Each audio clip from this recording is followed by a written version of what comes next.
Hello and welcome to day two of the Pick Your Poison tournament. Winners finals. We have on our hands the two teams that have yet to lose in this bracket. We have PPL and Atlas Gardeners, two teams who have just been on, quite the run for PPL for a long time, and Atlas Gardeners as an LCQ team this whole tournament. How are you doing, Sloth? And what are you looking for in this match?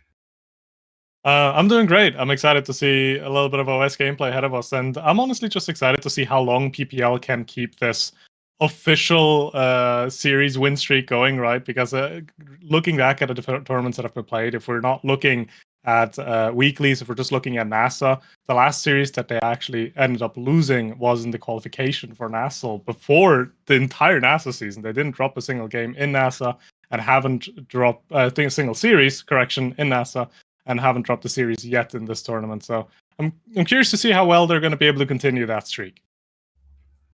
Yeah, an incredible run for them, and we're starting here on, I believe, Atlas's lab. So we're just about to load in. Haven't seen the characters quite yet, but yeah, we have another great series on our hands. If we're able to get to map 3, we were talking about, we have an Inky's Decider, which could be a lot of fun. But yeah, either way, a great series, and I think both of these teams really you could look at and easily think that they were a NASA level team. Just all of the players, some of them with NASA experience, and PPL especially, just having been the top of NASA and winning a lot of weeklies. People have talked about them as being, a pseudo NASA level team, but both of these teams have a chance to prove it. And like we talked about, this game, if you get into top 2 of this tournament, there is prize money. So whoever wins this is guaranteeing themselves at least something. And to get into that position, obviously this first game is going to be also important. And I'm looking at the Awakenings. We have a heavy impact and cast the last start, and 5 people in this lobby have opted to go for heavy impact. So we're looking for a very damage heavy game 1 here. Yeah, no KOs found yet. 1 barrier on each side as Bertram misses the roll there. Average Alex now passing to the top side, and whoever can find those KOs early might just have to start that snowball going, but nobody yet. General Twee, though, has level 2, but is staggered, being chased down by Fiery. Nothing found yet. Average Alex and Blue both looking for the kill, but they can't quite find it, and General Twee manages to stay alive. Almost gets the barrier, but a Sad Boy's angle, and then they do take him out. An unfortunate turn there for Atlas's Gardeners as Average Alex pushes into this corner, but Bertram has an answer for everything, it seems like. Even keeps it alive with the strike shot and continuing to keep 1 barrier up on each side as another power play gets started for PPL. PPL now again in the power play position. We're trying to get the core into this net now, but Bertram and Twee doing a really good job holding it down. Respawn coming back from Wallaby Gangsta soon as well, as we're back in a 3v3. Atlas Gardeners still need to find a good attack here to get the second barrier down, though, and it's Atlas's lab. It's so difficult to find that barrier when you're not really positioned for it well, and as it stands right now, PPL is really holding this offensive, but a beautiful rocket will actually find it. Open goals on both sides now. Twee opens it up, but a pass by Bloom ahead to Fiery, who finds the strike. The roll just barely misses from Bertram, so it'll be a first point for PPL. A lot of KOs, but still both teams holding that defense into overtime.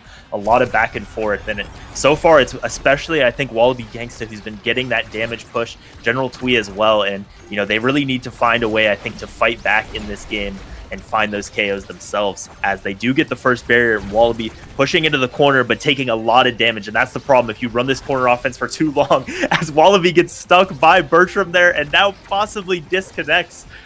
Still alive somehow, but taking a lot of damage at this point. Disconnect strat saved him for a little bit, but he gets taken out eventually, as now back to a power play in favor of PPL. Twee has a flip here, might need to use it. Uses it defensively to keep it alive, though, but the core immediately just goes right back to the defensive end of Atlas Gardeners here. Yeah, and as his teammates disconnect and continue to go down, Bertram just will not let this second barrier go down on the signature Dubu pick. You always know that's what he's going to be locking in, and then he's going to be telling them to buff Dubu in the Twitch chat afterwards, and he's just continuing to hold on as we hit overtime once again. And finally, it's Atlas's Gardeners who are finding themselves in the power play with Fiery going down. General Twee with the dash is able to open it up, and Wallaby finds the stun on Bloom and the goal. A great turnaround for Atlas's Gardeners there, and they tie this game back up. They find the KO and immediately translate it into a goal that is just really well executed from their end, making sure they can take that advantage that they've played for and actually bring the results from it. Because PPL so far has been finding KOs, but they haven't really been getting a lot of consistent, strong attacks off of those power plays. So as of right now, Atlas Gardener is doing better work of their KOs. And Bloom, unfortunately, primaries it upwards, doesn't use the flip, so a double barrier. Twee almost finds it with the rocket, Wallaby almost with the dash, but Bloom's able to time them both out, gets the core out, and now Fiery trying to open up this goal. The pass just barely goes past Alex, so it's going to turn into an offensive possession for Atlas Gardeners again, but not so fast. Fiery intercepts it, but the Dubu rolls are able to hold it for a moment, but not enough. The Zen primary gets it down. Twee finds the angle almost, but a great forward primary by Bloom is able to keep it alive, and a lot of energy on both sides. No one quite KO'd, but both goals open here. Both goals are open. Alex has a flip soon, has it now, needs to use it immediately to not get hit by that huge crater maker though. As Twee's dashing across, trying to get an attack going. The wall from Dubu actually doing a really good job holding core on the side of PPL, but they are able to stall it out. And meanwhile, Fiery with a beautiful KO actually on that Centauro, really showing why this heavy impact is such a strong awakening for Centauro, doing so much damage and creating a power play in favor of PPL. But Bertram is still holding this corner down. They just can't find the pass down to Fiery with Wallaby positioning in the right spot. General Twee wins a strike war, so they get it back out onto PPL's side. But Wallaby Gangsta once again finding himself low, having to run out of the play, and Bertram and General Twee having to do it all. But they are defending this. They're continuing to hold on into overtime. Every point, Wallaby dashes in, almost finds it. The ult doesn't catch the core quite, so now pushed into the corner. Once again staggered, and Fiery is able to find the KO. Another power play for PPL. We'll see if they can score it this time. They are trying to find it for sure, but Bertram just doing such a good job utilizing this Dubu excellently, and an even better dash coming up from Twee to secure the second goal. Atlas Gardeners, even though they are getting KO'd a lot more often, are actually in the lead in this set. Yeah, and PPL needs to find a little more efficiency on the power plays. I think they're using so many cooldowns to find those KOs. You know, Wallaby has died quite a few times, but at least making them use all their resources. And then Twee and Bertram have just been able to hold so well. They find the goal that time, but Wallaby goes down to the Vice ultimate. Gonna be tough to hold this one, but Twee once again just dashing out, turning the power play into offense of their own, and they're able to keep the barrier up for now. Yeah, you can see Atlas Gardeners and especially Twee just positioning so well to immediately shut down any kind of passing attack play for the side of PPL. So even though PPL had a power play ready, they aren't really able to set themselves up and take real advantage of the man advantage that they have. We're now in an even playing state though, as both teams are setting up with a 3 still alive. Twee is getting rather low, has to go for enemy orb there even to stay alive. But again, Bertram just doing an excellent job on this Dubu, keeping the barrier up, and Flip has to come out from Loom to not drop their own. But now Twee, the one almost getting KO'd here. Wallaby's going to have to be the one to help on defense as they look for that final KO on Twee, though Average Alex does miss the primary, so able to stay alive for now. They can get it out here, and Wallaby finds a KO, turns it around to a power play for the Gardeners. Bertram with the pass up to Wallaby, gets disrupted, but they get it back to him. Trying to close in on this corner, pass by Twee over to Wallaby, but still Bloom and Alex are able to hold on to this. Bertram now trying to set up some more offense, possibly trying to get that Tofu Fortress in there, but not able to now. We're back to an even game state. Back to an even game state. The black hole is being popped, a lot of damage. Again, it's being traded, but you can just really see Bloom and Bertram doing such a good job holding on to this last barrier, making it so difficult to actually take this pretty small barrier, one might say, on Atlas's lab. As a lot of damage again is being dumped into the side of Atlas Gardeners here. But no one's dead just yet. Never mind, Bertram gets caught off guard with the Vice Ultimate, and now power play in favor of PPL. Yeah, Bertram was full stagger, but just dashed and didn't have time to evade after the dash. An unfortunate situation there. They don't quite layer the strikes right, so finally PPL's able to get the goal open, though Bertram is back, and Fiery is on death's door. Stagger being pushed out of the play. Twee with the rocket is almost able to find the barrier, but not quite, as Wallaby tries to disrupt those passes between Fiery and Alex. The Zen Ultimate catches it, but not quite enough to score, as Fiery is still staggered, but they just don't have the resources to finish that KO. Able to get back into the play. General Twee now trying to find a pass in good position for Wallaby Gangsta, as Bertram has to use the Tofu Fortress against the Finny secondary there. Just not quite enough consistent offense for the Gardeners to get this open, but they do continue to hold on as the flip from Wallaby Gangsta doesn't go anywhere. Yeah, they can't really get a good attack going to get the barrier down, but at the same time, PPL can't really get a consistent attack going to get it past this defensive goalie of Dubu. Fiery is getting rather low consistently as well, so it's increasingly hard for him to really position properly to be in a threatening position. So it kind of always devolves into this kind of 2v2 almost. So Fiery just trying to be up front, trying to get into position and get any kind of play going, while he's just continuously being pummeled down by Twee, and now Ultimate from Wallaby Gangster coming out as well. But Fiery still stays alive, but again, Stagger can't really do much. You're just out of the play, even though you're not dead.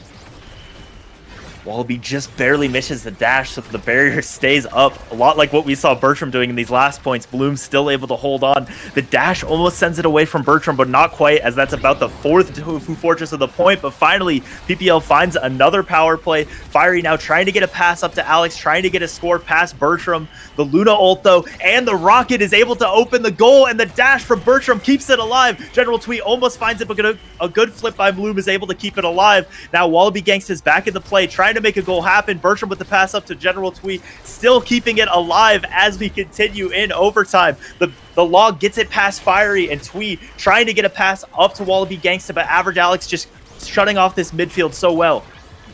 The attacks are just coming back and forth continuously, but again, no one really getting a good position. Never mind, Wallaby Gangsta perfectly in front of the goal there, making use of that Julie Punch to both stun Bloom and get the core past. Well executed from the side of Atlas Gardeners, but that was a point that we're really fighting for.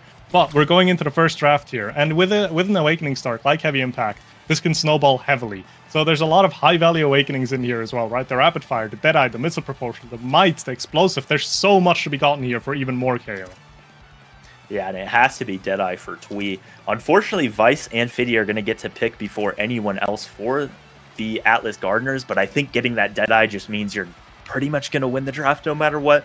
But it is a lot of damage that is found for PPL, so I'm not so sure. The Catalyst going on to Dubu will help with those, but the Spark of Agility, not any survivability for Wallaby Gangsta, is a bit of a concern. A lot of damage found for PPL there, but I think still the best single Awakening has to be that Deadeye getting on a General Twee here. Yeah, most definitely. And even after that, you're looking at an Explosive Entrance for Fiery and a Missile Proportion for Bloom. So they are incredibly happy with the Awakenings they're able to pick up here. And Atlas Gardener's not necessarily getting something comparable back, other than the Deadeye Luna.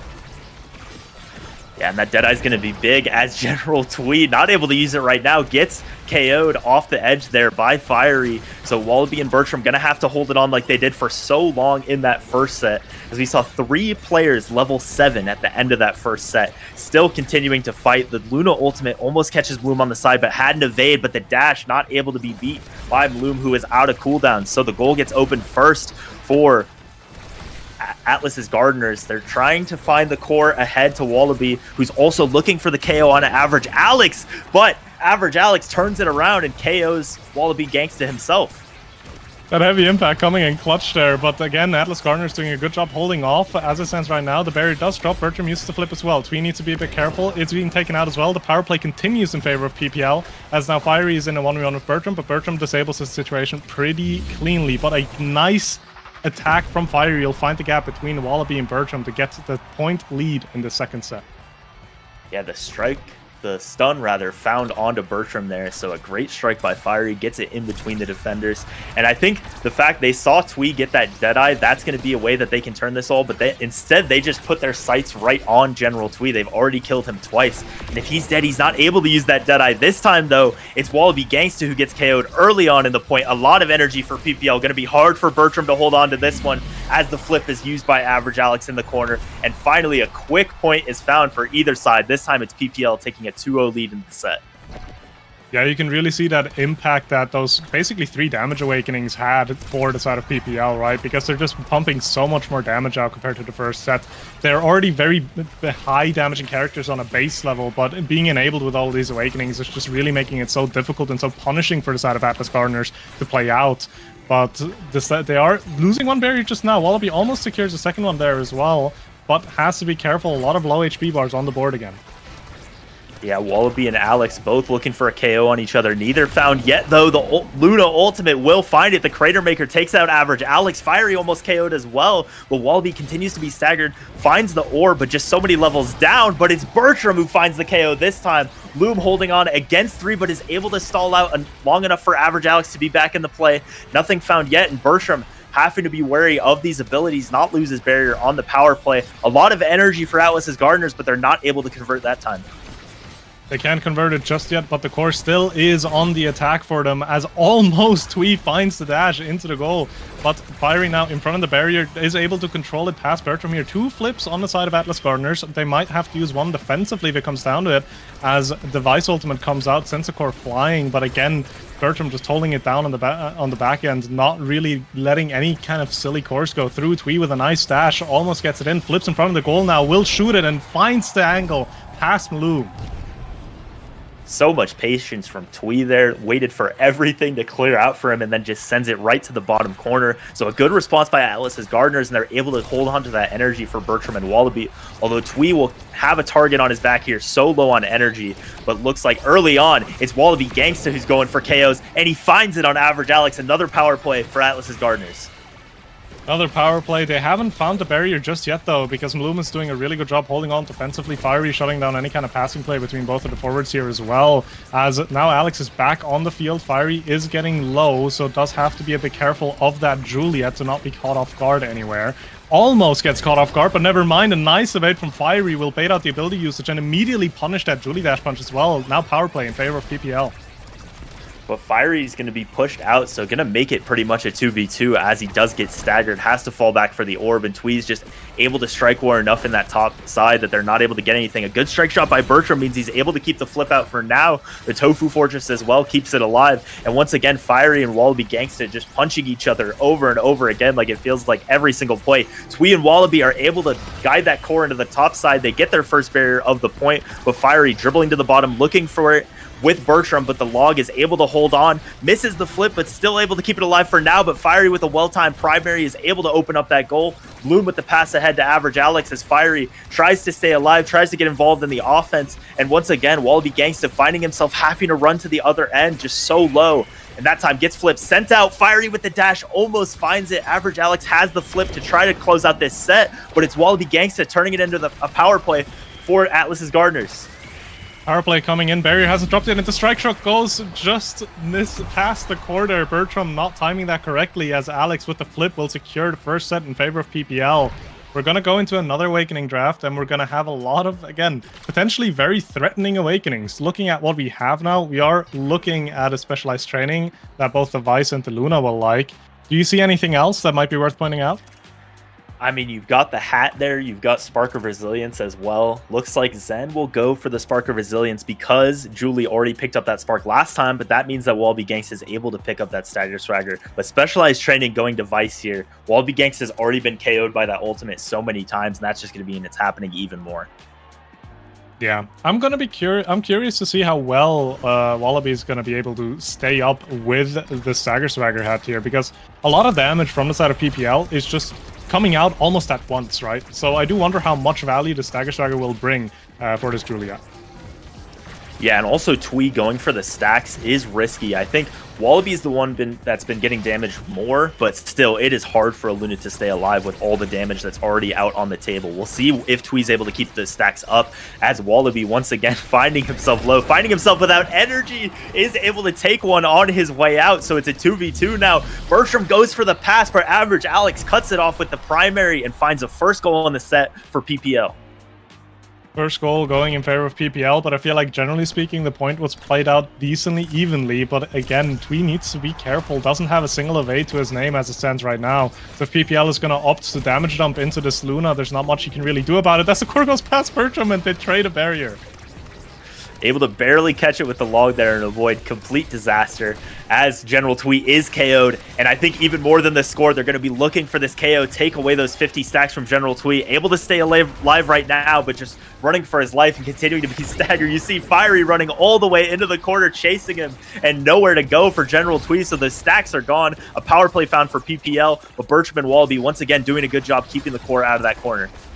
The power play not the only thing going in favor of PPL though, as almost all of them will have a flip available within the next few seconds. Fiery had to use an evade actually, but Alex close to an evade. Bloom has a flip as well. They do find one without even having to use a flip the barrier there. Now the attack going through, Bertram holding on, but the momentum's really going in PPL's favor here with the flip coming out from Alex, and the nice stall from Fiery will get it past both Bertram and Twee there. Yeah, Wallaby was almost able to get it out of there with the Fiery Flurry, but not quite. Fiery with the primary is able to find it into that bottom side. It's just becoming too much to have to hold on to these power plays. I think early on, Bertram and Twee were able to do it, but just they're able to be more efficient PPL and have more cooldowns as Wallaby Gangsta goes out early, and it's another power play for PPL. That Vice Ultimate has a little bit of damage to it. Power play coming out now, and Twee's also taken out. It's just really so much damage being thrown at Atlas Gardeners here. Really difficult to actually execute this as the power play gets extended. The damage hasn't really found its way onto the remaining members of Atlas Gardeners. Wallaby Gangsta down to half HP, Bertram down to half HP as well, and the cooldowns are just going to come back. Fiery has a flip as well, can use that for the barrier if he does need to feel like it's necessary. And the abilities are coming out from Atlas Gardeners, but they're not really finding the damage, they're not really finding their targets as flip now comes out from Fiery as well, gets the barrier, ultimate coming out in front of the goal, but Bertram holding it down, but the HP bars are just getting lower and lower, a KO and a goal for PPL. No more midfielder left to stagger those strikes, and just not enough. I think these constant power plays are meaning none of those abilities are able to be used for damage for the Gardeners themselves, so they just can't find the counter KOs, and it's been too much for them. As we go into this draft, you have the hot shot, you also have the extra special as interesting picks for both the Vice and the Luna. Curious to see what they go for, but Bertram decides to deny that adrenaline rush. So many KOs have been found. It does mean a second spark onto Fiery, more stagger, and the extra special on Vice just means more of those super damaging ultimates that Wallaby Gangsta and General Twee are all too familiar with. Yeah, General Twee opting for the peak performance as well in hopes that that might help a little bit, but I'm not quite sure if that's going to do as much as he really needs it to combine the fact as well. Bloom is able to pick a hot shot for the Finny, so the cooldowns are just going to go even lower, and the game's going to get accelerated so much more as well now. As we kick off this next point, one barrier down for both teams.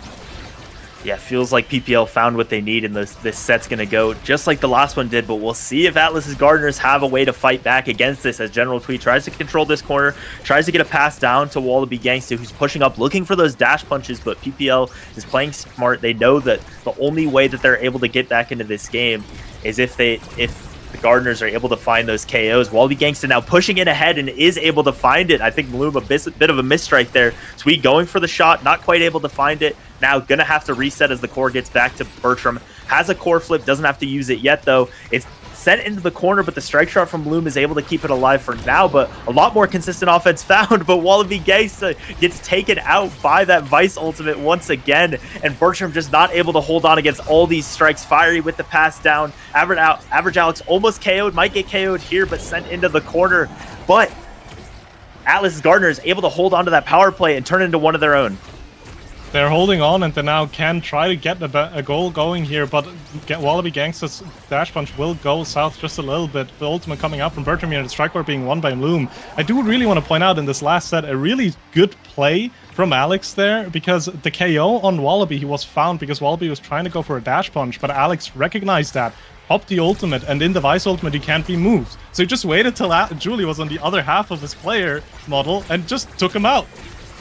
Yeah, and I think Wallaby Gangsta against that extra special and specialized training is going to have to be wary of that every time he goes for a KO, but not going for KOs here. Finds both barriers. General Twee almost finds the right strike to score it as well, but the core does get past them, sent to Fiery for just a moment. Wallaby Gangsta dangerously on that edge against that flip of Fiery, but they're keeping the core away. They continue to dribble the core up the field. The log from Bertram keeps it there for just a moment, but Fiery not quite able to get it as a perfectly timed strike from Bertram gets it out. They're looking for the KO on Fiery, who's trapped in the Tofu Fortress. They might find the goal before they find that, as Wallaby finds the stun and the goal, able to get it, and 2-0 for Atlas's Gardeners as they do turn this around. A masterclass for Bertram to hold on to that barrier. I feel like no strike, no ability was misused at the bottom there. And off of not losing that barrier, the side of Atlas Gardeners were able to find that momentum to get the goal in as well. 2-0 lead now. They do need to find a third to force a set 5 here as they go down one barrier, but they trade one almost immediately back now.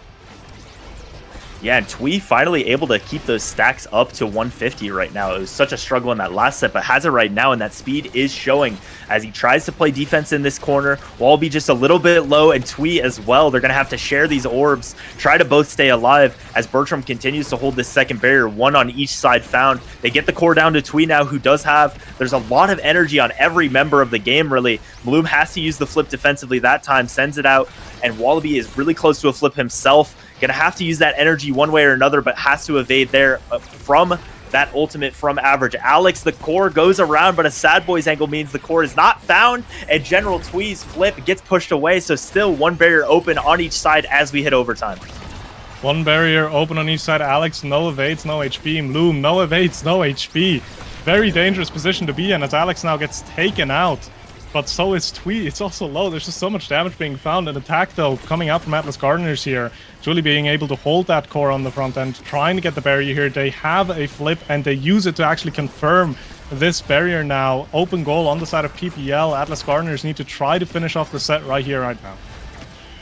Yeah, and Bertram used the log there, didn't quite find the core flip in time. Twee goes for a KO on Fiery, but does miss, so he's going to stay alive, although might not have much time left in the game if they find that. Instead, Twee and Wallaby going for the goal. They almost get it past the secondary of Bloom, but not quite, but Wallaby finds the strike war, and a 3-0 set for Atlas Gardeners means we're heading to a fifth set of this game. Going to a fifth set, and we're going to yet another draft. Now, let's see what awakenings are still available. The perfect form is still up. The fight or flight is still up. The 1-2 is still up. Another spark as well that needs to be considered. Fiery is in the last pick position here, so unlikely that he's going to be able to find a third spark for himself here. Yeah, gonna be have to be denied by someone, and Wallaby does already have the spark of agility, so might go for it and does here. So more power on Wallaby Gangsta, a little bit more speed to try to stay alive as well. Interestingly, Twee does go for the Among Titans, makes himself a little bit of a smaller target, and just that speed along with the stacks and peak performance means that if the Luna is able to stay alive for a long time, just going to be absolutely flying around the map. But Average Alex with the fight or flight as well, going to have a lot of speed himself. So these midfielders both are going to be able to move a lot more, but it's Wallaby Gangsta who's finding it so far, has both barriers open, and Bertram pushing up, trying to get a pass to him. It gets around, but somehow Twee and Bertram keep both barriers up and find a KO, and Wallaby Gangsta finds the goal on the other side as well. What a beautiful clear into an even better attack there. And I also do want to point out the Among Titans doing a good work for the side of Atlas Gardeners here as well, because size is very much something that a Dubu and a Julie also enjoy working with. So it goes both ways.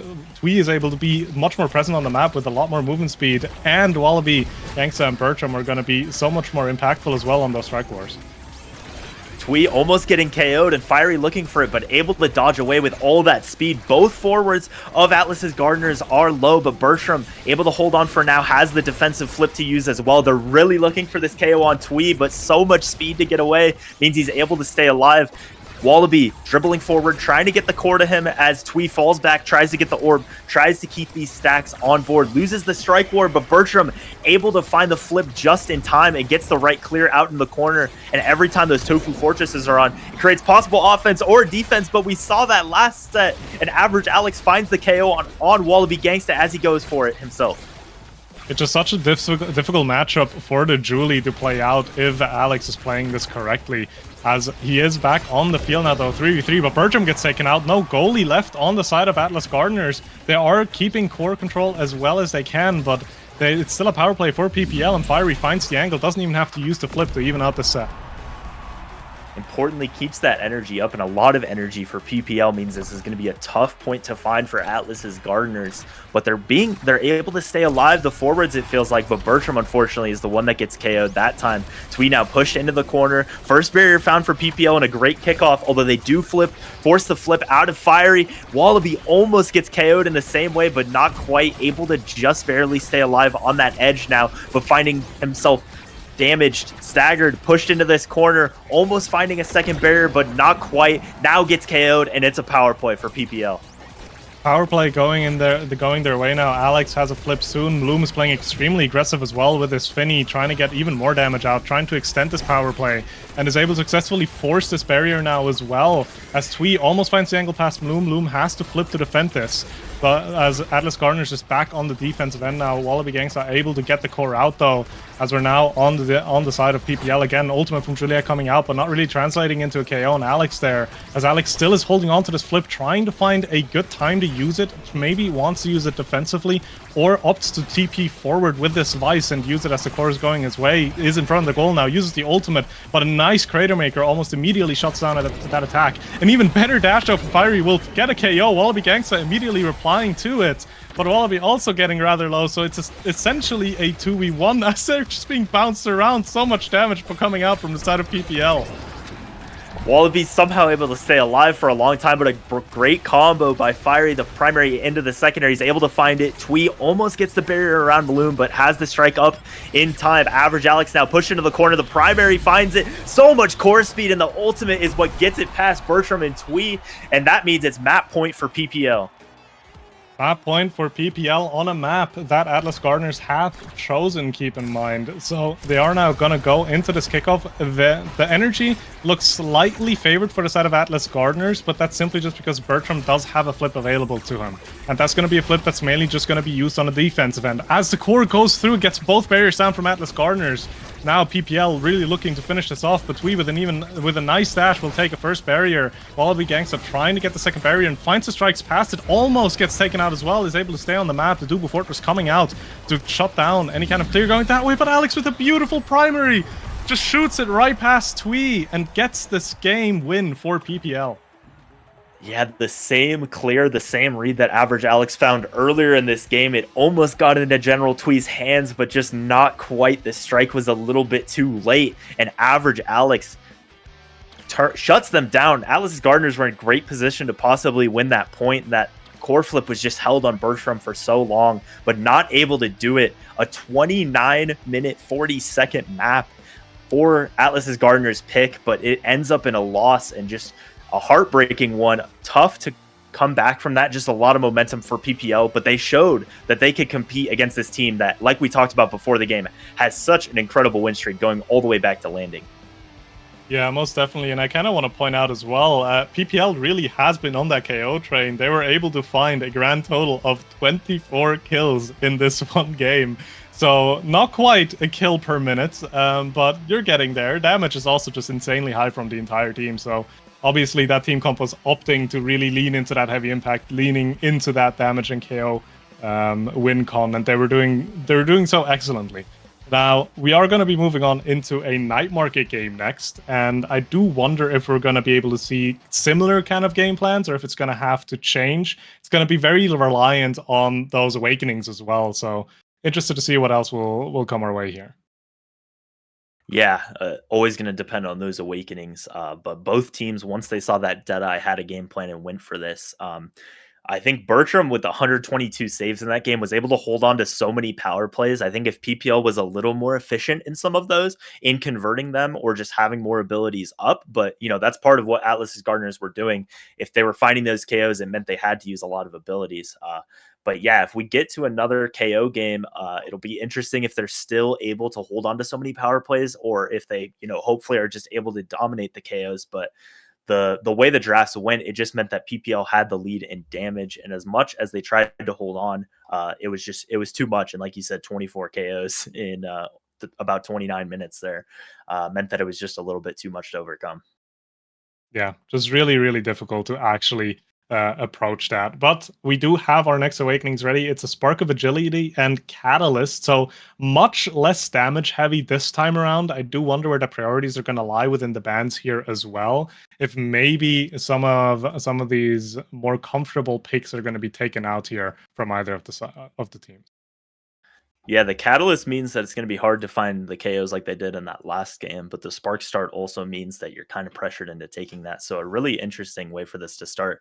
Atlas Gardeners going for the Rune Ban, and PPL not wanting to see Wallaby Gangsta on that Julie like we saw in the last game means that we're going to have a different game for certain, as Atlas Gardeners go for the Asher in the first pick. I think that could be in the goalie role or the brawler role. But Asher and Julie both taken away earlier. Yeah, a lot of these, if Asher ends up being in that forward position, right? These are like the two characters that just do such a good job at forcing through. The next best thing you have of just forcing through a defense would be an X, but an X is always very matchup dependent of depending on which kind of goalie you're gonna run into. So I do wonder what the forward pool will now look like for the side of PPL as Asher's out. Never mind, X has been picked, so we're gonna be looking at an X here to try to force this way through, and then now to support him. Now we've seen it for the entirety of the national season. We've seen it for the entirety of the national season.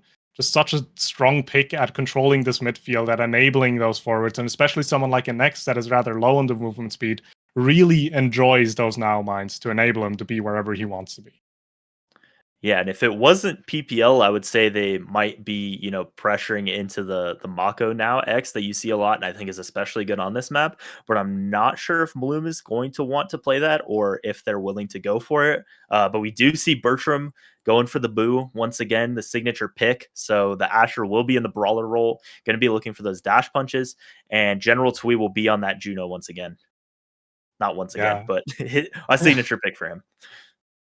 Juno's gonna be a rather an annoying pick to be dealing with because it has just so many blobbles that can do the work. The Kai being locked in for the side of PPL as well now, that one's likely gonna go towards Maloom, so a lot of movement speed for the side of PPL and a lot of core control. But again, same being answered from Atlas Gardeners here. It's that the game plan does look to be mainly just control the core, maybe get some passive damage out, because a lot of these characters also do a really good job at just passively taking out the enemy by just being on top of core while enemy is there as well.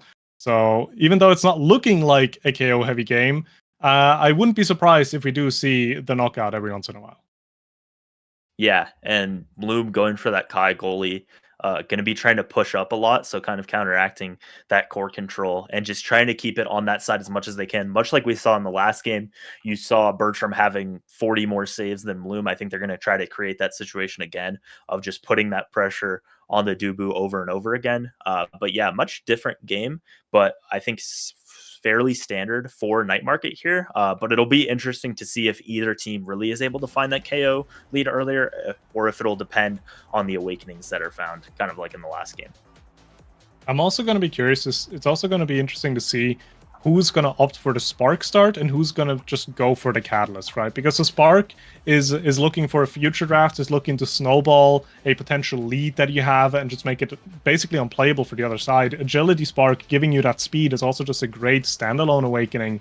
Even if you don't get another Spark, right? You're always happy to get a little bit more speed.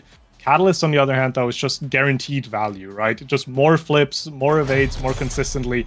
So curious to see who's going to opt for what here, as we do now know Spark of Agility on Twee, Fiery, and Bloom, and Bertram, Wallaby, and Alex opting for this Catalyst, so an even 50-50 split. Yeah, and the fact that only one of the brawlers has them is interesting, and also the midfield role.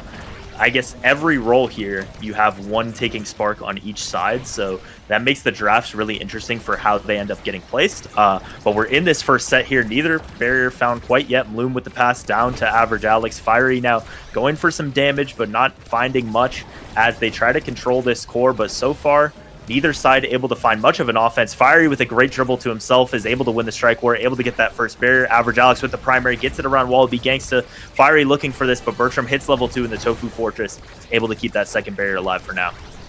Able to keep the second barrier, but PPL still on the attack as Flip will find a KO. Flip has to come out from Bertram here to hold on to this barrier. Power play in favor of PPL now. Not really able to find the barrier yet. Bloom standing extremely offensively here, but he can. It's a power play, right? They take the second barrier. Fiery used the flips as well, but is not able to translate it into a goal. But a rather big advantage in this first point now for the side of PPL, as the core is slowly approaching the goal, and Fiery with a well-timed bell ringer will just stun both Bertram and Twee, not allowing them to defend their goal. A beautiful strike from Alex, whether it be a pass to Fiery or a shot himself, but Fiery found the stun either way, and a first goal in flashy manner able to be found for PPL. So once again, taking control, and if they can find this, they'll guarantee themselves at least some prize money if they can find themselves in grand finals, and a win here would mean it. But Atlas Gardner is trying to continue this, playing defense as Fiery finds a lot of strike wars, able to get it on that side, but Bertram and Twee hold on to the defense for now and not able to let anything go just yet, with Wallaby sending it down to the bottom side. A lot of energy for both forwards there as Bertram pushes ahead with the strike shot, tries to create some more offense. Fiery holding control of that passing lane between Twee and Bertram, and the Juno ultimate, just neither side really able to find too consistent of offense, and a lot of energy spent there, but neither KO found. And Wallaby Gangsta, the first one looking like he could be KO'd in this point. Could be KO'd, but there's not really looking like the focus on the side of PPL here. Fiery gets some continuous damage on top of him, but it doesn't look like they're actually opting to take him out. More so just trying to keep him low, trying to have him not be able to partake in any kind of play here, as a flip comes out from Twee here, but it doesn't find anything. He doesn't really have anywhere to shoot it to, because Wallaby Gangsta was so low. The attack now trying to be built again, though. The Juno being very oppressive on the front end here, but Loom with the flip just quickly disabling this attack, as a nice flip from Fiery will find the angle past the Dubulog and also get the barrier here. Open goal now on the side of Atlas Gardeners. Yeah, perfect shot from Fiery. The only place that Bertram couldn't really cover. Tried to with the strike shot, but doesn't find it. Average Alex with the pass up now, but the strike shot from Bertram keeps it alive for now, and Bloom pushing up a little bit too far as the Log is able to find that second barrier in overtime with all the core speed. Average Alex going for a KO with the core flip, but instead loses all of his energy. Fiery looking for the KO on Wallaby Gangsta, but the ult means that he himself gets damaged a little bit more. Alex pushing ahead with the speed, not quite able to find it, and Bloom sends it ahead to Fiery. Almost finds it with the XX Maximus, but it's not quite enough size, and they're just not able to quite get a clean pass to Fiery like they did in that first point. Alex, though, gets it here. Fiery dribbling ahead, but every time Bertram has the cooldowns to be able to win those interactions. Yeah, Bertram's just playing it so well on this Dubu, not allowing Fiery the space, interrupting it as early as possible always, just making it so difficult to really get an attack going. But same thing applies from Loom, using the Sky, using these barrages to just not really give Wallaby Gangsta the space to make use of this Asher. So it's really turning into a kind of back and forth attack continuously, where both midfields are trying to get a really strong attack going for their forwards, but the goalies are just really dissecting these attacks so fast and so cleanly. Yeah, flip used by Wallaby Gangsta, not finding much, not the core or a KO. So Average Alex now trying to get it ahead to Fiery, who is getting dangerously close to that flip. Just needs a few more hits, and maybe that'll be what's able to create a goal, but instead goes for some damage and uses a little too far from the goal to create any real pressure. So we're continuing to just go back and forth, and I think when you're in overtime with both goals open, it's going to be the advantage for Atlas's Gardeners that they do find the goal there. It just means that Bloom's not able to push up and help their offense like he's able to when those barriers are still up. Yeah, and to add on top of that, that Juno is just a really strong overtime character, right? Those wobbles sending that core red speed almost always is going to be so difficult to really position for, especially if you don't really have an insane amount of range, right? Both Alex and Fiery don't really have a lot of range to be working with. The longest range they do have is the now primary there, so it always comes down to Bloom to try to catch those cores as they go past. The barrier does drop now on the side of PPL again, as they're trying to get an attack going, but again, it's just really being defended. You can even see Wallaby being a little bit further back here, just making sure that these barriers are not going to be given up for free. Yeah, just so hard to open that goal this point for PPL. They do find the first barrier to the top corner of a well-placed strike by Average Alex. Core gets around him for now, but able to hold control of this midfield. Something we didn't talk about last game. General Twee, not a believer in magnetized souls, so going for the slick kicks this game, and I believe did last game as well. So that's just something to look at as you watch how General Twee and Average Alex navigate this midfield. And it's Alex pushing ahead, winning a lot of strike wars, a lot of interactions, energy advantage for PPL, for Atlas Gardeners rather, but the goal does get opened, and once again, just Bertram and Wallaby, Twee all holding hands on defense and able to keep this alive to overtime once again. Keeping it alive to overtime, and the core does find its way in front of Wallaby there that can just use that Asher primary to secure the goal. You can see it's increasingly difficult for the side of PPL to really get an attack going, because Dubu alone already is such a strong defensive power, and if you have a Juno that's going to continuously help with wobbles as well, and an Asher that helps as well, which on its own already is a pretty decent goalie pick, it's just so difficult to get enough force to go through that defense. So PPL has a rather difficult task ahead of themselves to get the outplays going, trying to get maybe play around these positionings, but even then, it's so difficult to do that as well, because the Juno has so much range to work with these globals here. Yeah, as Fiery almost gets KO'd, the Tofu Fortress pushes him away, and then a well-timed, well-placed strike is able to get that first barrier. Bloom pushing up, trying to help the offense, but once again has to play defense, and Wallaby Gangsta is able to find the dash punch onto Fiery, so first power play we've seen in quite a while in this game, but Average Alex able to stall most of it out with some Strike War wins in the corner. We'll see if Bloom can hold on against this slime, and Wallaby closing in, but Fiery is back into the play, and the barrage from Bloom keeps it alive. The barrage keeps it alive. Bertram now on the defense, but again can solve that attack pretty swiftly without even having to use the flip. So even if the attack is going to go that way, the flip comes out from Bertram. He finds the angle past Mloom actually, as now PPL is sitting on an open goal again. And Atlas Gardeners will find the Strike War win to get this first set. Yeah, incredible turnaround by Bertram, who barely saved that barrier, found it on the other side, and then a missed dribble by Average Alex just put the core right into Twee's hands. I think the one thing that they could maybe find is if Mloom is able to be on offense, those multi-hits from the barrage can beat a Juno, but having to play so much defense that it's Average Alex who has to beat those and just doesn't have the cooldowns for it. Twee going for the Among Titans just like he did last game, so a ton of speed on this Juno now.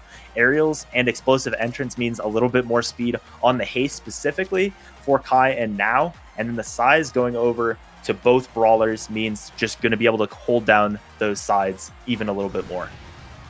Yeah, but that Among Titans really gonna, again, same thing as last game, is gonna do so much work because both Wallaby and Bertram like a little bit more size on their end, and Twee already being so oppressive in that midfield position, not really giving as much space, is now going to be even more mobile to really shut down any kind of attack from the side of PPL, as PPL does find a singular barrier, but immediately gets traded back right side of Atlas Gardeners here.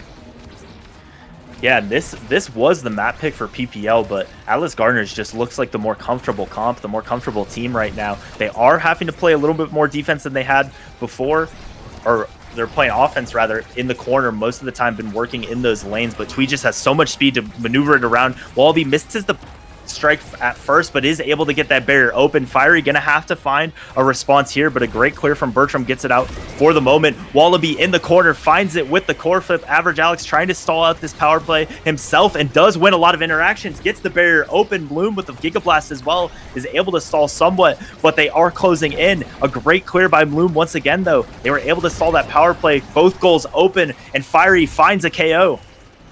Now power play in favor of PPL as they're going to try to get an attack going. Wallaby, though, doing a good job interrupting as many cores as he can here, using the speed gate in the middle as well to be basically everywhere he needs to be. But PPL is continuing on the aggression here. Flip has to come out from Bertram to say keep this point alive, and a clean Strike War win from Fiery will secure this point for PPL. And a beautiful Giga Blast from Bloom set up that Strike War for Fiery, who did find it. So a response here for PPL in that first point, doing a great job holding on to that power play in the middle, and then clean execution of offense themselves. Whenever Mloom is able to get involved, it can become a little bit too much for Bertram. As you see Mloom pushing in, uses the core flip, almost finds it with the barrage, but Fiery with the X Maximus is able to take down Bertram, and Wallaby Gangsta trying to turn it into offense of his own. General Twee gonna have to hold on against both forwards, and Fiery just walks him down. The size advantage, such a hard Strike War to win, and 2 points for PPL. And I was looking at Bloom on that offense and thinking, when is he going to eject back? But he just ended up not doing it. And that really highlights how much force the side of PPL needs to go through that defense, because Bloom is just fully committing onto that offense, using that flip offensively as well. And it ended up working out for PPL. So they need to continue to find three-man offenses like this. But it's going to be, again, it's a very risky business as well, trying to go for something like that, because one single Strike War win and the core is going towards your barriers. Great Giga Blast once again sets up Fiery, finds the first barrier of the point for either side. Average Alex trying to get it around Wallaby Gangsta, but just so much size with the Among Titans and the built different. Uses the flip now, Alex, and gets it stuffed back. So one barrier on each side now as Bloom does push into the play and is able to find it. Alex controlling that speed gate, making sure the core can't get behind Bloom, who does fall back now, but that secondary will be back up soon, and he wants to use it on offense. Fiery coming back to help out. Bloom looking again at that midfield line. The Giga Blast sends it up and forces a flip out of Bertram, still staying alive, and the barrage is able to get it past Tweed like we talked about. That Kai into Juno matchup is so winnable for the Kai, but both barriers are open now. Both goals, Bertram dribbling it around. Average Alex trying to get it around Wallaby Gangsta and does find it. but now closing in on Bloom. Going to be difficult for this Kai to hold on, but does for now. The now second primary as well, helping set up Fiery. A lot of energy in the midfield here. Average Alex has the flip. Wallaby Gangsta getting close as the Giga Blast sends it to Wallaby Gangsta. Actually, the speed kept up by Bloom. Both flips, but they're both in front of Wallaby Gangsta, who gets behind the defense, has the flip, and burns out a lot of energy for Atlas's Gardeners. What an unfortunate flip usage from the side of PPL there. They could have just, if they held on to both of these, they could have used both of these flips to try to get this set closed out, but they don't have that available now. Fiery, though, doesn't really care about it, just takes a barrier on his own right there, as side of Atlas Gardeners returns with one of their own as well. Both goalies now have one barrier left, and the strike from Wallaby Gangsta will actually find the gap in between Loom and Alex's defense there, as now an open goal on the side of PPL. PPL, though, attacking yet again, but Bertram holding it off just well. And another missed flip from PPL. Their last 3 flips have all just hit air. And Wallaby Gangsta has the ult in the corner, but a little bit too sharp of an angle. Easy to strike away for Bloom and Average Alex. So the energy advantage, despite all of that, is back in PPL's favor, but they have to get this second goal open. Fiery staggered, low on stagger and energy, but just not enough pressure from Atlas's Gardeners to push him out of the play. Average Alex has to use the flip, and a KO by Fiery is found. Bertram misses the strike, but doesn't cost him anything for now. Has the flip, but isn't able to use it with the stun from Fiery. Average Alex passes it down, but General Twee has this flip, dangerously pushing up. Bloom has to stay back because of that, so not able to help the offense this time. Fiery now looking for the timing, but doesn't find it. Bloom rotates the core around, and Average Alex and Bloom both trying to get this core to Fiery in good position against Bertram, who does not have any energy. So if that X Maximus can stun, that could be a way to win the set. But once again, the Dubu roll is able to keep the point alive, though. Fiery nearing a flip. General Twee gonna have to use this offensively or defensively, but doesn't, and the pass up to Fiery, who finds it into the corner. A set response for PPL, and this game is all tied up. The lock just didn't come out in time, and now we're looking at Sparks as well, because 2 members of the side of PPL have a Spark starter here, and we have 2 Sparks in this draft as well. Spark of Strength and Spark Resilience. I would imagine one of them might find its way onto Fiery here just to get that extra speed, that extra presence. Opts for the stacks on stacks. Just base level speed, always really great as well for the X to pick up. Yeah, and the fact that Asher doesn't have any here means that you're able to see that Spark of Resilience go down to your Kai if you want it, but instead going for the Glass Cannon. So it is a weird draft there to not go for the Spark. But I think just opting that the stacks on stack speed is going to be enough, and not enough KO pressure has been found on Fiery to be worried about taking that. And I think that probably is a good gamble to make here, as Fiery tries to get those stacks up early, already up to 30 with the X Maximus and so many hits being found. Having to play defense in the corner are Alex and Bloom, but they're able to keep it alive, trying to get it ahead to Fiery. Finds a good strike into the corner, and now Bertram does win the one-on-one for the goal, but Bloom trying to push ahead, trying to make use of this eject button and help, but all 3 members of PPL falling back on defense quite a bit this game, but just layering these strikes so well that it's really hard for Atlas's Gardeners to be able to open up this goal these last sets and this first point. The flip from Average Alex is met out, and Fiery has this core flip. Bloom trying to get it to him in good position. The core just gets away from everyone, though, and somehow rolls in a first point for PPL. And Fiery, crucially here as well, is able to hold on to this flip, so can now use it for another play. Bloom has flip as well, so I'm fully expecting this Kai to be sitting in the enemy half once that flip is up for him there, as now the core is being bounced back and forth. Fiery is looking to get involved, maybe trying to find a KO, but doesn't find anything. Core is still within PPL's control, though. The attack from Atlas Gardeners are continuously coming out. That missile proportional Dubu also showing its worth, as the core just gets sent into the half of PPL, and there's not much they can do about that. They need to swap sides here, but again, that speed gate play in the middle is so crucial as well, as the side of Atlas Gardeners are able to respond, but a KO from Fiery is going to bring the value power play in favor for PPL now. One barrier drops, so they're going to find the second one. No, strike layering is just being executed excellently here, as Bloom now runs up as well. The flip comes out from Bertram, though, and finds a barrier. The overextension from Bloom being punished almost immediately there. Yeah, I think Bloom not too worried about it. You're able to hold on to a lot of energy, and you still have this. Has to use the flip now and sends it down into the ultimate from Asher, but they are able to get it away for now. Fiery coming back to deal some damage, try to get the core on this side. A great slime from Twee does give a strike ward to Fiery, but won by Twee and Bertram, and still able to hold this last barrier alive each side. Bloom trying to get involved in the offense more, but the positioning has just meant it's had to be Fiery one-on-one, and Bertram winning a lot of these interactions. No flips on the board for anyone, but Fiery and Alex are getting close, and Fiery does have it now, but unfortunately whiffs it completely. Not great flip usage these last few points from PPL, and the core gets past everyone. Atlas Gardeners are able to open it up. Twee pushing up with this flip. Gonna have to try to use it to find a response, as it's been a lot of goals in a row for PPL, but not able to get in position. Does use it here, but the barrage just so good at matching that, and still nothing able to be found yet for Atlas's Gardeners. Yeah, they almost get an attack going here, but clean and concise play from Room will hold on to that core. Double ultimate coming out here as well. Alex has a flip, might want to use that as well, trying to get the second barrier as Maloom runs up, but Twee notices it early enough, plays around them, but the core does find its way into the barrier there, as we're now in 2 open goals. The attack in the hands of Atlas Gardeners, though. Maloom finds the clear. Bertram with a nice strike shot will set up Wallaby, and Wallaby using that Asher, using that size, will just force it right through Alex and find the angle past Maloom to even out this set. Yeah, we didn't specifically talk about it, but Big Fish going on to Wallaby Gangsta, along with the Built Different, along with the Among Titans on Twee, means it's so difficult to get the core around. It just wins the strike war against 2 people that last point to find the goal. So Maloom pushing ahead, trying to create some more offense, but once again, these Juno Slimes and just Bertram having so many cooldowns means that they're not able to do much this time. And average Alex just desperately trying to get this core to Fiery, but the strikes are being used well by General Twee, and every time, unless Maloom's able to come help, it just feels like such an uphill battle for PPL to try to get this core in, as Fiery is now having to battle that Tofu Fortress.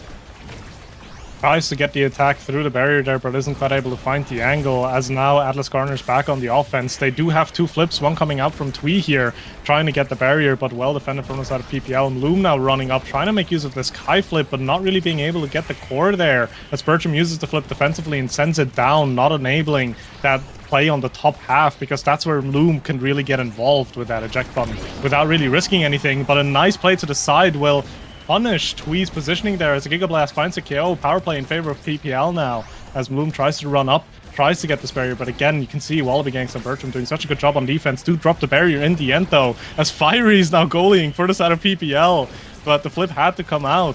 2 flips on the side of PPL. They want to try using one of these probably to get this goal going, but maybe don't even have to. A really good Giga Blast from Maloom will send it up to Fiery, but Bertram just really clear with those strike wars, just continuing to win those in those crucial moments. Yeah, and average Alex does miss the core flip there, so the energy's turned back around a little bit, but Maloom passes up the dribble, and then Fiery able to set up, create some space for Maloom, and a great shot to the bottom means a 2-1 point lead for PPL. Despite how much defense and how much they're getting pushed back, they're just finding their opportunities so consistently, and they're able to convert time and time again, especially when Bloom's able to get into the play. Pushed away by the Asher ultimate a little bit here, but now average Alex and Fiery controlling the corner well. A perfect strike from Fiery as well, gets both barriers, and now Wallaby looking for a KO. Fiery uses the flip, and then the X Maximus finds the KO, and a set turned around just like that for PPL. A 2-1 lead in this as they look to punch their ticket to Grand Finals. And we do have a now in the first pick position as well, and we do a look at Awakenings now. Fight or Fly, Perfect Form, Hotshot, all high-value Awakenings. The last Spark in rotation in here as well, so I'm curious to see what now is going to be opting for here. The Hotshot going into the hands of Alex makes sense. You don't want to give that to Twee. You don't ever want to deal with a Hotshot Juno, but now you're just going to have to deal with a triple Spark Juno, which is also not going to be an easy task for them. Yeah, a pretty unfortunate setup in the draft, the fact that Juno was second, and then Bloom takes the Perfect Form. Interestingly, I think you could have held on to that and maybe tried to get the exit, but they really did not want Bertram to have that, so instead Bertram has to deny the fight or flight, and it means that Fiery still is able to take up that peak performance and has so much speed in this game, so able to control that speed gate more, and you see there just winning the strikes, has the X Maximus. Average Alex and Bloom playing great defense once again in synergy, but Wallaby Gangsta at that time is able to win this interaction against two, gets the goal open. Bertram able to hold the barrier as well, and you see a lot of both sides with all three members having to fall back and play defense. Whoever can do it more, possibly, is going to be able to win it. But Wallaby ganks it with a great dribble with the primary and sends it up into the top. So a response found now for Atlas's Gardeners. A response found, and they are looking at an advantage overall as well, as almost all of them are going to be able to get a flip soon here. So they do want to find an angle to make use of those as much as they can, as the core is going back and forth. The ultimate being tossed out from Fiery to secure a first barrier. Tries to get a second one as well, but isn't able to, as Wallaby Gangsta flips the core away to disable any kind of power play there, or any kind of positional power play for the side of PPL. As now the Tofu Fortress will shut down the attack, but goes down now. Alex has a flip, but wants to try to use it offensively, but cannot get into position for it quite well enough, as Atlas Gardeners are still holding on to the second barrier. Yeah, and the peak performance means it's just so difficult for Wallaby to try to find any kind of KO on Fiery, who does have these stacks almost fully stacked now. Average Alex finding himself a little bit low, but able to safely fall back to the corner and play that defense. You see Bloom getting all the way into the play, but has the eject button up still, able to fall back and just making great use of this all game as they try to continue to force it through this bottom side, not going for a rotate now, just sticking to what has kept the barriers up this point. It is Bertram who's able to rotate it to the top side and immediately find the barrier off the Juno slime, even without the hot shot. Is a red core here as we're in overtime. Bloom pushing ahead now, tries to find it with the Giga Blast, but just barely misses it. Rotates it down to the bottom to Average Alex. Wallaby almost finds a goal once again, but Bertram is able to save it on the other side off the rebound from Loom. And Fiery just not quite able to get close enough this point to find those stuns, to find those X Maximuses. And General Twee almost finds a crazy angle there and finds it, but once again, Fiery just can't quite get close enough.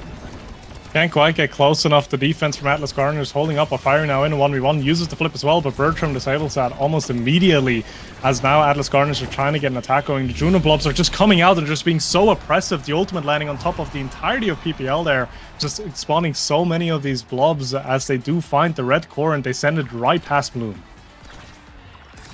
Yeah, so once again, like we saw in that last game, it felt like PPL had it wrapped up, and then Atlas's Gardeners were able to get that fourth set in commanding fashion, and once again, a 2-0 lead for them here. A great Giga Blast from Bloom almost finds the barrier, but Bertram saw it coming, able to keep it alive. Average Alex now trying to get it to Fiery in an offensive position, but Wallaby Gangsta just taking up so much room, and it's impossible to get the core around that Asher consistently. But still, I think PPL, even as they have lost these last 2 points, just doing such a good job of controlling the speed gate means that they're on offense, or at least not on defense, quite as long as Bloom pushes in, almost able to find it. The flip from Twee almost KOs Fiery, but now falling back, trying to keep these stacks up, able to get the orb and transition into Bloom, playing midfield along with Average Alex, and Fiery in the goalie role once again as Average Alex almost gets KO'd. You see the forwards from PPL being pressured a little bit more than they were before, but still not letting any barriers up here.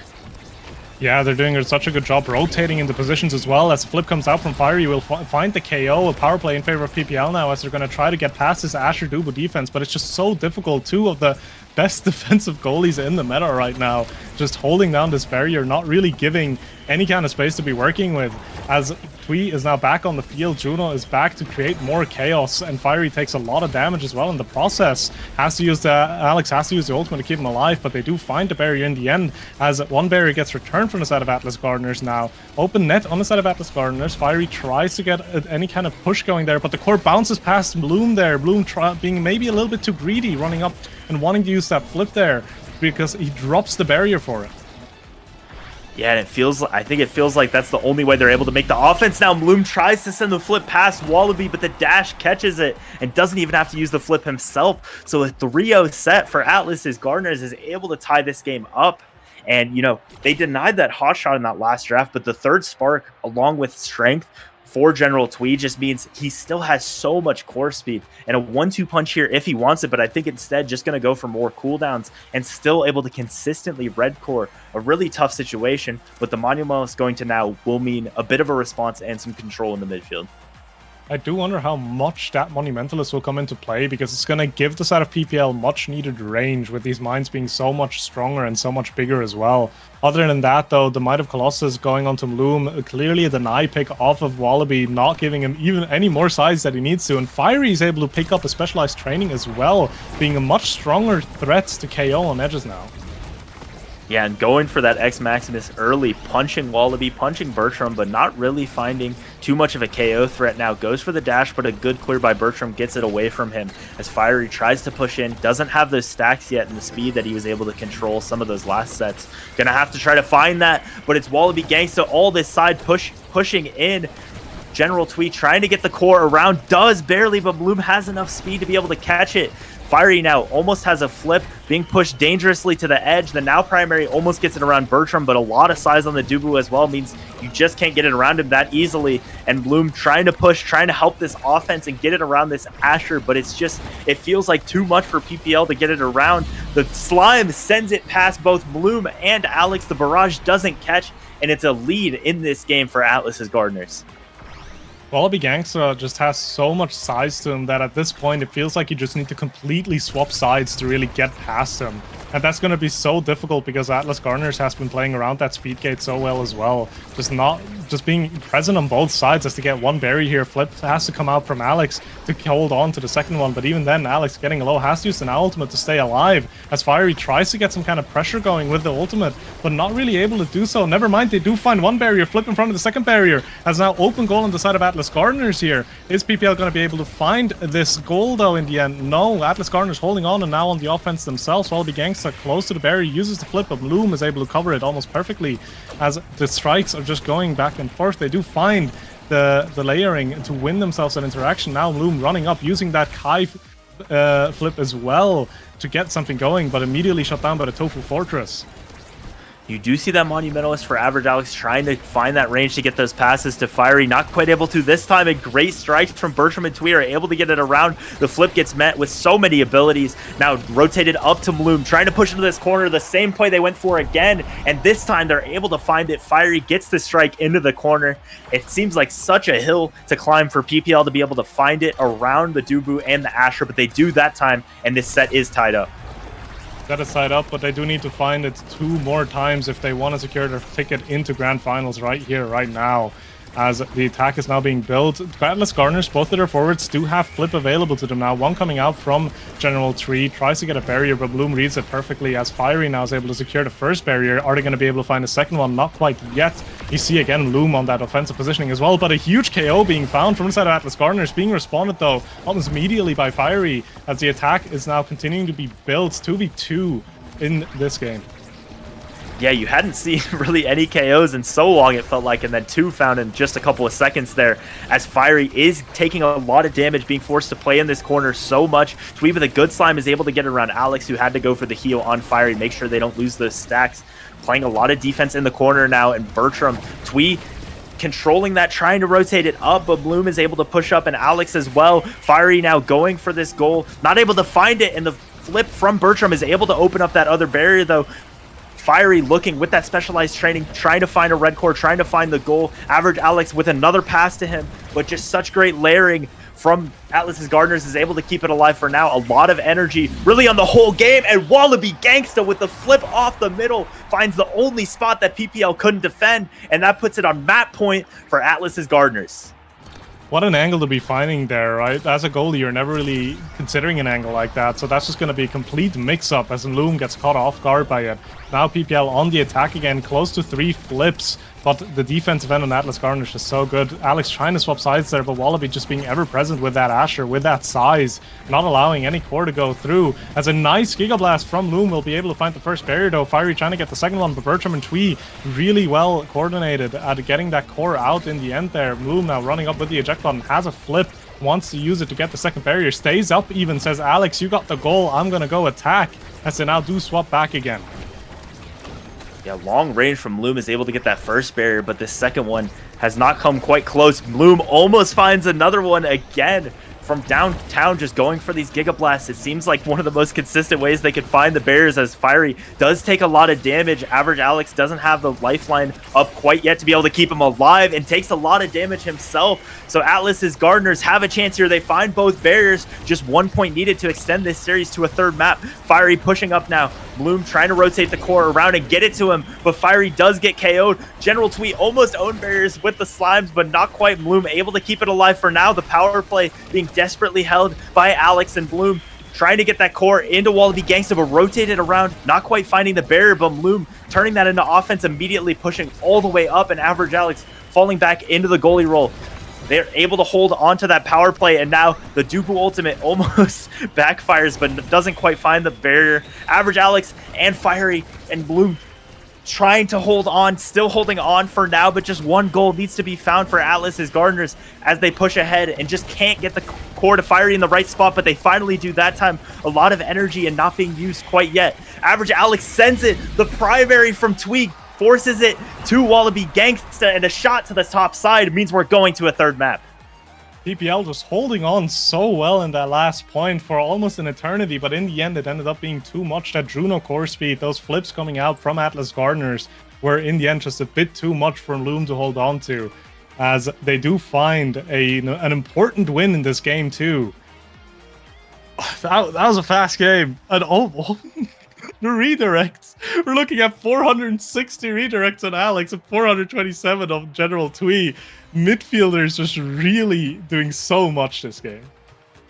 Yeah, and I don't know what it is about this patch, but I feel like we've seen so many of those games with 300, 400 plus redirects in these last playoffs, and then this tournament as well.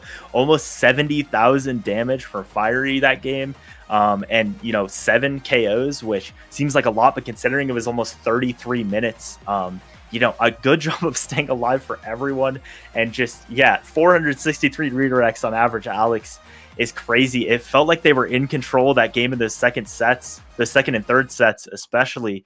But great resilience from Atlas's Gardeners on PPL's pick to be able to bring that back. And, just incredible game. So much back and forth. And it is able to be won by Atlas's Gardeners. And I think our third map pick is not going to quite be a 30-minute game that we saw in these last two. It will absolutely not be, as we're going to head into an Inkies game. A very different map compared to both AtLab and Night Market, what we've seen so far. So the priorities are going to be looking rather different as well. I do wonder what the goalie picks will be here for both of the teams, because I feel like Inkies is a map where the normal defensive goalie choices don't necessarily always bring the most value. So I'm interested to see if they want to pick up maybe some other pick here, or if we're going to see Bertram on a Dubu again.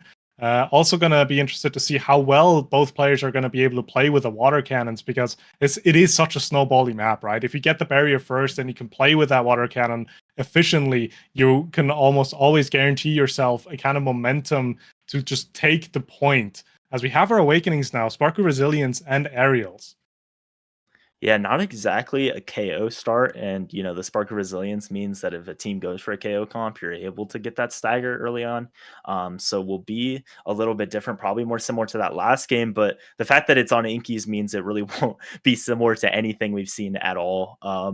And I think the goalie picks could be a lot different. But yeah, I think with the aerial start, Juno is going to have a lot of reach with those dashes, and it'll make it impossible to cross clear. That I think PPL could go for a ban there. And yeah, I really don't know what Bloom would go for here. I think Kai is really strong and could honestly be banned, but would you go for a rune here? I know they played that on Oni, and it can be similar, but yeah, I think really hard to, if you're Atlas's Gardeners, to figure out, especially what PPL is going to go for here. Yeah, most definitely. And even then, Aerials and Spark Resilience, you do have another Spark start, right? So basically every kind of character pick will be able to find some kind of base value going into this, because they can get their Sparks going early on. They can get that snowball going, which is so important on such a snowbally map like this as well.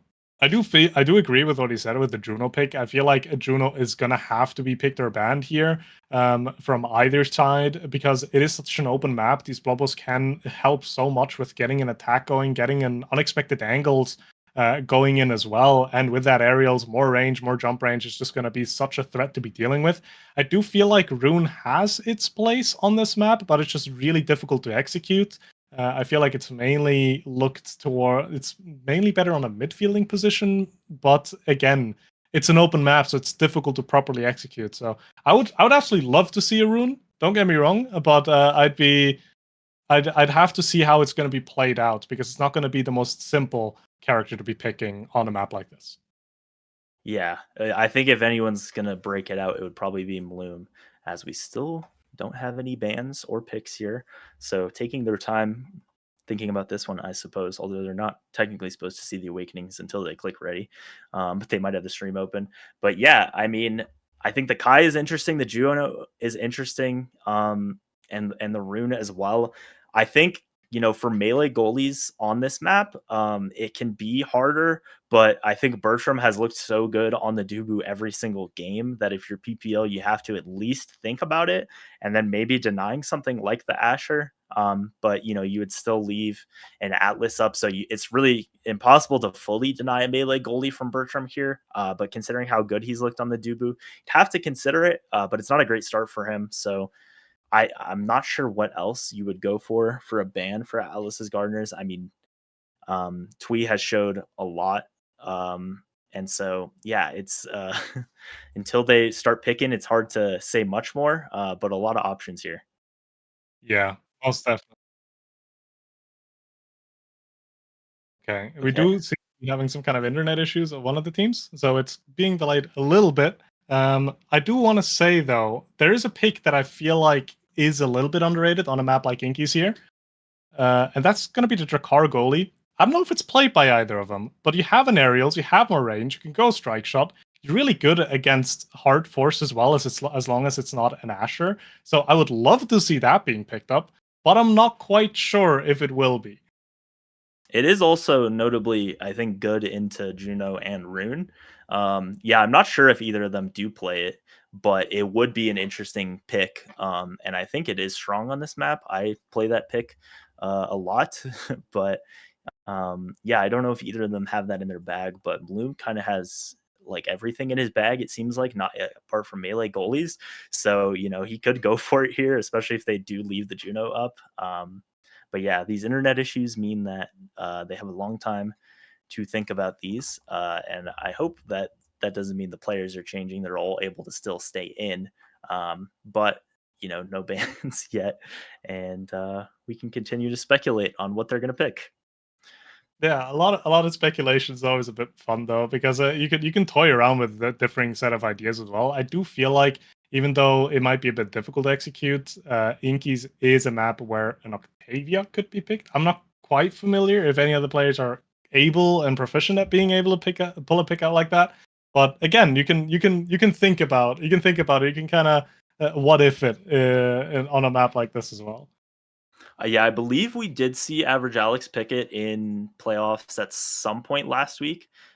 So yeah, I think he could go for it, and I think with the aerial start, it's something to consider, or the stagger start if they go for more damage. But we finally are here, and it is PPL going for the Juno ban, like we anticipated. So all that yapping, and it was pretty much the first thing that we said. The Juno ban does come through, and we'll see what Atlas Gardeners respond with a ban of their own.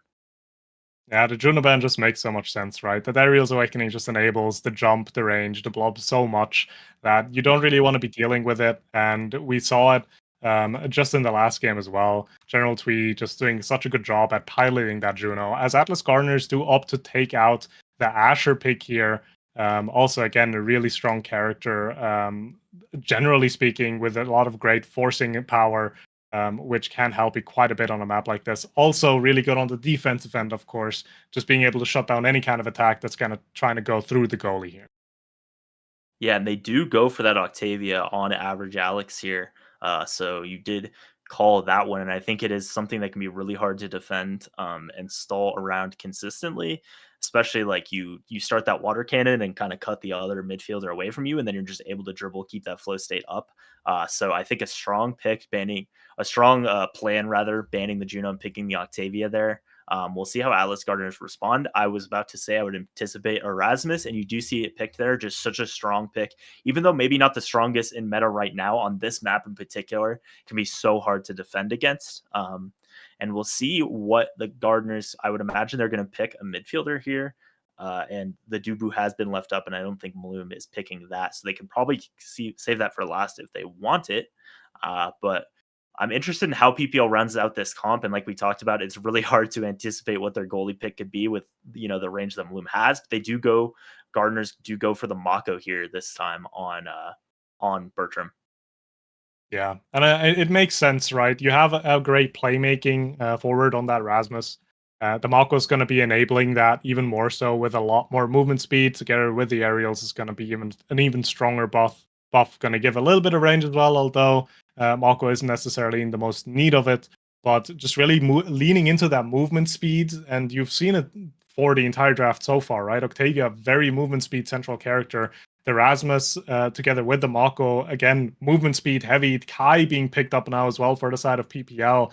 Again, another fast character, likely going towards Bloom here, making sure to get that value with maybe an eject button here as well, maybe not. And Kazan, another playmaking forward, going into the hands of Fiery here. As we're looking at, I feel like, similar kind of team comps, just different characters. Yeah, I think PPL did really well here with the aerial start. Like I talked about how Bloom could pick a lot of things, but Kai is just traditionally probably the best goalie on this map. And with an aerial start, you're able to pick it up in that fourth slot.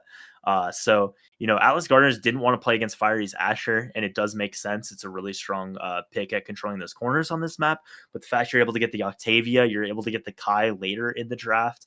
Kazan as well with the stagger start means that it's not going to be quite as easy to KO him. You do see General Tweet is able to get the Luna here. So if they have any hope of KOing the Kazan consistently, which is his problem right now, they did pick up the Luna to try to make that happen. But I do really like the draft from PPL here, and I think they have a really strong comp with this aerial start.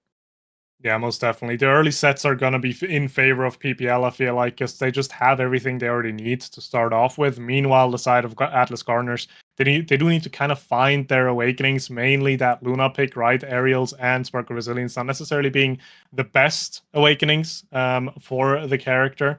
And to top it off, a Spark of Resilience start means that Kazan's going to be able to pick that one up as well. Again, as you said, going to help with that survivability for him. So that KO angle from Luna's not going to be ever present. Luna has a pretty good core control type of playstyle as well, if played correctly. It's just very all or nothing because those dashes are either you hit him or you're just in enemy barrier without the core and completely out of the play. Yeah, and also on this map in particular, if you miss those dashes, you could find yourself on the other side of the water cannon and then really push out of that play for a long time. Going to be stuck on that other side. So I think Tweet in that first game was on the Luna and did a great job of not finding himself out of position too often. But yeah, I think they're going to have to KO this Kazan most likely to be able to consistently keep up with just the well-roundedness of PPL's comp and how much Mloob is going to be once again able to control the field with that Kai and this time with aerials. I think Strike Shot Kai is a valid pick on this map. It's like Strike Shot is so good at controlling the other side of that barrier when you're across it because it's such a large barrier. But I think the eject button also, especially with aerials, could be valid here. I think Bloom goes for the eject button most often, so that's most likely what we'll see. But it is an interesting choice.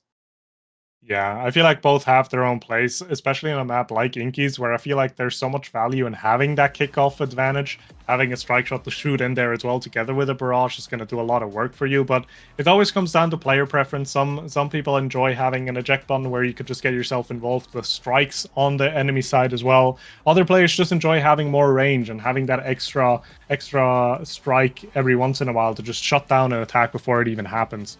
So curious to see what Bloom will go here as we're now going to load into the game and find out who took which awakenings. And I feel like it's pretty much as most of us expected.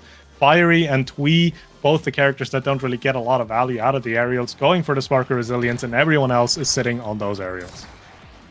And Twee, once again, standing by his morals and continuing to not play that Magnetized Souls. So going for the slick kicks once again.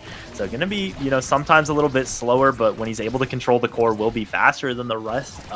But Average Alex, that first flow state is up, and so far he's able to keep it up, but not for too long. Actually does find the primary there just at the last second, so still able to keep it up. Fiery controlling with these hooks into the corner, able to keep the core on that side for a while, but Average Alex is taking a bit of damage, and Bloom with the Giga Blast is not quite able to control the other side, was going for an orb, trying to control that bottom side, but they do get it around. So first water cannon going to the side of Atlas's Gardeners. Good patience by Bloom, but a little bit too patient, and Wallaby just finds the primary on Bloom. No evade to be found, and a first goal for Atlas's Gardeners. First goal being found, that barrier again, enabling that water cannon, just completely shutting off the forwards, really going back and helping Bloom there. You saw Bloom with the eject button really trying to make value out of it as well, though, just always being ready to run to the side that is not being attacked by his forwards and trying to get that pressure going, but it just wasn't able to find its target in that last point. Yeah, an early misstep by Bloom and Average Alex. Bloom sent the pass down, but Average Alex wasn't ready for the strike, so the flow state is down for now, but probably close to coming back. The ultimate doesn't find anything, and once again, Wallaby Gangsta just doing such a good job in these strike wars, able to be the first team to open up the goal. Don't even need the water cannon, as General Twee with the dash sends it to the top side. No barrage from Bloom to cover that side, and a quick 2-0 lead for Atlas's Gardeners. And that's a dangerous part of that Kai Ejectbone playstyle, right? Because you're going so far up or trying to get involved so far up, as soon as you lose a single strike war or get forced through in any smart way, it's usually a free shot at the barrier, right? But the upside of when you do execute it properly is a three-man offense that even a defensive goalie like Mako is going to have trouble dealing with. But again, the hook coming out from Wallaby Gangsta here finds the barrier. Flip has to come out from Bloom here. But again, an open goal on the side of PP Legends, and the team comp that I would have figured had an easier time executing in the early stages of the game just lost the first set 3-0. Yeah, and that means that Octavia is probably going to be picking pretty late, and you're going to be able to deny what you hopefully need to from them, and also just pick up stuff for yourself. But never mind, I guess none of the members of PPL got too much experience, so it is Octavia picking second.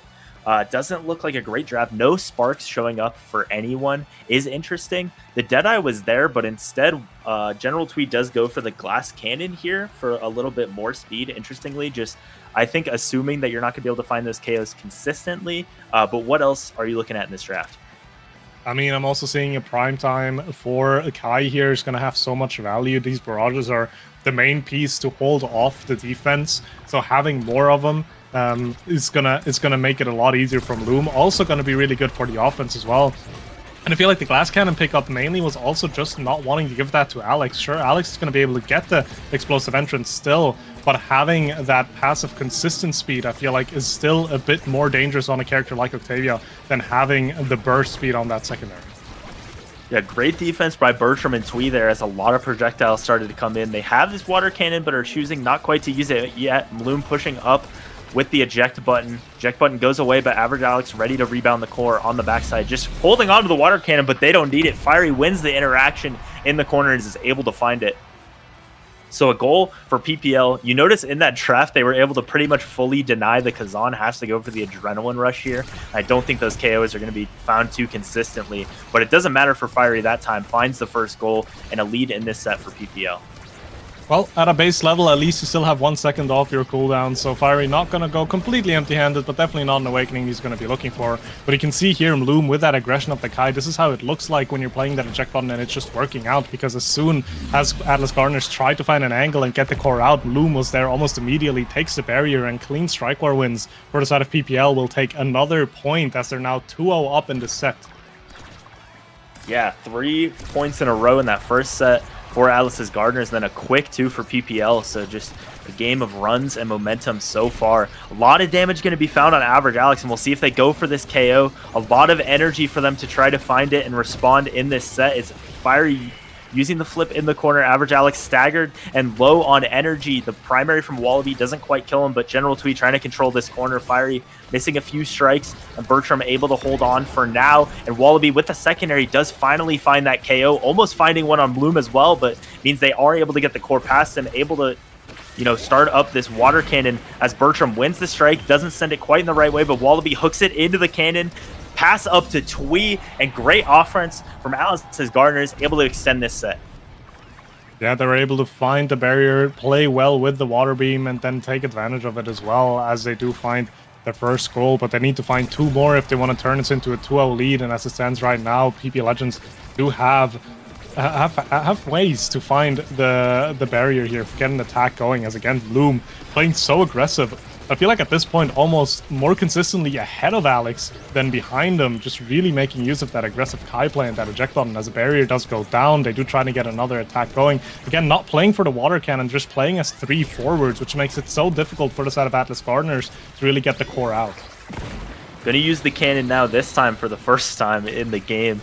Interestingly, Bloom dribbles into the corner, and the barrage is able to keep it alive. Average Alex trying to keep that flow state up, but Wallaby with the hook is able to keep it down. So Fiery wins the strike war, sends it down, has to force out the flip from Bertram, who does get it away. Wallaby trying to get it around to Average Alex and Bloom, who are just controlling space on this defense so well. Once again, like you said, Bloom is in front of Average Alex. It feels like most of the game, but it's working really well for them in this set as they try to find this second goal. Twee has to use the flip off the ultimate, but finds a beautiful pass to Wallaby Gangsta, who does get it open. Bertram trying to go down, trying to get that water cannon open, but the primary somehow just misses the core. Fiery finds the corner, and it's a set response from PPL.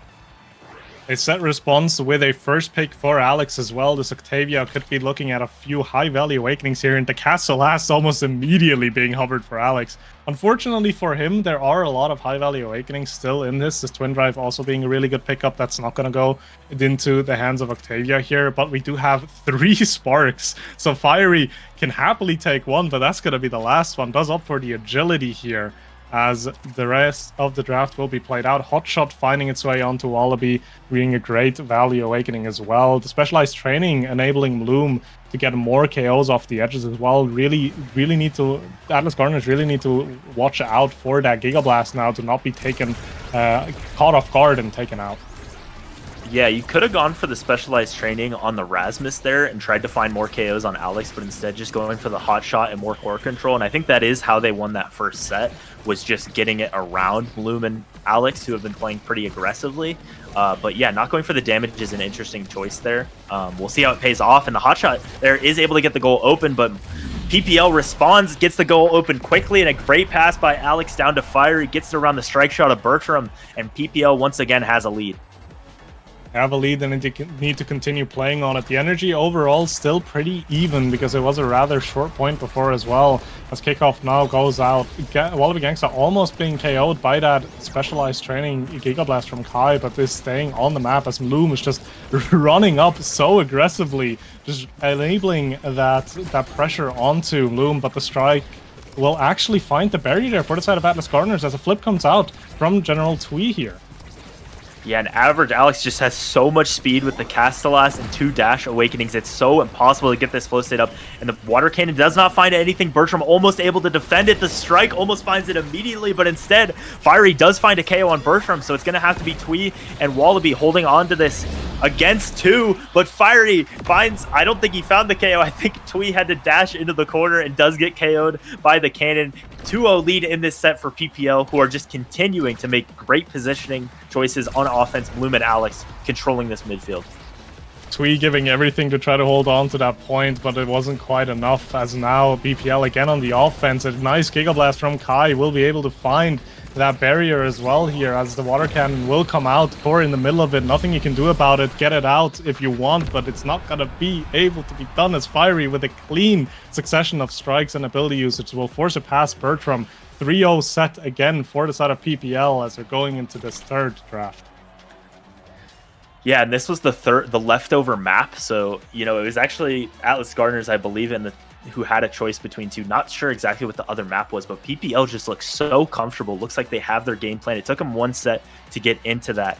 But as we get into this draft here, Stagger Swagger is able to be found on Average Alex, so going to be even faster. And if there was any KO threat, it's being nullified by that pick. Some size goes on the Kazan, more cooldowns on Bloom. It seems tough for Atlas Gardeners to be able to bring this back. They do get some size. The Catalyst and Missile Propulsion are all strong picks, but just seems like all PPL and like they've been playing their game plan perfectly here. Yeah, most definitely. And Bloom is it has that primetime rapid fire, so those barrages are gonna come out by the second.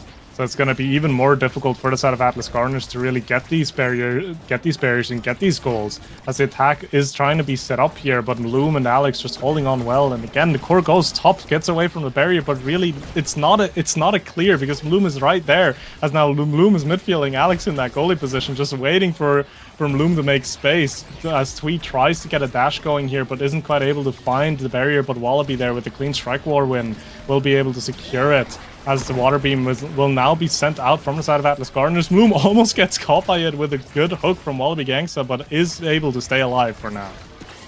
Yeah, and Average Alex has that flow state up. Tweed gets it away from him for now, but it just, with that Castellast, it's still not enough to keep it down. Average Alex pushing in, keeps it up again. Wallaby Gangsta goes for the long shot, almost finds it, but Bloom has the cooldowns to be able to save it. General Tweed with the ultimate. Fiery has the flip, goes for a pass, and Wallaby with a hook to himself finds the perfect spot in the goal to score it. So a response found by Atlas Gardeners. They've done this all 3 games in the 4th set and once again take a lead. Yeah, Loom not really fully trusting his intuition there, standing still for even just a split second, which stopped him from being able to get towards that core, as now the core is finding the barrier on the side of Atlas Gardeners, actually. As Fiery is now up front, Loom's going to run up, use that barrage, but well defended for Bertram. Immediately Octavia coming out as well. The flip has to come out from Bertram, but is not able to get it past Alex and Fiery there, as even if the core did go past, there was a water cannon right there to catch it as well. Yeah, just great control, great coverage from PPL once again, and Fiery has been winning so many of these interactions. The Kazan with size, and Wallaby Gangsta, an unfortunate secondary with the hot shot and 1-2 punch sends it too fast backwards, and Average Alex with the flip is able to find it into the top side. A disaster point, 8 seconds, and just one more away for PPL. PPL just needs to find one more goal to position themselves in grand finals, to confirm themselves, to walk away from this tournament with a little bit of money at the very least, as the barrier does now drop as well. Bloom doing such a good job with that. Kai has a flip as well if he needs to use it. Will use the water cannon here, but does not get any kind of core interaction there, as the clears come out from Atlas Gardeners, but it's just so difficult to really do anything, as Bloom walks up, uses the flip, gets the attack going, and it's just too much for Atlas Gardeners to defend, as PPL will find the victory in this game 3, win the series 2-1, and secure their spot in grand finals. Yeah, they move on to grand finals as, you know, the 1 seed, the winners of NASA. It was expected. A great showing from Atlas's Gardeners, who was the LCQ team and found themselves all the way in winners finals here. They'll still have a chance to come back and get a rematch, but it is PPL who continue their series win streak we talked about all through NASA, all the way back. Their last loss in an official series, not a weekly, was in landing against EKC. And once again, the most dominant showing we saw from them this series on that 3rd map took just 13 minutes, and just showing their versatility once again. The Octavia, which we hadn't seen all series, looking really strong there, and just a great job by PPL to close out that series. Yeah, the win streak will continue, but we will see if it's going to hold for the entirety of the tournament. But PPL, convincing performance. But on the other side, Atlas Gardeners having a good showing as well. Even though they have to go down to the loser side of things now, they're definitely a team to be contesting a win here for the entirety of the tournament as well. So very excited to see how this is going to continue. Yeah, and next up, we will have losers semifinals. We had a few of those games played this morning, and the teams in that is going to be Polar Cortex, winners of Nasty, taking on the Rose Petals, who are looking to get some revenge from how playoffs went for them. So we'll be back with that game. It'll be losers semis, and the winner of that, I believe, will face Atlas's Gardeners. So those teams still with a chance. We'll be back soon with that game. And don't go anywhere. Thank you for watching. Pick your poison.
Welcome back, everybody, to today's broadcast of the Pick Your Poison Finals. We are coming in with the lower bracket here. My name is Gordo. I am joined by Grimella for our next pair of series. And to start things off, we have got Polar Cortex taking on the Rose Petals. Grimella, how are you doing? I'm doing good. That first series was really, really, really long, so I'm feeling a little tired, and I wasn't even playing in it. But I'm excited for this series here. We have the Nasty champions in Polar Cortex.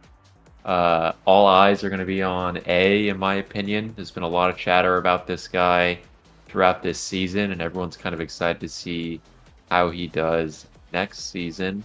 But we're just hopping right into game here. Super interesting drafts. We've got an Octavia for Striker Kai for Rose Petals.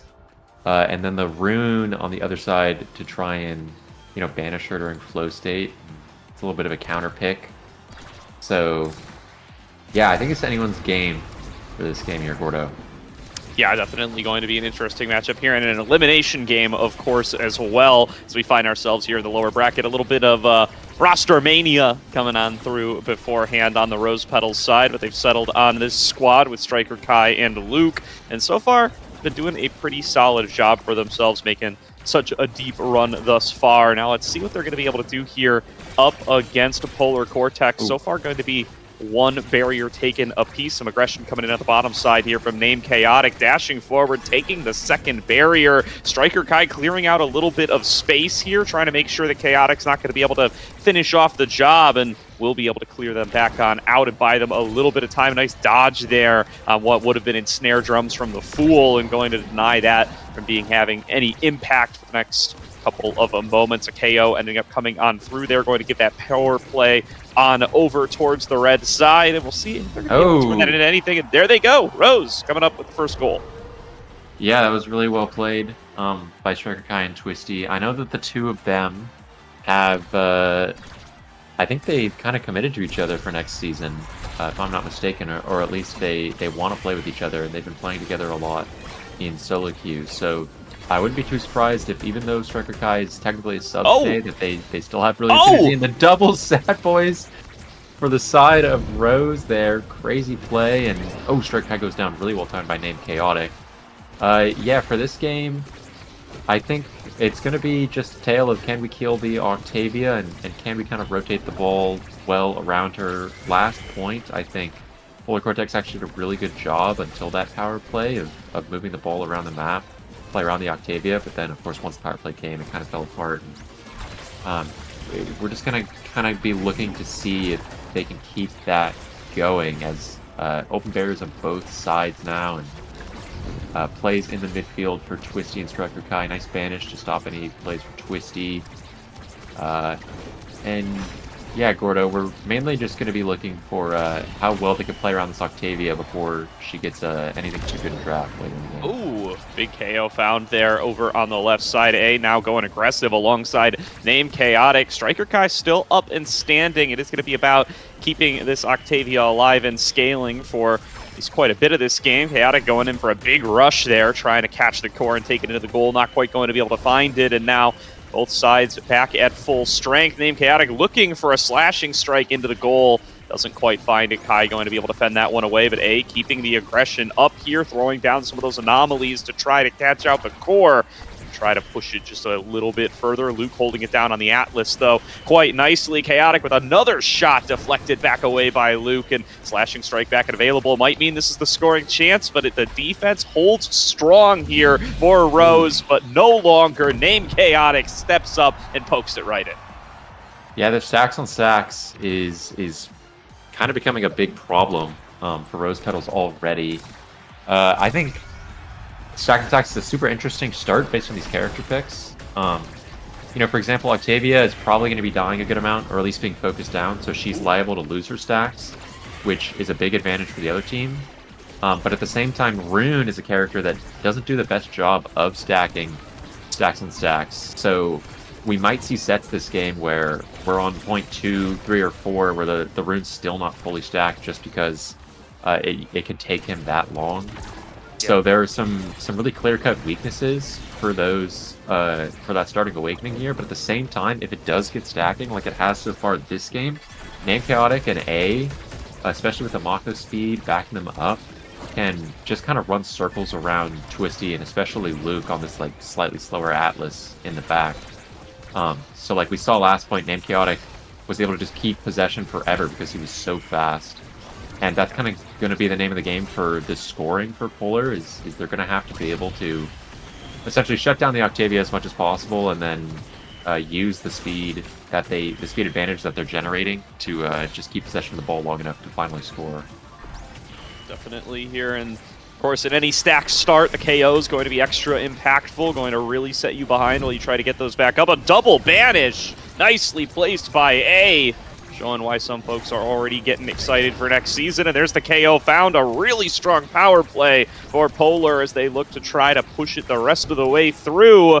Cool already coming out to midfield to come and try to support the offense, but gets it past them, gonna give up that barrier, and they're not going to be able to close it out now. The respawn is here, as is overtime, and it's anyone's point from here to be able to take the lead early on in this game. Number one, Twisty stepping up towards the top. Cry throwing on down that beat drop, trying to get onto it, but not going to be able to find it there. Another banish buys a little bit of space. Chaotic not going to be able to pick it on up with the rush, and sneaks on by, but Fool going to be able to deflect it yet again. Luke gets it back into Kai's hands. Chaotic back down to A, setting up the passing plays and seeing if they can find themselves a route on in, but it's just been more and more difficult. Twisty with that flip available might be the difference maker, but needs to be able to get in range. Does do it and pushes it through, deflected off the wall, and a point over to Rose. Yeah, great hook by Twisty there. Flip, walk up, hook Fool, and then hit the core immediately after during the hit stun. Really, really well played.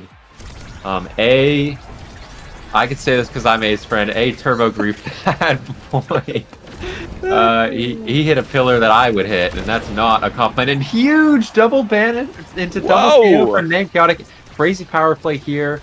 I wouldn't be surprised if Luke is able to hold, but the idea is during this power play to just burn as many of his resources as possible.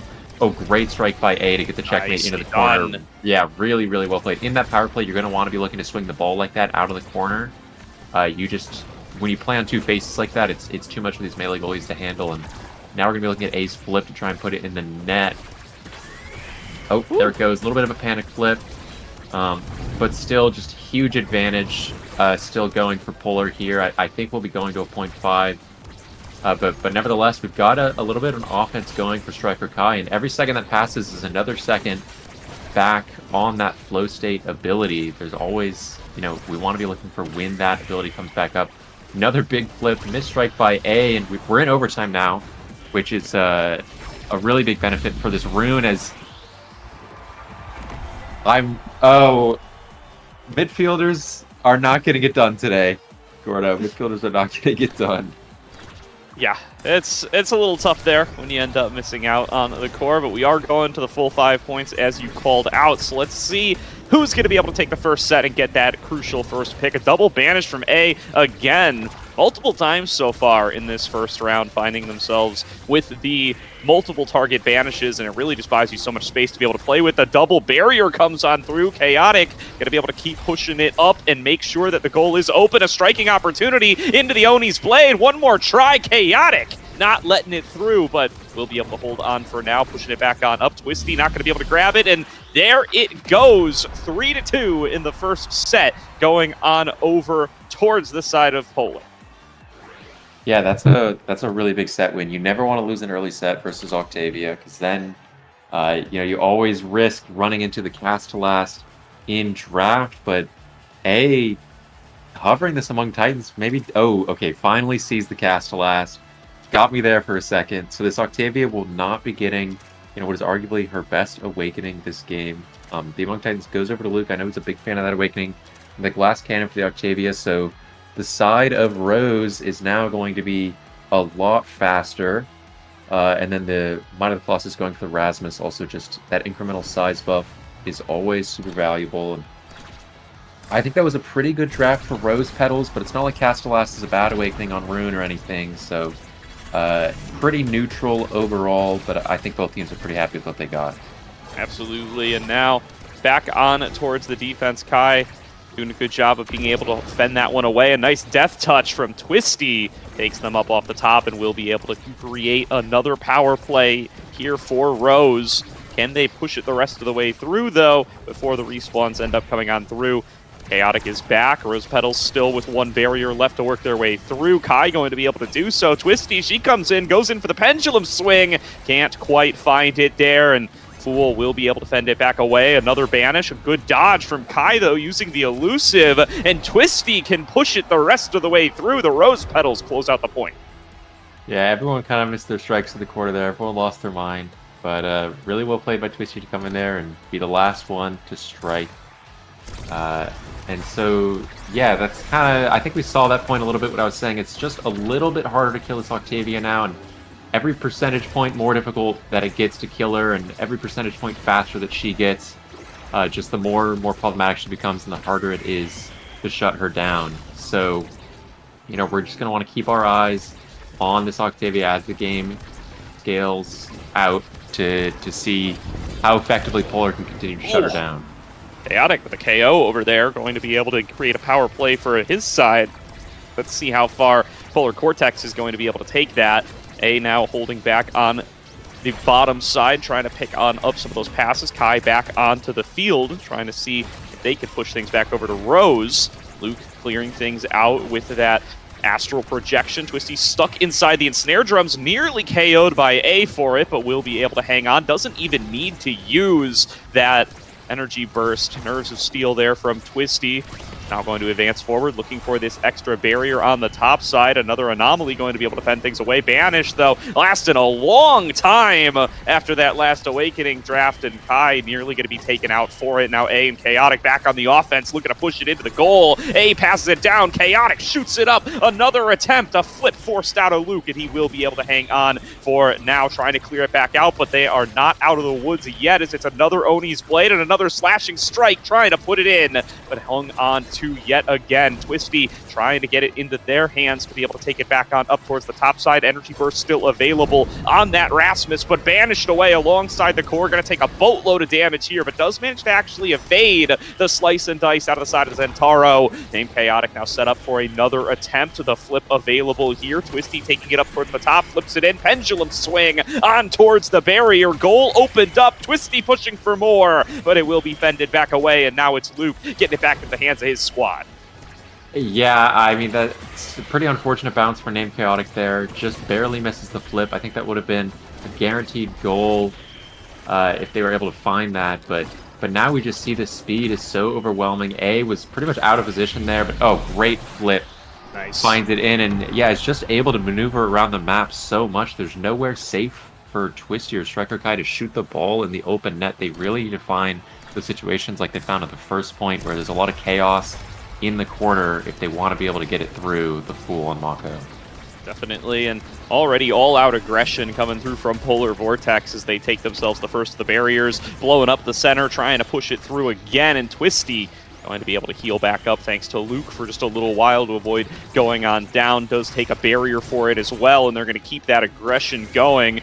Fended away by Named Chaotic. A good block from Luke. Keeps it on towards aggressive side of the map. Banish, though, finds its way onto Twisty yet again, but it does not stop the offense one bit. Striker Guy comes through, finds the second barrier. Twisty still standing. Anomalies down, and a shot at the goal available once again for the Rose Petals as they look to take themselves a lead in the second set. Twisty with a shooting angle. Doesn't quite take it on through. Beat drop going to fend them away, but won't be enough to get any KOs. Won't deal any significant lasting damage. And it does mean that Polar Cortex still have an opportunity to fight back. Pendulum swing out of Twisty, though, finds a KO for her, and she can push for another attempt. Kai passes it up. Doesn't even need to land on a Twisty. Try to grab it back with the death touch, but it's destined for the goal. It's getting in there for the Rose Petals.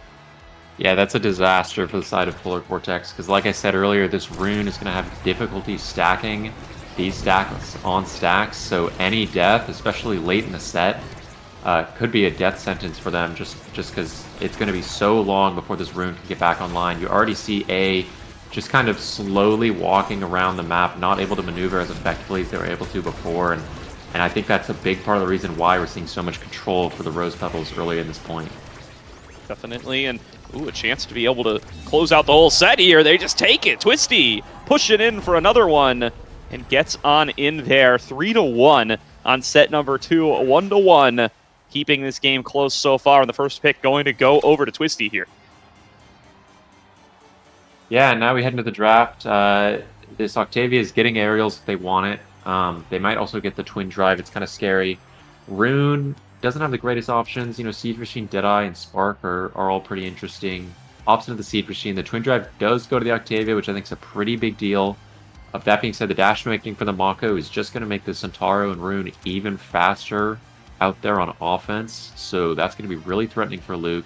And Luke doesn't really get much defensive utility in this draft to help back up the increased offensive pressure from the side of Polar Vortex after the draft. So aside from that twin drive pickup, I think Polar are really, really happy with how that draft went. We're just going to have to see how they execute. Yeah, that creation duration on the rune pillars, always so important to be able to craft yourself some winning scenarios on experienced rune players. Have to see if A is going to be able to make those happen, but another good combo out of Twisty and Kai. Kai takes the barrier on the bottom, gets it over to Twisty. A pendulum swing finds the top one, and it's an open goal already for the Rose Petals yet again, and Twisty on a breakaway with the whiplash. Can't quite push it through, and it will be fended back away. Named Chaotic going to receive it on the opposite side. A coming in towards midfield to try to help out. A double banish found by A again. The timing just barely off from Named Chaotic. That could have been a KO there. Instead, they're going to keep that brawl going for a little bit longer. Nearly taken down, goes elusive to stay standing, and will be able to survive, but a nice fight back there from the Rose Petals after a bad situation from that banish. Now looking to take it all the way for the point. Twisty, another shot on goal, passes it down. Luke coming in with the assistance from the strike shot, bouncing between anomalies, but Kai trying to disrupt, will be able to get it just a little bit there. Astral projection to help on out. A banish lands onto the Octavia yet again, gonna get KO'd by the anomaly for that. A power play available for Polar Vortex, but they can't defend the goal. Fool knocks it down, but still finds its way into the net. Yeah, I mean, really, really sad to lose the point there, but I do want to point out that was a really, really good point for A. So that like silly double pillar shenanigans that were going on in the bottom corner, really, really nice for the Rune with stacks on stacks, because each of those hits gives him a lot of stacks. You can see he's already fully stacked, and he's one of the 2 people in the lobby to do so right now. Or I think the only one in the lobby that's already fully stacked. And you can attribute that to like the core bouncing between those 2 pillars. It's the one situation where Rune gets really, really good with this awakening because he can stack so quickly. And he also got the KO, so that was really, really nice. But unfortunately, the ball slipped right by him with the flip to Twisty, and the goal goes in. And for this point, a lot of chaos going on, but the Rune speed definitely a big help.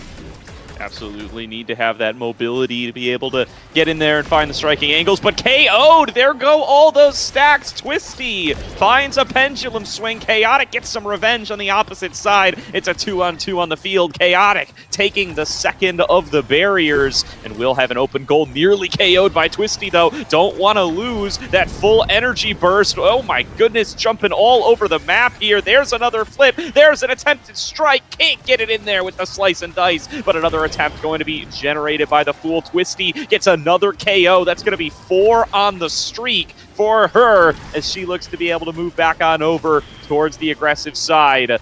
Kai coming in the bottom side for assistance. A disrupting their passing, though, and going to be able to push it in towards the goal potentially. Twisty still with the energy burst available. A takes another shot. Can't quite get it past Luke. Luke set aside by Named Chaotic, but will still stay strong. Another double banish found by A. They try to chain that into the ensnare drums, but they do not connect, and it will still be held onto by both sides for now. Brawling in midfield. Yeah, the missed KO is really, really nice. A can keep those stacks going a little bit, but you know, all that being said, I think Luke has done an exceptional job at this point, holding it down in the open net, using that Among Titan speed. Has had to go for some pretty aggressive reads to not let the ball go through, but finally drops the flip as the barrier drops on the other side of the map. So we're in a double open net situation. It's kind of anyone's game. I think both teams are pretty good at scoring in the open net. The Rasmus is really good at it, and Centauro is really good at it. So we're going to look to see if Named Chaotic can put it in with the flip. Ooh, another nice banish onto Kai and Luke this time. They had a good angle to shoot, but they didn't quite have the core. Nice juke out by name Chaotic. Goes down with the slashing strike, baits out the astral projection, flips and shoots it up. That's going to be 1-1. Yeah, Luke there, really difficult situation. Name Chaotic essentially just checkmated him. Needed to react to where Luke walked after the primary, and Luke took the step down, so Name Chaotic sends it to the corner. Had the correct punish there, and you know, as I'm saying all this, A finally gets those stacks and stacks back, and it's not too late in the set, so I think we're going to see if the Polar Vortex can hold here. We'll see this speed become pretty overwhelming as this point progresses. Yeah, definitely going to be a lot of that built on up here. Going to be Kai now without energy and without the speed, and it's stuck up in that top corner. A gets it on down to Chaotic. They're going to start passing it back and forth to try to open up an angle to get past Luke onto this bottom barrier, but it's so difficult to push in past Atlas when there's just that one circle, and he can keep on using the expanse to clear it out. Twisty, meanwhile, has been able to find one up on the top side. That's an open goal for the side of the Rose Petals, and a chance to be able to take it through. Twisty right in front of an Anomaly will be able to retain a little bit of control, but doesn't have the ability to get it back over to Kai. Kai passing it on through midfield. There's going to be Chaotic getting in the way, trying to take it back in towards the right.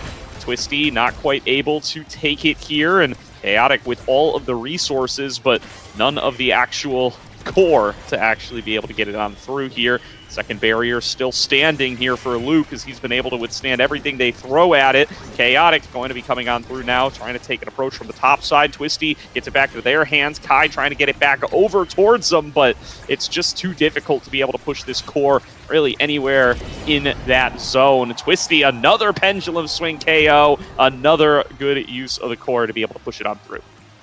Yeah, really good strike from Twisty there to kind of send it into that little space, the little wall next to the bumper. There was kind of nowhere for the Fool to hit it. He couldn't go back up because it would just bounce back down into the Raz's primary, and he couldn't go out because the Raz's primary caught it like it did there. So really well played by Twisty. I think that was a super difficult situation to navigate.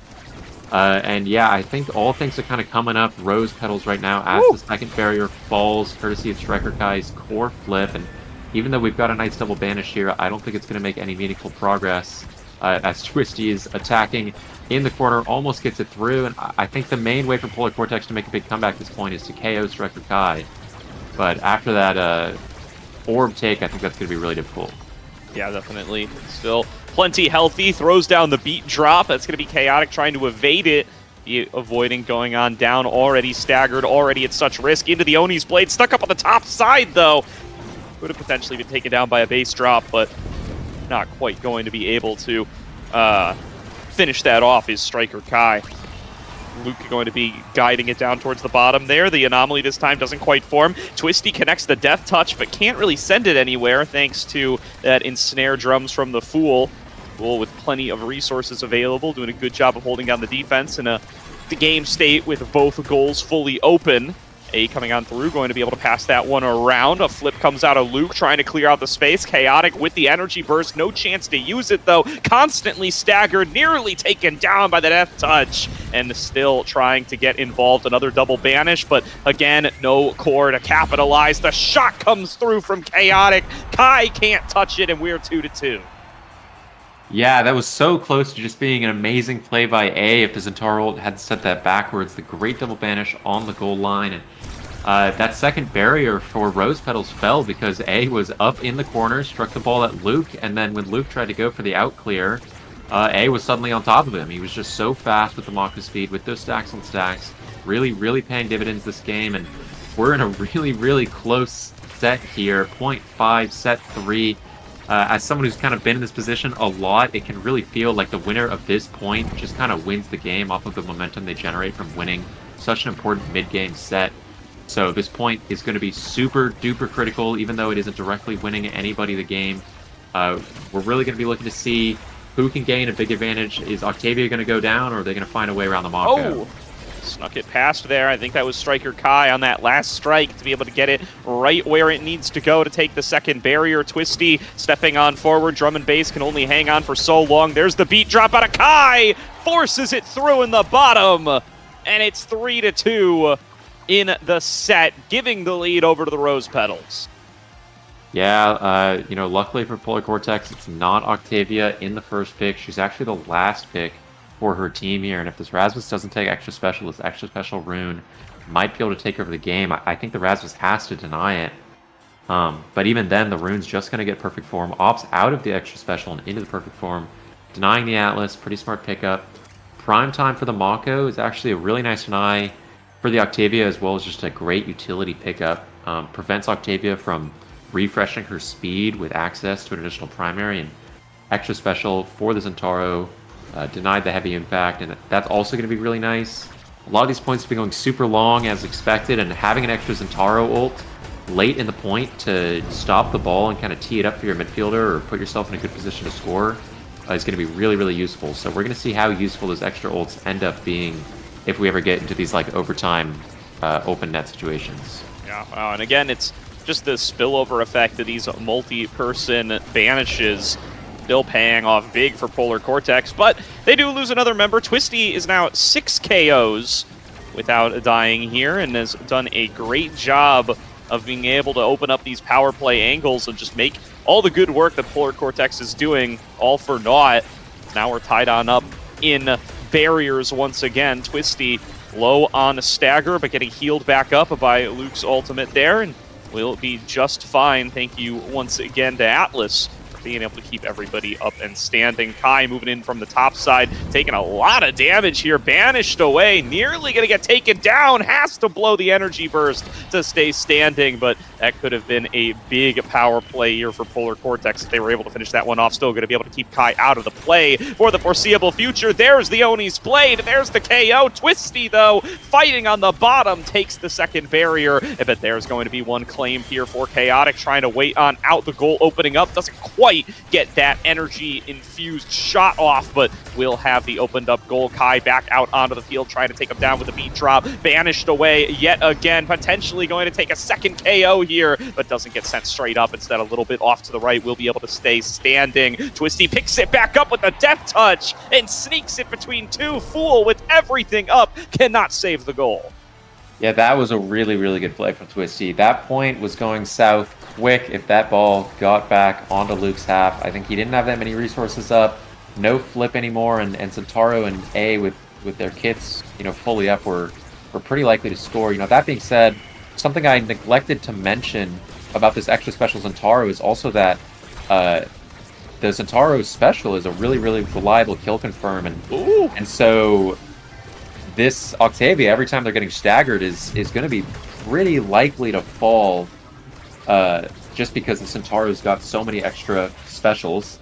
But, all that being said, double barriers go down for the side of Rose as I'm doing all this yapping, and things are looking really good for Polar as they put the ball in the net. Well played to both forwards.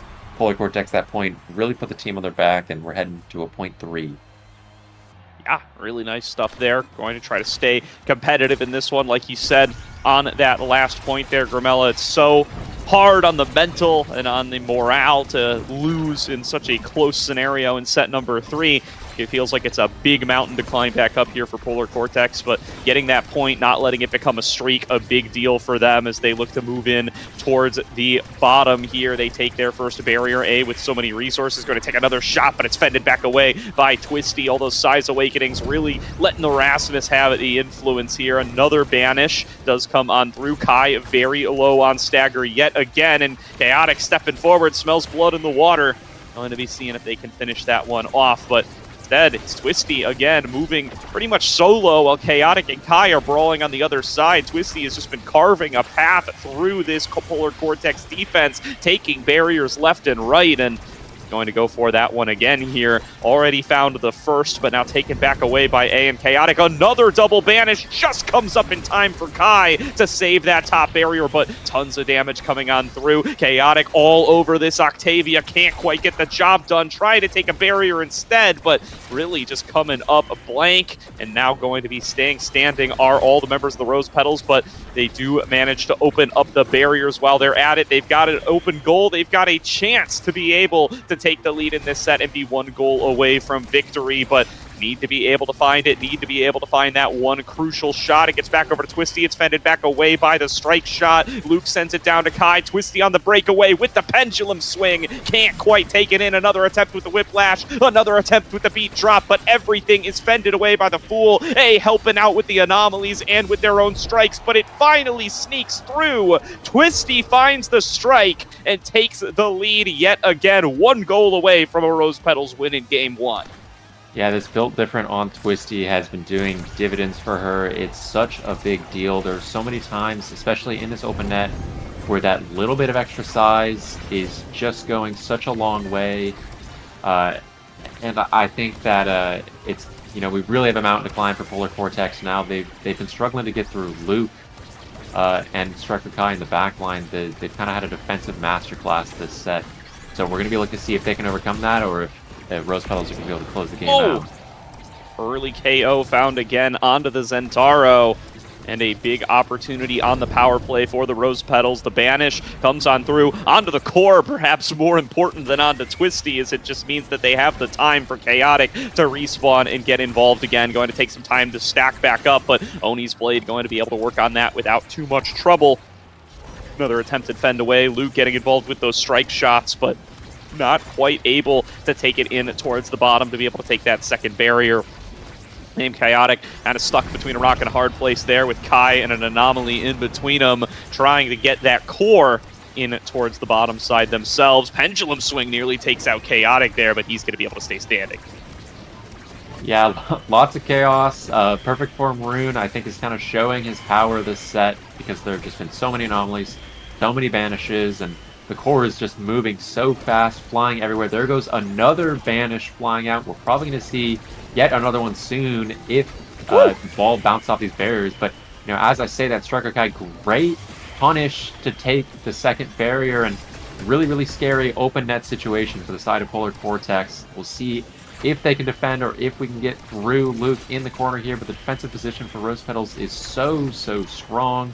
A almost gets the ball around, but Luke so fast, able to get there in time. Finally, another banish, but the Atlas ult saves Twisty. No threat of losing her life at all here. Pillar, really, really scary, not able to make things go crazy, and now Centaro's going crazy, and everyone's going crazy, and Twisty puts it in the top net. Well played to Rose. Game one for them.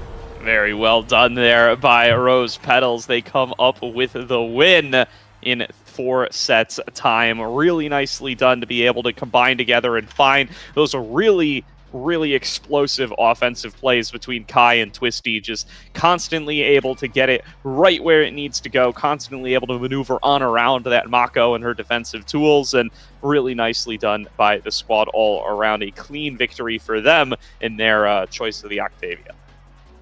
Yeah, and I don't know what it is about him on this Rune character, but he farms the redirects, and he does it again this game. 453 redirects, really stands out on the stat sheet. But MVP goes to Striker Kai. I'd say very deservingly. Found a lot of very clutch second barriers to break through the stalwart Mako. Really valuable to get the first open net, like to take that second barrier first in these melee goalie matchups. Because melee goalies are really only able to contribute on offense if they have that second barrier up. So losing that second barrier means that your offense just becomes that much less potent. I think it's a big contributor as to why Rose Petals were able to find the win this game, and also 127 saves on Luke. Defensive masterclass from him, able to hold it down despite all the chaos and the flying core from the Rune with the core speed in overtime, and the Zentaro halting the ball and then sending it flying and all that. So yeah, really well played to Rose Petals. And we're moving on to Tycho Temple, another really solid map for the Rune if A decides to opt into it. Again, I wouldn't be surprised to see the Fool on the Asher if that goes unbanned. But all that being said, really well played to Rose Petals for that game 1. I'm excited to see what happens on Taiko Temple in game 2.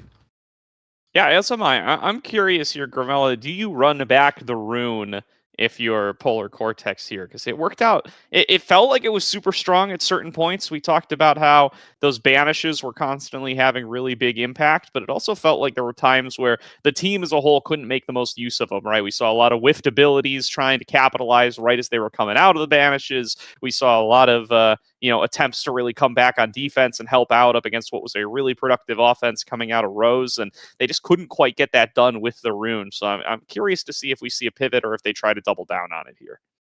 Yeah, based on the Awakening start of Super Surge Missile Prop, I'd be surprised to see the rune.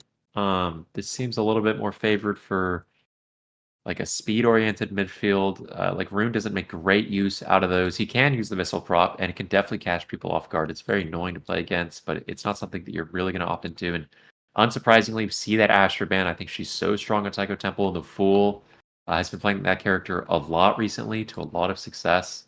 And then the Zentaro ban for Polar Cortex. Don't want to give Twisty, her most played character. Easy Atlas lock-in missile prop start, really, really strong for him on the first pick. But yeah, what you were saying about the rune, I do think that there was some, defensive misgivings and some timing mix-ups that they weren't super comfortable with. I'll attribute that a bit to making some mistakes as well as the Castellas throwing off Name Chaotic's timing. I know early in that game we saw the timing was actually really solid. They got a KO, I think, with the Centauro dash off of the rune, pillar out of the banish without the Castellas timing, kind of messing them up. But like I said, it's not a great pick here. I'd be really surprised to see them pick it. You can make it work, especially if you win that first set. You get something really strong to go scaling. But yeah, not too surprised to see Julie Dubu picked up for the side of Polar Cortex. Dubu, the other really strong abuser of missile prop from the goalie position as a melee goalie. So his walls are going to be super useful on offense. Arguably more so than the Mako speed was last game. Just because Luke was able to deal with the Mako speed so well, and the Octavia was able to keep pace. Octavia looks great here and is picked. Another Dash Awakening start for her. So, going to have a lot of speed. We're going to be looking for these Julie Dash Punch KOs as well as like kill confirms on the Octavia. And then now, yeah, I think that's probably the most reasonable pick here. Able to use the Super Surge, keep that Juliet. The big thing with Mao is that her speed is not just for herself, like a Kai. So she's able to keep Juliet up to pace as well as herself against the Octavia and the Rasmus, who are going to be otherwise running circles around here. So, if A had picked the Kai here, this Juliet just might not be able to keep pace with that forward duo from the side of Rose Petals. So they're now really, really useful for that.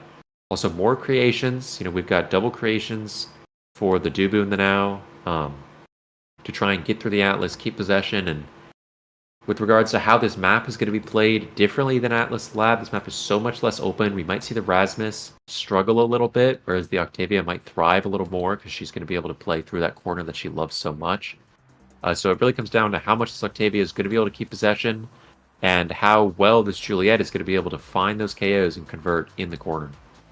Yeah, that is going to be what we're on the lookout for here. So expecting some surges coming out on some of those speed-focused characters, but we'll see what the missile prop can get done.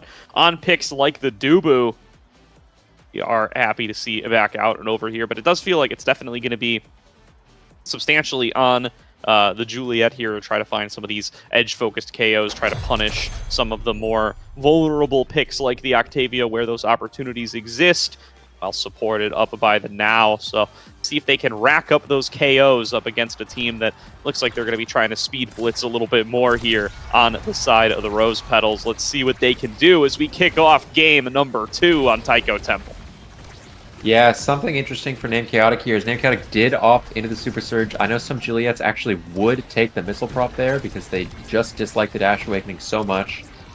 But Name Chaotic comfortable with the Shaolin kick, and I think that's the right choice on Taiko Temple. When you're going to be in these really, really long corners a lot, and the dash going all the way from the bumper onto the enemy barrier is just a super valuable source of long-range hit stun. And also the Super Surge assisting in those Death Punch KOs just a little bit. So, going to be interesting to see. But yeah, like right there, Name Chaotic trying to go for a dash play with the Super Surge. And we're going to be seeing a lot of those this game. Oh, yeah. The other main thing we're going to be looking for is this Dubu to hit level 2 like he does right there to place the wall and take the barrier right as I'm saying it. Thank you, the Fool. That was super validating. Yeah, very good play there on the Dubu. Oh, misses the Summer Assault, though, as a KO is found by Chaotic on the other side. So, boons to both teams. Let's see if Chaotic's going to be able to find the point. Perfect punch there. Ricochets it off the bottom, takes the shot, and named Chaotic on the board first. Yeah, and that was pretty much exactly what we're going to be looking for is either Name Chaotic dashing it through that longer corner on the second barrier, or the Dubu finding a way to walk up on the shorter corner, like the face of the barrier, so what would be the bottom side of the map in this play. If the Dubu can drop a wall down there, it's oftentimes going to be checkmate for the side of the Rose Petals, so we're going to hopefully see the ball rotating down there a lot as Name Chaotic finds flip in front of the barrier and punishes Luke for the early flip. Great play from them, and things are kind of all coming up Polar at the start of this game. Yeah, really nicely done by Polar to start things off here.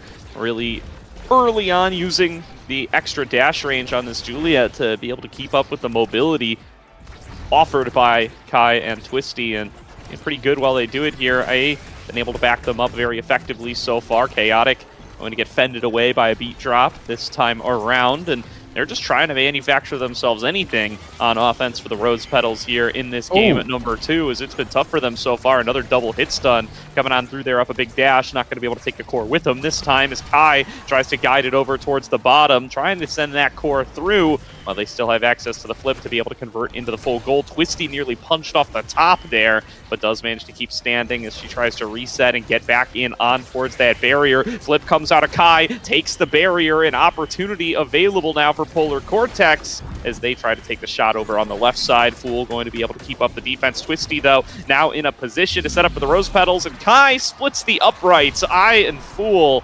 cannot get in there, and they do let it through.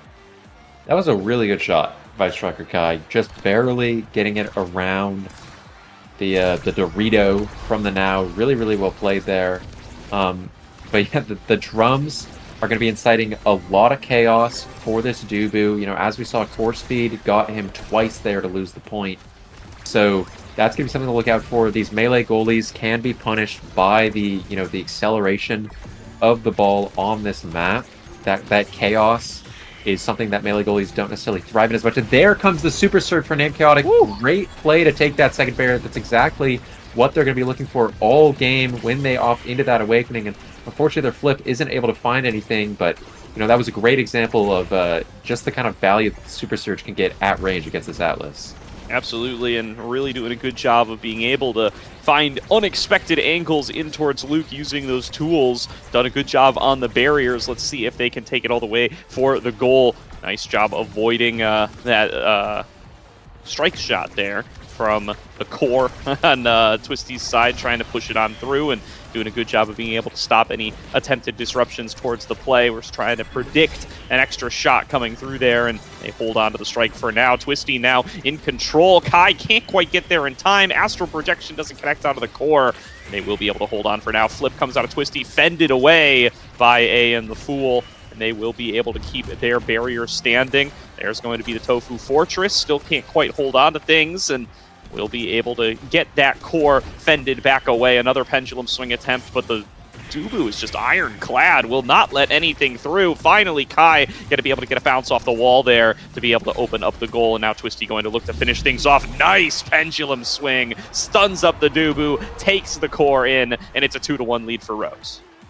Yeah, the missile prop came up huge for Luke there on that strike shot. The strike shot went just a little bit further than Name Chaotic expected to because of that missile prop, and Ball was able to get around him and onto the drum, setting Twisty up for a beautiful pendulum swing to take the goal. And we saw the second barrier go down for the Fool the exact same way as it did the last point.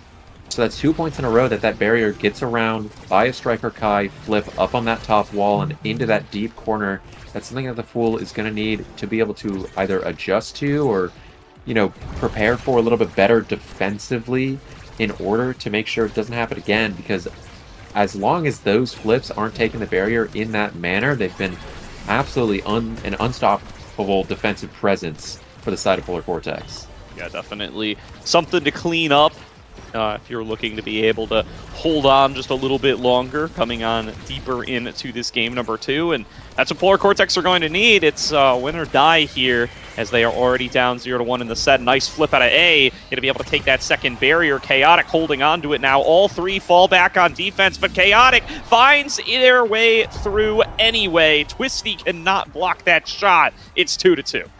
That was such good discipline from Name Chaotic there, recognizing that the flip was completely a bust, and I think a lot of people, especially in kind of a high-stakes situation like this, would have shot it forward, kind of taking the gamble that your opponents are going to make some sort of mistake, but Name Chaotic, very disciplined, decided to opt into the much more disciplined, patient strike of sending it up for the dribble to maintain possession as long as possible, and is rewarded with a favorable strike board against Twisty on the bottom half, able to put it in. Really, really, really well played, and if they can keep that up, I think they're going to be able to take this game. I think they have a really good chance of it here. Trying to take these drums on forward. Twisty going to flip it right into Fool's face. Will be able to take the second barrier from that, and with the goal opened up, the Dubu not quite as threatening as they have been. Can Kai take it on through? Bounces it off the bottom, drops the beat, and can't quite push it through. Fended away by Chaotic this time around, trying to sneak it past. A there on assist as well. Lifeline doing its job, keeping everybody healthy and keeping A in the play. Now going to be flipped back by Fool, just slowing things down, resetting their offense, getting it back into Chaotic's hands. A comes through with the extra shot on the barrier to open up the goal for the side of Polar Vortex as they look to win their first set in a while. Chaotic with a chance here, but the Expanse going to block them right off the bat. Still, Flame Flurry off the bottom. Astral projected back away. Kai drops the beat, pushes it back forward, taces it over to I. And A is able to push it back away. Twisty holding on onto the bottom, waiting for the pass to come on over towards him. Fool going to be able to get it back up. Chaotic with a shot off the back. Can't quite take it through. And Kai pushing for a little bit more while in the flow state. Luke keeping it up towards the top side. Twisty with a chance. Pendulum swing to themselves. Can't quite get it through, and she's going to fall back, but it's too late. Name Chaotic finds the dash punch and takes the set for Polar Vortex. Yeah, I wonder if it was the Super Surge, 30% increased damage there that sent the core so quickly. Now losing out on Monumentalist, because I think you just have to take the Castellas. No, takes the Among Titans, opts into doing what they couldn't last game. Finding that size maybe is going to be really valuable for this Dubu, for this Juliet in this matchup, and Monumentalist taken for the Dubu, make that wall a little bit more potent and size all around for the Brawlers. But I think this Atlas hotshot is just going to be such a big deal, and that was just an absolute robbery by the Rose Petals. I think that draft went so perfectly for them, and we already see that Atlas hotshot paying dividends, and I wouldn't be surprised if we see this Castellas Octavia pay dividends as well shortly. And it's going to be a little bit of a mountain to climb for Polar Vortex now. Yeah, eyes on Striker Kai now. I mean, you've got the promised land here. You found yourself that Castellas. Now let's see what you're going to be able to do with it. Was able to find a win last game even without it.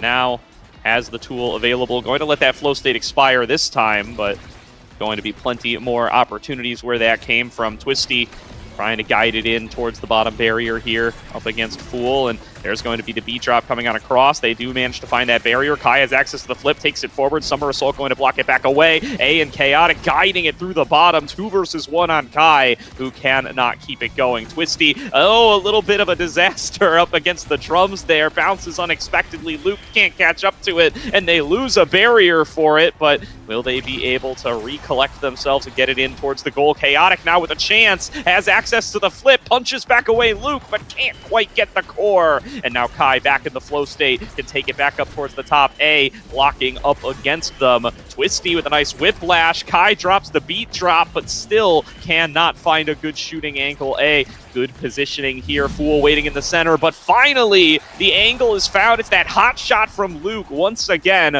rocketing the core through in between the two defenders. Yeah, that's what I was getting at. I think that draft was a bit of a disaster that doesn't go in. I mean, that doesn't go in if A is 30% larger. They could strike it, and that doesn't go in if that ball isn't moving, 32.5% or 13% faster. Quick math. It's just it's so much kind of went wrong for them there, and we can kind of see that paying off as that goal goes in. But that being said, they're proving me wrong. They had a really, really good offense here, and they're able to hold it down against Twisty's flip in front of the double barrier there. So, we'll see if Polar Vortex can execute, but I do still think it's really, really difficult for them. Yeah, Kai and Twisty are all over them inside this goal, but they only come up with one barrier for it. Fool and A doing a good job. They got plenty of creations getting in the way of the core and saving that last barrier, but a nice pendulum swing from Twisty finds its mark yet again, and the shot up towards the top. Fool barely able to get back to save it in time, and they do manage to clear it back out, but there is no offense yet available here for the side of Polar Vortex. Named Chaotic waiting on the opposite side, goes in for the Shaolin kick, can't quite find it. Now getting another opportunity, punches it off the bottom, going in for the flurry, but the bounce off the drum sends it all the way across the map, back into their own goal. Luke gets the credit, but oh man, that was all in on the drum. Yeah, I've seen some people really complain about this map in terms of its competitive integrity, and if anyone wants to clip that, that is a great argument against this map there. That might be the single worst and most unfortunate drum bounce I think I've ever seen. That was so unlucky. Yeah. Tragedy. But yeah, tragedy is a great way to put it, Gordo. But that being said, Named Chaotic abuses the drum of their own. The core speed generated by the drum, able to get it around Luke, and if this Octavia wasn't flowing and going so hard right now, I'd say that this looks really good for Polar Vortex, but they're able to walk the ball in and threaten this barrier here as Twisty finally able to get it through. And yeah, it's it's still really, really hard for the side of Polar Vortex. They have core speed going against them, they have movement speed going against them, and without some hero plays either from Named Chaotic in the open net or A's flip coming up here, it's just such a difficult game to win at this point, even though we're so early on.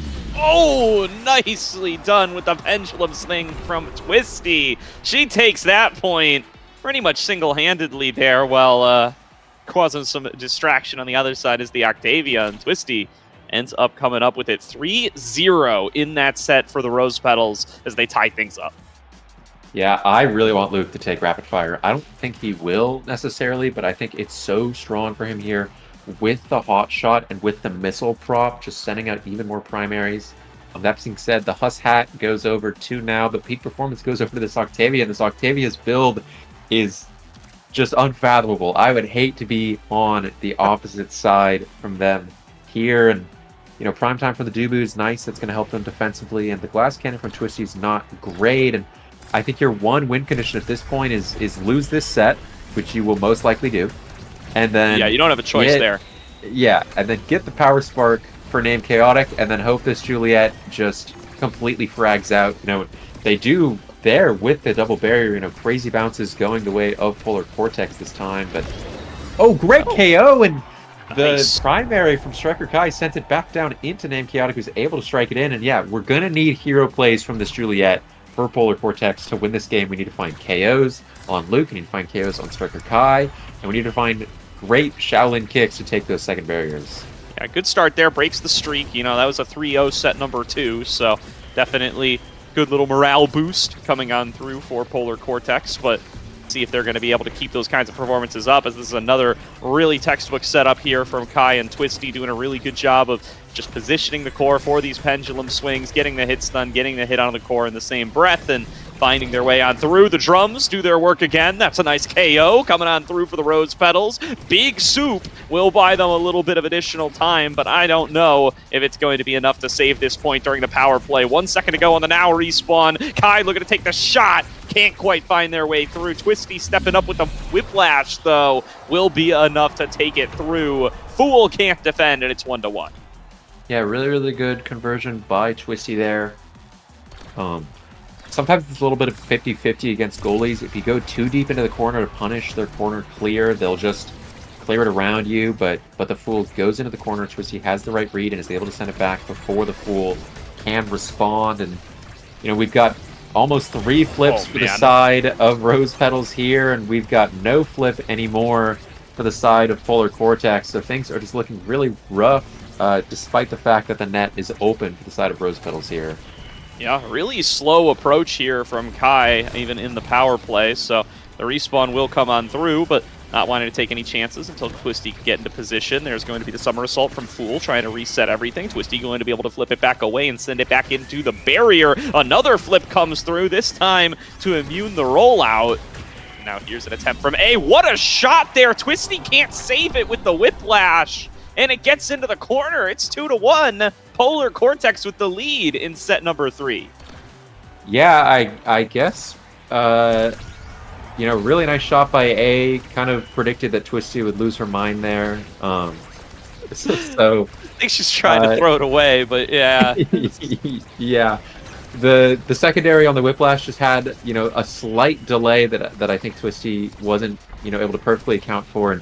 And, we see Name Chaotic staggered once again, but the orb heals them right back up. And I said that this set was unwinnable for Polar Cortex, but those hero plays are coming out for Name Chaotic here once again. Might be able to put it in. Luke Force flipping. There it is! Doesn't take a flip of their own. Complete read that Luke would clear down there. It was looking like a pretty free clear up. But, maybe if I do the reverse, then Name Chaotic can do the reverse. And both sides kind of lost their mind, but that's a huge win for the side of Polar Cortex. No spark of power. They could take the heavy impact if they are looking for those KOs. Decides to deny the size from the Rasmus. Pretty smart play there. The Rasmus does get the stacks and stacks. Pretty big deal. Twin Drive denied. At least we're able to take that away from the Octavia and the Atlas. And Prime Time would be really good for the Atlas. Yep, picked up there. And Timeless Creator, good for the Dubu. These soups are going to be huge, Gordo. They're going to be big soups for sure, and bigger than ever. And so we'll see how long than ever. and how much of a difference can the Fool use to, or have them make. We'll find out here, but there's going to be the knockback away and a second life being shown here by Polar Cortex, even though we had some doubts after that first draft. They're really being able to make this offense work for them with Name Chaotic's Julie doing a great job of just clearing the way and taking the barriers and now looking for the score. Another big dash punch could make a big difference here, but will not be able to find its way out of the core this time. And Luke with that hot shot to be able to assist the rest of the team. A nice death touch from Twisty. Tries to take it into the barrier, still getting fended away by the Fool, but finally on the third round of the Strike War will be one out by Twisty to take that barrier. Open goals now on both sides. Rollout is massive and just blocking off a whole lane of approach from the side of the Rose Petals. The flip comes in, and attempted timing on the pendulum swing will be waited out, but they can't find a shot in onto the goal. We get into overtime. Name Chaotic taking it towards the top. A big punch will not send it in. Another flip from A, taking it to the bottom. Rollout's not enough. Twisty waiting to be able to send it back through. Flips it back into Fool, who fends it away with a flip of their own. And they will be able to keep it standing for now. Trying to avoid getting it back into Chaotic's hands. They know how dangerous the dash punch can be. The rollout sets it up. Twisty trying to push it past Fool, just hanging onto the core for now, waiting for Kai to get into position, but that allows the rest of Polar Cortex to fall back as well. Neither side wanting to give up an inch in this set number 4. Definitely going to mean a lot for the momentum of the remainder of game number 2. Twisty trying to set it back up, gets it into the bottom. Nobody in position to save. And Twisty will score for the Rose Petals.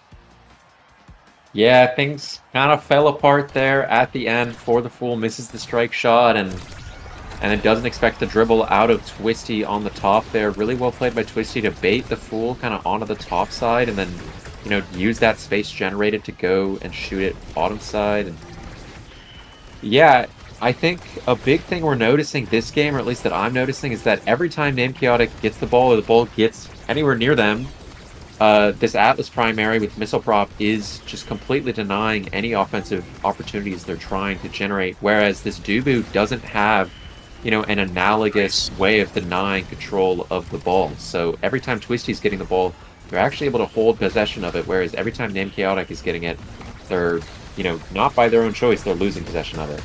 Wow, that is some massive soup right there. Just really stopping them from being able to proceed in these sorts of positions. Double flip comes through. Kai and Luke both know what that dash punch means, and neither one has any interest in letting Name Chaotic proceed.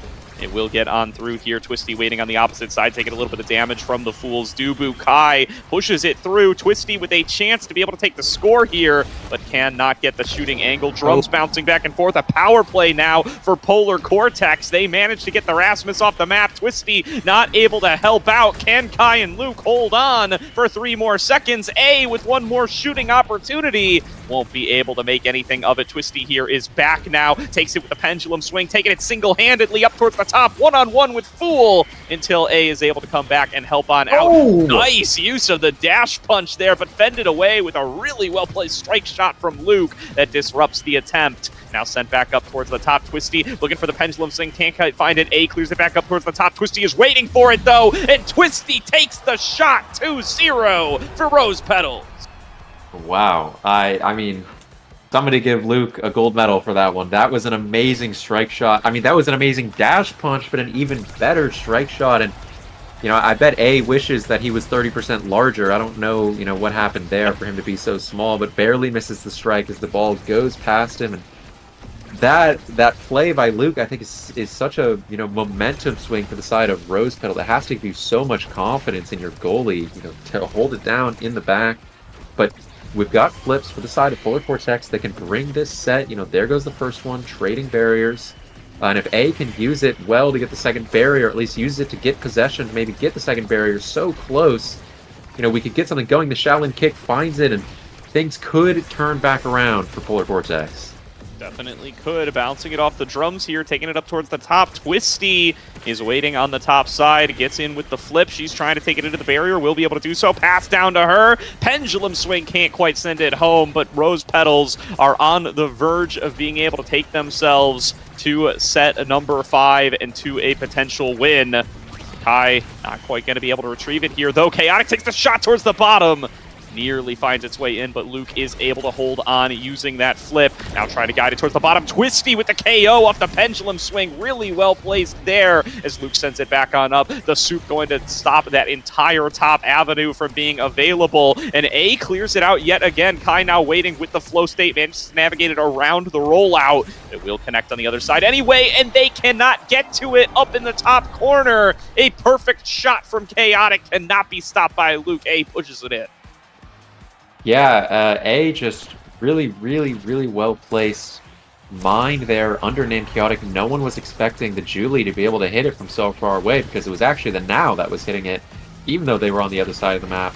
Really well played, and, you know, like I said, things could turn back around for Polar. I think they've been playing so well this game. Their offense has been a lot better than last game, you know, in part due to this Juliet, who's just able to shove it through the Atlas a little bit better than the Centauro was able to last game. And it also feels like the energy economy is so good as the double barrier comes out by Twisty. Big play, hoping to win the set here for the Rose Petals. You know, energy economy or not, we'll see how things play out, but this is a big opportunity for the Rose Petals.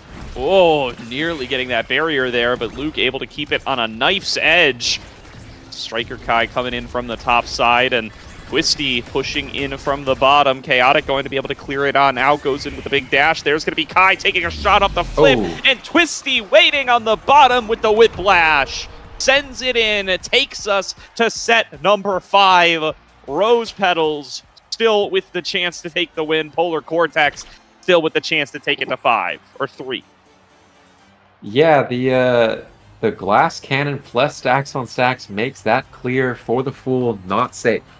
No matter where this Rasmus is, they are able to run forward at, you know, a blazing pace to get it through in perfect form. Denied from the Atlas. Once again, extra special comes out, you know, denying the Dubu, but not super useful for the Atlas this game. Specialized training comes out for the Dubu. KOing this Octavia or this Rasmus is a really useful win condition for the side of Polar Cortex, and I'm not super surprised to see you go for that, even though I think it's a little silly. But when you have Monumentalist and you have Specialized Training, these Dubu Wolves are going to be killing people in the corner. Now Luke gonna have to be fast on the fingers with the Celestial Intervention there to try to save any of those that end up coming on through. Is a tool that they have at their disposal. And look at the aggression from the Tofu Fortress. Fool throws it down on the bottom, and they are easily able to take the first barrier. The second one picked up by Chaotic, and now Twisty and Kai, they got to make their own offense work here. They got to get things running. They do take the first of the barriers, but A is going to be able to sneak it past Kai. They do not want to risk losing a strike war and potentially giving up an easy goal here. Fool using the strike shot, defended up off the top. Kai coming in from the top side in their own right. Try to push it in on towards the barrier. Chaotic, though, doing a really good job in these strike wars, not letting anything past and threatening with the flurry as well, preventing Kai from really being able to get involved, and they drop the flow state there. As a result, just not able to touch anything for the longest time. Double flip, everything connecting onto Chaotic, but they do not care. They step up and take the goal anyway, 1 versus 3. Yeah, I'm not sure why Twisty flipped in the corner there. I think they wanted to kill Named Chaotic, which is pretty understandable considering, what happened after Named Chaotic survived there. But it was like I was saying earlier, it feels like this energy economy for the side of Polar Vortex, for some reason, is just so much, stronger than the energy economy for Rose Petals. It feels like they have, 3 flips up almost every point. Just the amount of hits that the Julie and the Now are out here dealing is giving them that incremental energy advantage that is coming up so big in these super long points where flips become more and more critical. And, we saw how much they paid off last point. So, we're going to see if that's going to be able to keep up, or if the Octavia is finally going to be able to get going, because despite having such a strong build, she's actually been a bit invisible this game. I feel like it's been more Twisty's game than it has been this Octavia's.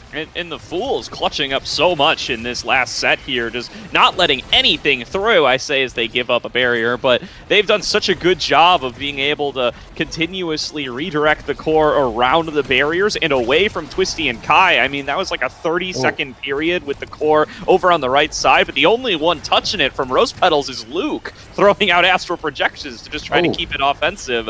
And now a really good defense coming through from Luke there. Finally, they're able to take a second barrier up against the Fool, and a scoring opportunity does open up for the Rose Petals. They will not go quietly in this game number 2. They do not want to have to play a third. They want to keep themselves moving in this lower bracket. They want to send Polar Vortex home, but there's 3 more goals left to take to be able to do so. All-out aggression on the top side from Chaotic and A. Twisty aims with the pendulum swing, takes the flip, takes the shot to the bottom corner, and it's a best of 3 from here on out in game number 2.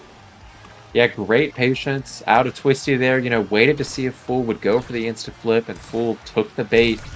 But this is what it's like playing against Rose Petals, is sometimes you just get absolute Luke defensive masterclasses as they own barrier and instantly lose their second barrier. But sometimes you get these defensive masterclasses out of Luke where even though the ball is, pixels away from taking your barrier over and over, it just doesn't quite hit it. And that's what happened last point, but this point is a completely different story. Yeah, there's the caster curse is really coming through strong here. Every time we compliment a goalie, it just immediately all goes wrong here. Ooh. But there's a KO on a full energy Now that opens up for a power play from the Rose Petals to potentially be able to go to series point here up against Polar Vortex if they are able to get into the goal. But easier said than done. The respawn's already come on through. There's still a barrier standing. They weren't able to produce much offensively off the back of that last KO. Twisty now waiting for it, has the energy burst, does get res just in time. Luke bailing out a teammate there as the Fool nearly used that empowered soup to claim a life and get a power play for the squad. Nice block there from the Cosmic Expanse. Twisty now with the core in her hands, trying to take it up against the Fool. Pushed back away by the soup and cleared out yet again. His name Chaotic falls back to be able to help out with the team. The dash punch sends it on through, and A coming in from the top side to be able to come in with the assist, but Twisty pushing it in towards that barrier. Chaotic with the flame flurry sends it back through. Kai already a little lower on stagger with the flow state running, has it expire as that core is just too fast to handle. Can't get a strike off in time, but Twisty now 1 versus 2 on the bottom side, trying to take it up against the Fool, who does manage to clear it out yet again, and Chaotic is waiting at midfield to be able to push it in towards that goal. There's the double flip, but Luke saves it again. Yeah, I mean, your energy economy doesn't matter if all three of your flips kind of go wide. And Twisty, great punish. It feels like Twisty's had a read on all the Fools clears this game. And I also want to mention that the KO from the Tofu Fortress earlier being saved by the Atlas who took the extra special. Such an interesting dynamic coming out from that draft. But no matter how well I think Name Chaotic's been playing, it doesn't matter as Twisty finds another great flip in the open net. And I just feel like every single goal of this game has been a flip. Like, these melee goalies are just playing so well and holding it down so hard that your only option is a complete checkmate. And now Rose Petals are on series point. Completely agree here, and Rose Petals just barely finding the angle there. Twisty has done such a good job of being able to find ways to take these scores, of being able to catch rebounds off of the Fools' blocks and send it back into a corner where they cannot reach them, getting these checkmates up against Polar Cortex time and time again, and one more will be able to send them on to the lower finals. Kai holding on here, doesn't want to give up and keep this game going any longer than it needs to. There's a triple dash punch coming out of Chaotic, a double flame flurry out of Name Chaotic. So much damage, so much space, both barriers taken, and just a goal remains. But a KO's found here by Twisty on the opposite side. It's matched in turn by the Fool. 2-on-2 on the field, 4 seconds to go until now respawns, and Twisty trying to find an angle on towards the barrier. Can't quite find it. The respawn is here. It's a power play for Polar Cortex briefly, but Kai is back up and on the field. Kai coming in to approach from the top side. KO'd by the soup again. Chaotic now one-on-one with Luke, trying to take it in. Luke flips it back away, and Twisty's approaching from the bottom. Another astral projection to try to clear it back out to the other side, waiting on this respawn from Kai. He's here now to be able to try to make a difference. Pendulum swing, knocks it back up the top, but Fool's able to block it away with a rollout as Kai is approaching from the top, coming in with more and more base drops. Finally, that barrier's taken off a ricochet from the top wall. Twisty with the death touch on a Fool, opens up a striking angle, trying to push it into the goal, but Chaotic sends it back away with the flame flurry and hangs on for even longer. Polar Cortex with a chance to keep this game going just a little bit longer are trying to seize it, but they can't save it this time. A and the Fool cannot land their strikes. It's a 3-1 win for the Rose Petals. And that Atlas primary with Hotshot comes back to bite them. You know, just as I was saying earlier in the game, you know, I really wish they had gotten a little bit more value off their flips that game. Well-deserved MVP for Luke. Completely held it down. That was some cinema right there. Do this, okay? I will be doing the cinema as requested. Wait, yeah, I mean, were we on camera in time? Okay, we were. Yes, we were. yeah, Good. we were. I mean, that was a really, really well played game by Polar Cortex. You know, I do not want to downplay, despite the loss. I actually think that they had to play better than the other team to win that game, and all 6 players, I think, did such a good job to take that home. It was anyone's game at the end there. Really, really entertaining. Gordo, I don't know if I didn't properly warn you, but the series that I cast are all bangers. And that's what we got today. Yeah, another banger coming out. Big win for the Rose Petals. But, you know, if you're Polar Cortex, you could be pretty happy with how you played today. 4th in a tournament of this caliber is, you know, really impressive. You outplaced a lot of NASA teams. You know, they were going against Luke, the MVP of the North American Strikers Academy from this season. Just really, really strong opponent, and kind of goes to show you the difference between NAST and NASA a little bit, that the NAST winners weren't quite able to get over the hump. But yeah, that was some cinema, Gordo. That was some cinema.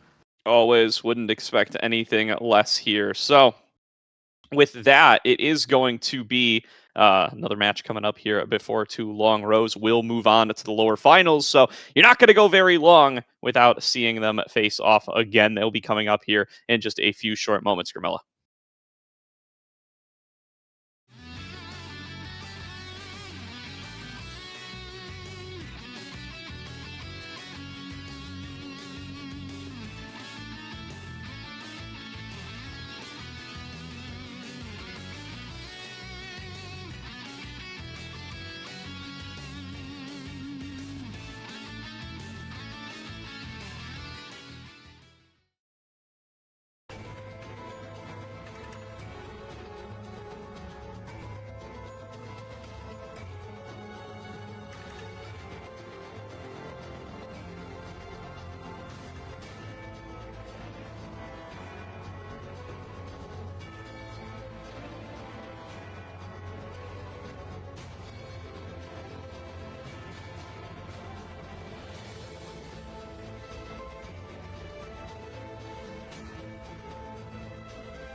Welcome back, everybody, to today's broadcast of Pick Your Poison. We are here with the lower finals. It's going to be Rose Petals, who we just saw win their lower semi up against Alice's Gardeners, who is going to be coming in down from the winners finals, where they were dropped in a close 3-game series. So we might be in for another banger here, Gramella.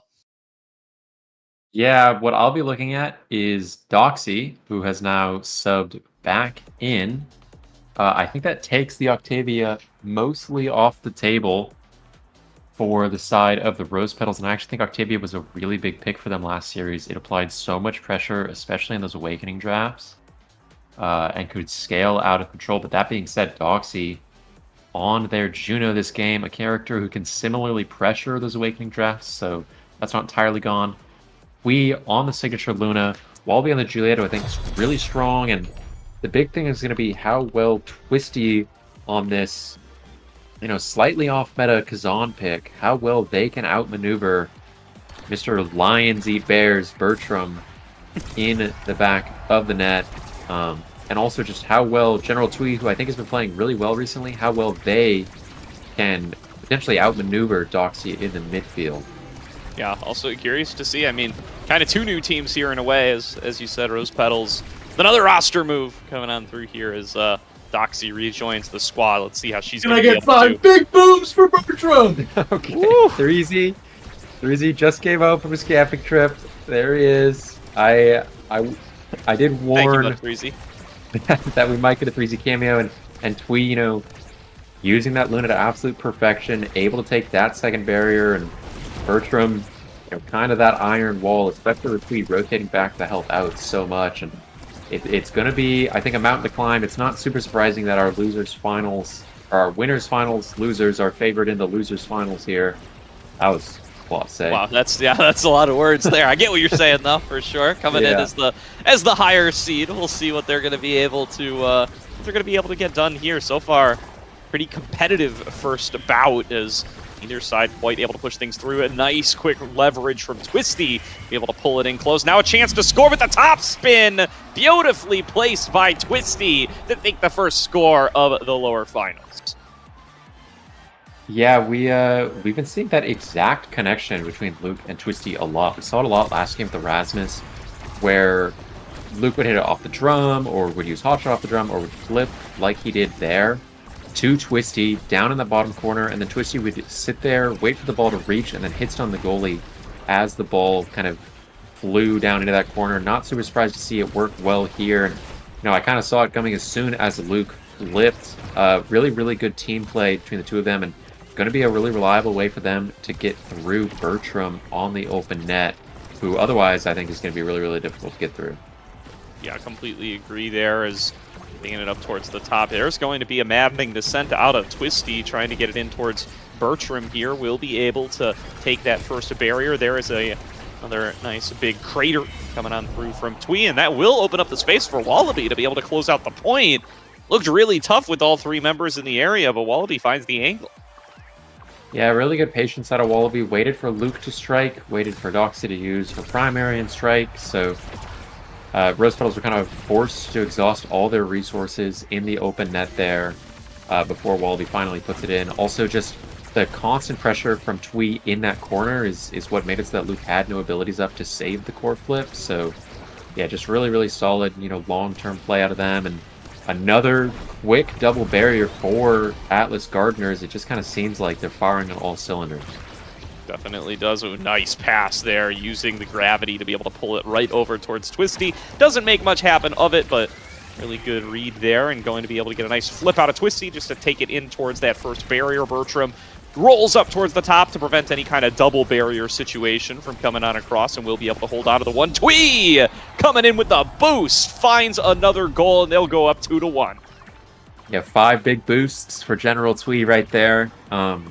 That's been a really reliable game plan for Atlas Gardeners. I talked to Wallaby a bit recently about how the team felt and how draft kind of felt for them, and they said obviously they really like the Luna, and one big reason they like the Luna is because it gives them a super consistent game plan of just keep the ball in the corner forever and ever until, like you see with Luke there, they get greedy enough to go for the cross clear. And this Luna secondary is perhaps the best ability in the game at punching the cross clear, because not only is it so fast and so direct, but you also have the flexibility to strike after in case you need to adjust, compared to something like an Estelle beam. So they have this game plan of just get it in the corner, wait for the cross clear, and then General Twee is going to use that boost to get the punish. But as I'm saying all that, Wallaby goes down on the other side. Definitely, and now going to see if they can make use of this power play, going to be able to take that barrier. Luke still doing a good job of holding on here. Twee, though, with the drive-by strike, does find that barrier, but they sneak it through. Twisty gets a nice little poke with the umbrella on past Wallaby, and will be able to take it 2-2, going to 0.5 on set 1 of the Grand Finals, or lower finals, not Grand Finals. Yeah, I mean, well played by Twisty so far this set. I think they've been doing a great job. I do think that Kazan, has a pretty good time getting it past this Dubu. Dubu's kind of been feasting today on these picks that really want to try and go through him, and Kazan obviously really, really efficient at going around him instead.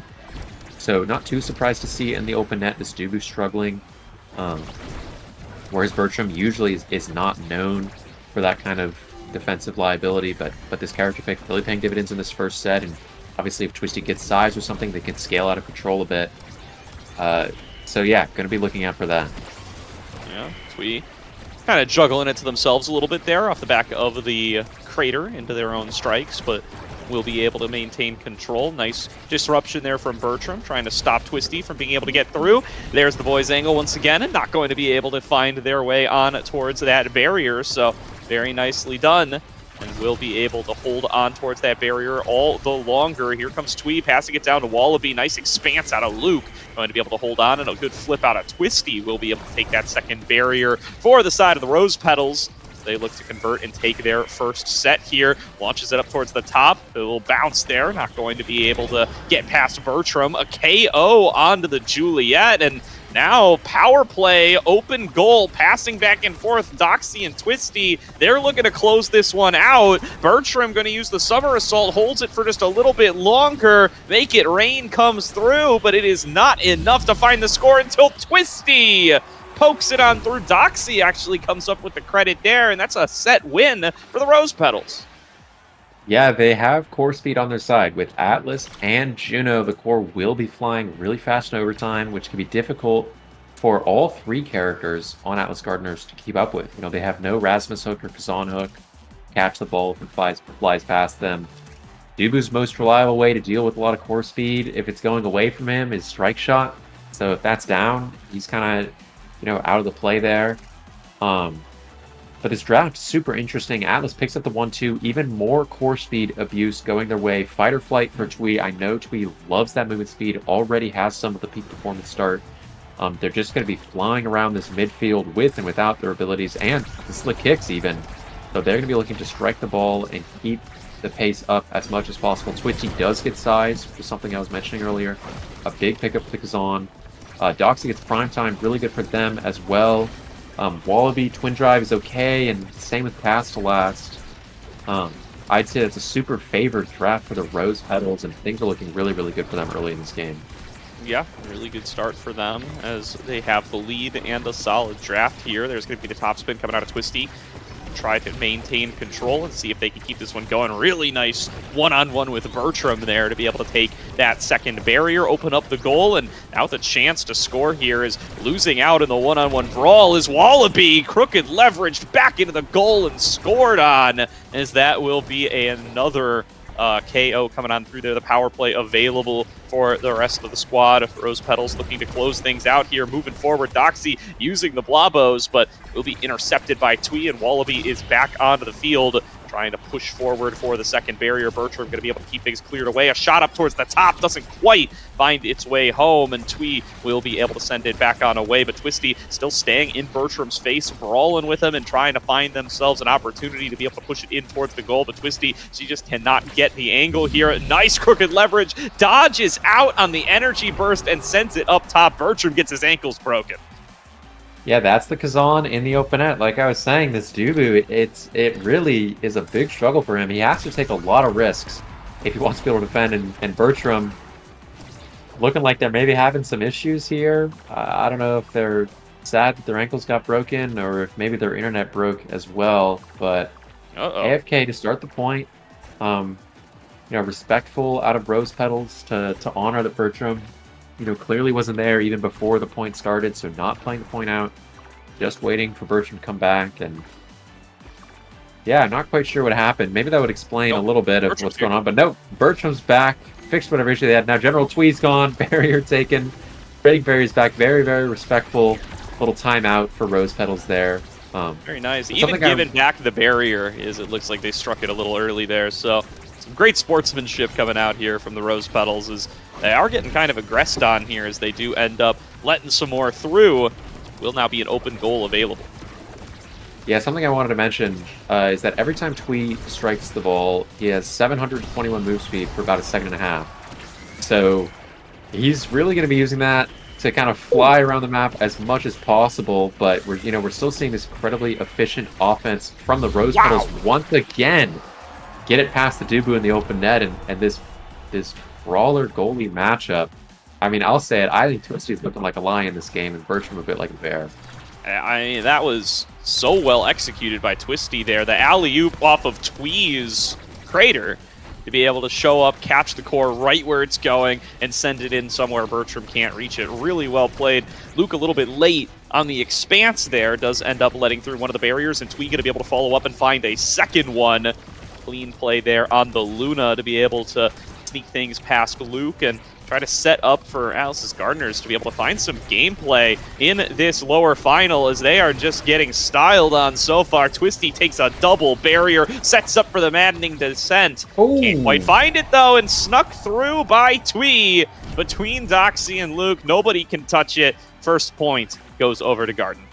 Yeah, that was a perfectly placed shot, and I do think that if Atlas Gardeners kind of want to make the comeback this game, we're going to need to see a Twee masterclass. He took the second barrier at that point. He got the goal at that point.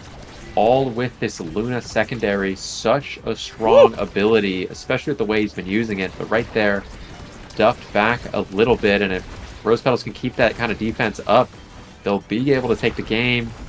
Whereas Bertram kind of struggling on his end.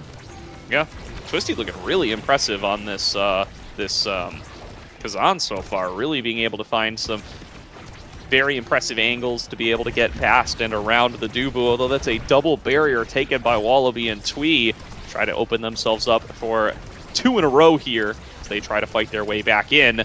Really nice pass there from Twee, gets up to Wallaby, but still cannot push it on through. Expanse buys them just that little bit of time, and Luke is going to be able to set it down towards the bottom. Elusive out of Twisty, top spin off the bottom, but it sneaks past everybody. Wallaby finds a shot that Luke and Doxy cannot touch, and we're 2-2 in set number 2. Yeah, great strike war by Wallaby through to a little bit of a defensive mistake from Doxy. I think sitting a little bit further back in the net was probably the safer play there, but if you do win that strike war, the ball goes straight through Wallaby and into Twisty's hands, who's been, incredibly efficient so far this game. It's understandable you'd want to accelerate that pace a bit, but, at the same time, Atlas Gardeners making a comeback this set, and, if we get more heroics out of them, they might be able to tie up this game. Ooh, another KO found by Twisty here, going back on towards these KO streaks, and capping off some really impressive Kazan gameplay. Passes it back up to Doxy. Doxy aggressing with the Blobos. Twisty trying to poke it on past Twee, but Twee is going to be able to maintain control, boosts themselves right on through, and will be able to get it on over towards that barrier, but still hanging on is a Luke. It's one barrier left apiece as the Make It Rain comes on through. Twisty trying to push in for a little bit more. Bertram fends it back away, though. Ooh. Wallaby with a dash punch gets that second barrier. The center detonates and just slides it right on through. It's 3-2, 3 in a row from Atlas's Gardeners to pull back set number 2 and tie us up at 1-1. That was a really, really good dash punch from Wallaby. It completely threw Luke off his game. He walked up to take the strike down for the cross clear that was free. And then the strike, I think, ended up buffering, and because Luke was pushed back, he actually took his own barrier off the dash punch. Really heads up play from Wallaby. And really great strike from Twee off of the center black hole to get the goal. And there was a lot of finesse and a lot of precision, I think, that came out for Atlas Gardeners that might be hard to keep up. But, that being said, they've been doing really, really well so far this game. And, after what I think is a relatively neutral Awakening draft, other than Twisty getting a bit more size, I think it's going to come down to who plays better, Gordo. Absolutely. And no, Twisty, nice job being able to pull that core out of the crater and be able to get it on in where it needs to go, which is onto those barriers. But counter aggression, Wallaby and Twee just unrelenting as they keep pushing that core forward and eventually get it on towards the barrier. Now an open goal available for them as they're taking it on forward. A nice dash punch from Wallaby Gangsta, and that is textbook play from Atlas's Gardeners as they push it on through. A clean offensive maneuver to close out that point. Yeah, it seems like they're just kind of able to get it through Luke, who, unlike last game, just doesn't have quite as many cooldowns. So they're able to keep up possession just long enough to exhaust some of his resources. And compared to last game where his resources were back up so quickly, they just aren't in this game. He's got Monumentalist, which is fine, but it's not helping him get more secondaries. As Wallaby gets a great dash punch KO, and he's got peak performance, a 1-2 punch. Nothing that's helping him keep his defense alive once he goes through it once or twice. So yeah, we're gonna see how well Gardeners can keep up the offense and keep punishing this otherwise really high cooldown Atlas. Yep, looking for it. Oh, nice save there from Luke once again using Celestial Intervention. Twisty sliding on through, will be able to find that barrier. She's going to be able to open up the goal up against Bertram, but he's been able to lock things down as of recent. Twisty, the clean maneuver for the KO there, will be able to create a power play for the squad. See if they're going to be able to close it out off of that. Twisty going to look to receive off the back of that pass from Luke, but going to get knocked away by the crater, taking a fair bit of damage. Now being focused on by Wallaby, nearly going to be fully staggered, but will just barely be able to hold on. Goes back to get an orb to be able to sustain back on up, but that's going to be the end of any kind of offensive maneuver there. Bertram going to be able to fend away a Blabo shot, and now Twee looking to take their turn. There's going to be the top spin coming through from Twisty, not going to back away, taking it back onto the core. Cleared leverage back in, disrupted by Bertram, who takes it back into their control, gets it past Twisty, gets it past Doxy. Luke going to be able to send it back in, though. Doxy gets it down to Luke. The boost going to be evaded from as Luke changes direction, pushes back up, and keeps that core out of the hands of the Luna, but Wallaby is taking it through the whole way. Twisty fends it back away, going to be sliding on through, and still cannot find a way on towards that core to be able to take it in. There's the crooked leverage to pull it back into her hands, but she still cannot find these shots. Ooh. Wallaby, though, disrupting a pass up from Luke, dash punches through and takes a second. Yeah, Wallaby kind of has has Luke's number this game, calling out these cross clears with the dash punches, gets rewarded again for it, and despite Twisty kind of being a menace on this open net, this Luna is equally a menace, and Wallaby's been playing so well getting through the Atlas with the Juliet. I think this Juliet has looked really good for everyone that's been piloting it today, and it's been that way for a couple weeks now, and oh, great punish by General Twee. So, I'm not too surprised to see this Juliet doing well in light of this Kazan kind of taking over the game earlier, and it feels like that Kazan magic has kind of dwindled a little bit. Definitely. Feels like Twisty still showing some moments of really clean play here, but it hasn't been enough to get the points back into her team's favor. And now a potential 3-0 for Atlas's Gardeners to be able to take the lead in this game. Number one would certainly feel very good for them and would certainly feel like they've completely taken control. I think this is 5 goals in a row for them right now, since Rose was keeping it competitive in the early game, but they appear to have fully taken control here as we get into the later stages of game number one. Let's see if that can change as Rose Petals look to get themselves back onto offense. Twisty advancing forward with the pop-up once again, trying to give them the slip, but cannot do it. Wallaby sees an angle and seizes it. Goes in with the dash punch, takes the goal and the KO. Yeah, that's one of those moments where, Luke wanted to play it a bit more patient and wait to see what kind of options Gardeners were going to go for, and I think part of that is how threatening this Luna is, because you don't want to just haphazardly clear it down and get punished, but Wallaby punishes by acting first, gets the dash punch KO really strong, picks up the perfect form, and the hot shot, give it over to the Juno. This isn't a completely foreign concept for General Twee. He has been known to pass up really, really strong awakenings in favor of getting, those incremental statistical advantages. So here he wants even more speed from his Spark of Agility. Now whenever he strikes the ball, he's going to be at like 9 billion speed or whatever. But this hot shot, prime time, rapid fire Juno, it's going to have some things to say about the direction this game has been going. Yeah, well, we'll find out if Doxy is going to be able to turn things back into the Rose Petal's favor with those new tools available. Did very easily take both barriers pretty quickly in this first point of set number 4, so let's see if they're going to be able to keep that aggression going. Doxy taking it up towards the top, looking for a big shot.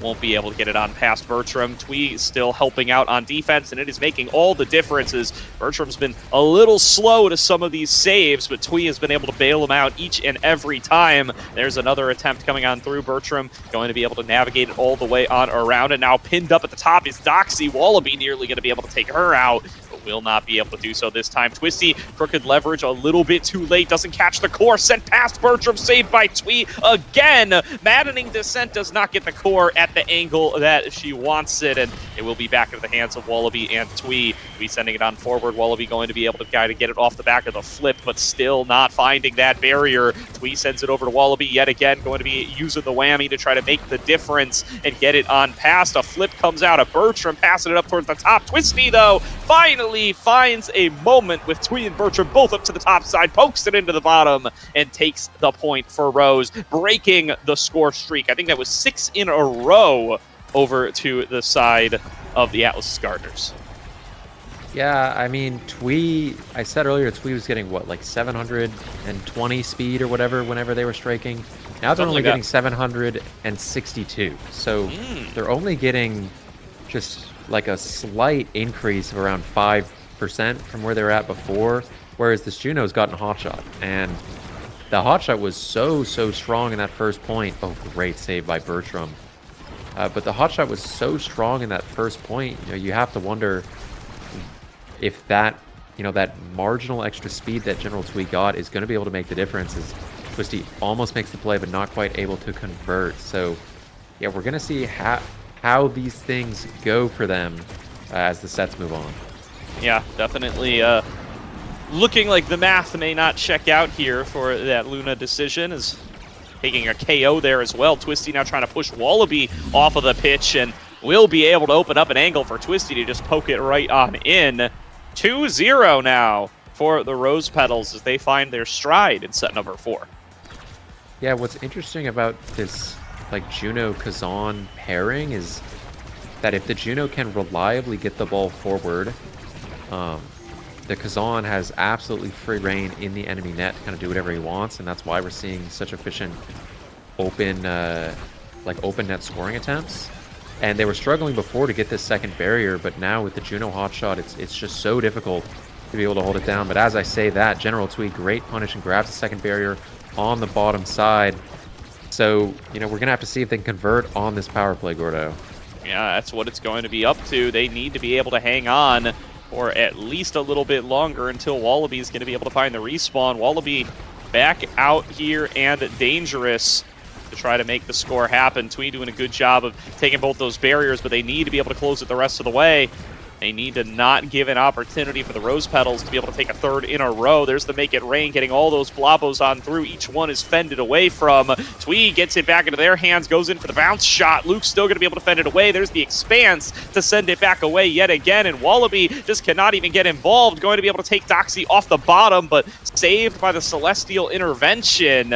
And Luke continues to keep his teammates alive for as long as they need to be. Bertram going to be able to keep that last barrier safe for just a little bit longer. The Soup coming out again to be able to fend off any aggression from Twisty, who is going to be stuck down there in that bottom corner with the Crater coming on through. So going to have to avoid out on that one.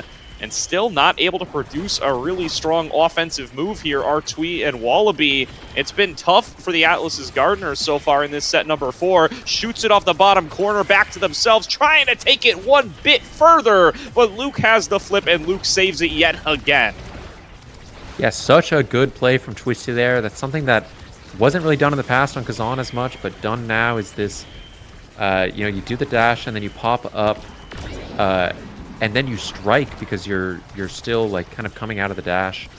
You just layer so many hits in a row right on top of Bertram's face. So even though Bertram had the strike war and had the timing, he just wasn't able to deal with all those hits at the same time. Second barrier goes down, and we're in the open net, which, you know, as I said, is so favored for the Rose Petals. I wouldn't be surprised to see them take this point. I would not either. There's the ricochet off the center, and Twisty finds the shot into the goal. 3-0 for the Rose Petals, completely turning around how this game had been going for Atlas's Gardeners, and we are going to set number 5. Yeah, this hot shot, like I said, it's such a big deal because before it was, you know, the Luna speed was able to keep up with the Juno, you know, kind of rapid fire prime time kind of shenanigans that she was getting up to. He was just fast enough, but now that the core is so fast, it was difficult to keep pace. But that being said, Twee has peak performance, never punished, fight or flight, spark of agility, strength spark, and resilience spark. So he's a little quick. He is going to be fast. Wallaby picks up the Shaolin kick. Bertram gets a really nice missile prop. Whereas Luke gets what I would argue is a pretty weak heavy impact. And Doxy's extra special is nice, but not anything too crazy. So definitely a draft favored for Atlas Gardeners. We're just going to have to see how far this hotshot Juno can go. Yeah, and I mean, a lot in Twee's hands here. Try to use this triple spark Luna to be able to make something happen. Loses both barriers on defense pretty quickly, going to be able to take one back on the opposite side. And yeah, definitely one of the faster characters on the map here. You can see just running laps around Twisty here in this early stage. It's all going to come down for game number 1 to this set. So no more Awakening drafts left to try to make something happen and turn around your fate. Twisty, nice little leverage into poke in. Very easy to score there when the Dubu's caught in the middle. Yeah, the thing is, so I said earlier, 760 speed on strike before the Spark of Resilience. Now it's only 788, so about 790. So 30 more speed, which is less than 5% of an increase. And that's with the extra stagger increasing your peak performance speed scaling. So, you know, we got essentially 60 more speed on strikes, so less than 10% in exchange for this hot shot. Even though we got what we wanted, the Spark of Resilience, it still just feels like we're not paying dividends. And, you know, we could see that here with the set being 2-0 in the favor of the Rose Petals. I still feel like this hotshot Juno is just completely taken over the game. And I'm talking about it so much, but I think it was just that impactful because ever since they picked it up, I think they've gone 5 goals in a row. Yeah, it's been a complete reversal of how this game was going beforehand. Atlas's Gardeners had really found their groove and were really starting to run away with it, but Rose Petals have completely restabilized. As you said, it's 5 in a row, and they're looking to make it 6 and the game here if they're able to find just one more. Twee going to need to show up with these triple sparks here. This is what the hotshot was given up for.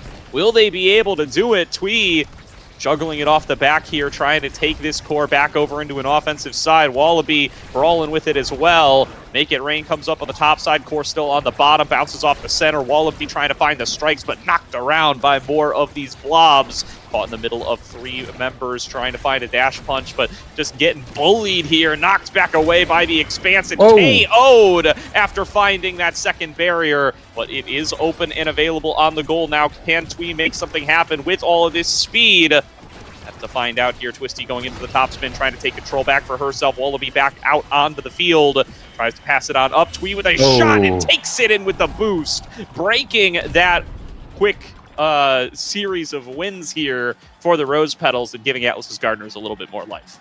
Yeah, really, really great play by Twee there. And that was one of those points where the speed definitely took over. You know, we're seeing his build paying dividends. Twee was just everywhere, and Bertram absolutely was doing a really great job in the net of holding it down. And, you know, we kind of want to see more points like that where Twee's able to rotate up and then down and then up and then down, kind of away from this Juno as much as possible, and then leverage the speed advantage that they have to kind of just go wherever they want. Whereas the Juno is forced to play in these really strict lines and kind of corridors, especially along the walls like we're seeing right now. And when it pays off like that.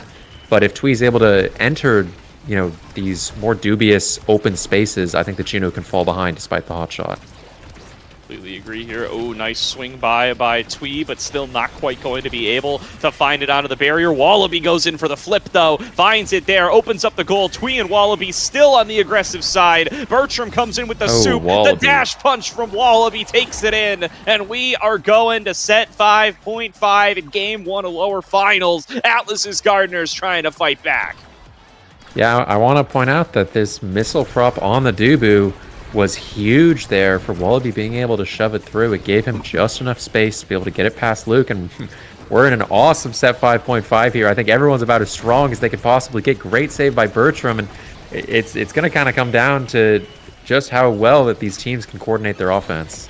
Absolutely. Eyes still on Twee. Fastest on the map. Nice whammy. Intercepts the core mid-pass. Dash punch from Wallaby. Takes the second barrier. And an opportunity for Atlas's Gardeners, having just broken a massive loss streak, to steal this game back for themselves. Wallaby Gangster trying to dribble it off the bottom. General Twee falling back on defense, stopping Twisty from being able to find this second barrier. Twisty going to be able to poke it in anyway. Goal is open on both sides. Wallaby to the bottom. Passes it back up to Twee. There's the crater to knock it back up. Twisty with a shooting opportunity against Bertram. Knocked back away from the top spin. And Twee now with the boost available, stepping up forward, throws it in. Blocked by Doxy. Back off the top. Still cannot get poked in. And Bertram going to have to come out here and try to save the core with the rollout. Sends it back away. Gets it back into Luke's hands. Wallaby going to be able to disrupt in the middle of the center, trying to get it back over to General Twee. He takes another poke in, but it's fended away by Bertram yet again.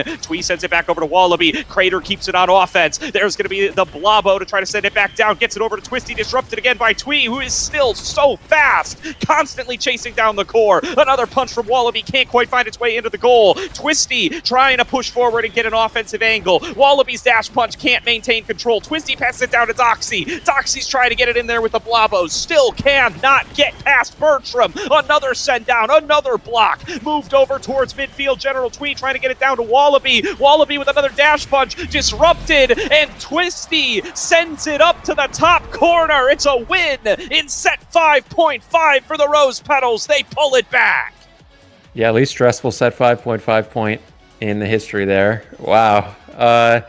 Great play on the goal line from Doxy. I think Garden's best chance of winning it was when Twee had that flip in the bottom corner, and since they were hold it down off that, I think it was just kind of an inevitability that Twisty would eventually get the ball in the right spot.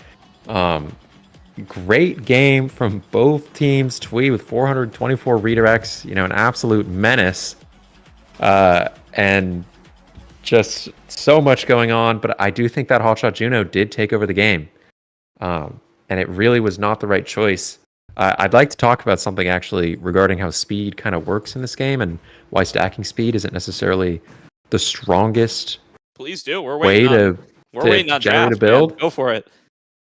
So Twee, got peak performance, fight or flight, 3 sparks with Spark of Rezeal and Spark of Agility. So all of those things are going to add up to so much speed. But we saw that every single draft, he was just incrementing his speed by like 20 or 30 at a time. And that's because even if you jump from like 10% to 15% on peak performance, or some big jump that seems like a 50% increase, it's your speed multipliers are all based on your base speed. So Luna probably has like 450 base speed, I'd guess, maybe more, but it's somewhere near 450. So that 5% increase on peak performance is taking you from like 45 increased speed to like 70 increased speed. And so you're really only getting kind of these marginal returns. And the higher up you go, 45 to 70 can be big when you're down at 450. But when you're up there near 800, an increase of 20 speed is really not that big of an increase. That percentage increase in speed, and therefore that increase, like the percentage increase of influence you have, decreases with each speed awakening you get. So I'd say the difference of like 20 to 50 speed, which was like 1 in 15, so that's like 6-7% increased speed in exchange for Juno's best awakening, probably wasn't worth it. So even though, on its face, I think Twee's build looked really awesome and he was kind of flying everywhere, I don't think he was flying that much faster than he would have been if he had just taken the hot shot, kind of accepted that his speed was going to cap out where it was. I definitely see that. Would have been an interesting thought exercise. This is the kind of thing to debate on a draft to last when we bring that back to Nashville next season. We'll say bookmark that, K-Bot. This could be, everybody will have forgotten about this conversation in like a month. So definitely bookmark that one. See if you could bring it up later. But we are moving on over to Taiko Temple for game number 2. See, that's going to be Rose's pick, and did very well on it when they played in just the series before this one that we were just watching. So find out what they're going to be able to do. It's 1-2 punch and Mungus for this game number 2. Yeah, Gordo, I have a question for you. Could you hear my cat while I was yapping? I heard a meow in there. It wasn't that loud. Yeah, I think she's mad at me right now. She's doing the thing where she sits down and turns away from me. And that's her way of being passive aggressive and telling me that she's angry. That's Hi, okay. Cricket. Yeah, I could hear her now that you've pointed it out, but that's okay. I don't think anybody minds, at least not right now. I've been advised. We got some downtime. Cricket, Love you, Cricket. Look there at her. she is. Hello. Yeah, this 1-2 punch Among Us start gonna be super interesting. If the Juno's left up, then that makes it harder for Rose Petals to take triple Among Us because they really want to take the 1-2 punch on the Juno. And on Among Us start, you usually want to go triple Among Us so that your whole team gets the 15% speed. It's just so strong, and if you're taking it, the other team isn't. You're going to feel so slow and so kept out of the game. But that being said, 1-2 punch, very similar to Hot Shot on this Juno. That core speed can be just so disruptive and so powerful, especially against the melee goalies, and especially if you've got like a strong brawler who can score well on the open net, like the Kazan. So, going to be interesting to see how this draft plays out, and I can't help but wonder what Cricket's thoughts are on the matter. Yeah, well, we got a 3-person analyst desk now, so always happy to hear some inputs here. It does look like it is going to be that Kazan and that Asher ban coming on through. Haven't been away from Omega Strikers that long. Is now pick 1 coming on through here. It is going to be going over to Atlas's Gardeners. Let's see what they want to grab for themselves. And if they're going to be keeping that Kazan ban for the foreseeable future. It was definitely an impressive Kazan performance from Rose Petals previously. Now not going to have access to that pick. Let's see how much of a difference it makes. Yeah, something I talked about with Wallaby was that he really doesn't like the Rasmus on Taiko Temple. And I think it would be a surprise if we see him pick anything other than Julie or Rasmus. But I may not be, fully in the know as to what other picks he might be pulling out. But those are the two that I personally definitely expect. So not surprised to see the Julie come out first. That pick's been really strong for them. It's been really strong for, it was good for Name Chaotic last time on Taiko Temple. And it's good if you take either of these awakenings. But there's the Juno that I was talking about with this 1-2 punch start. We might see the entire side of Rose take the 1-2 punch, but then they're going to be so slow. So that's going to be difficult to reconcile with. We might see only the Juno take the 1-2 punch and just be really, really big when their other two teammates take the Among Titans. We might even see the Juno off the Among Titans, which is a pretty reasonable gamble because you can assume that the 3 players in the enemy team are going to be taking Among Titans, but like the Julie might take the 1-2, so it's actually a pretty intricate draft choice to go with this Juno here. But regardless, they could high roll the Hot Shot again, or kind of anything can happen. I have my eyes on this pick 6 Centauro with Among Titans. Normally, I'm not a big fan of Centauro, but with the extra speed and even the decreased size, it makes his survivability a lot higher. And that's, I think, his biggest weakness as a brawler right now, is that he's liable to just kind of blow up, especially in the corner against the melee goalies or like the Juliet. So, we'll see what happens. I'm super excited to see what starting awakenings each player opts into once we get into game.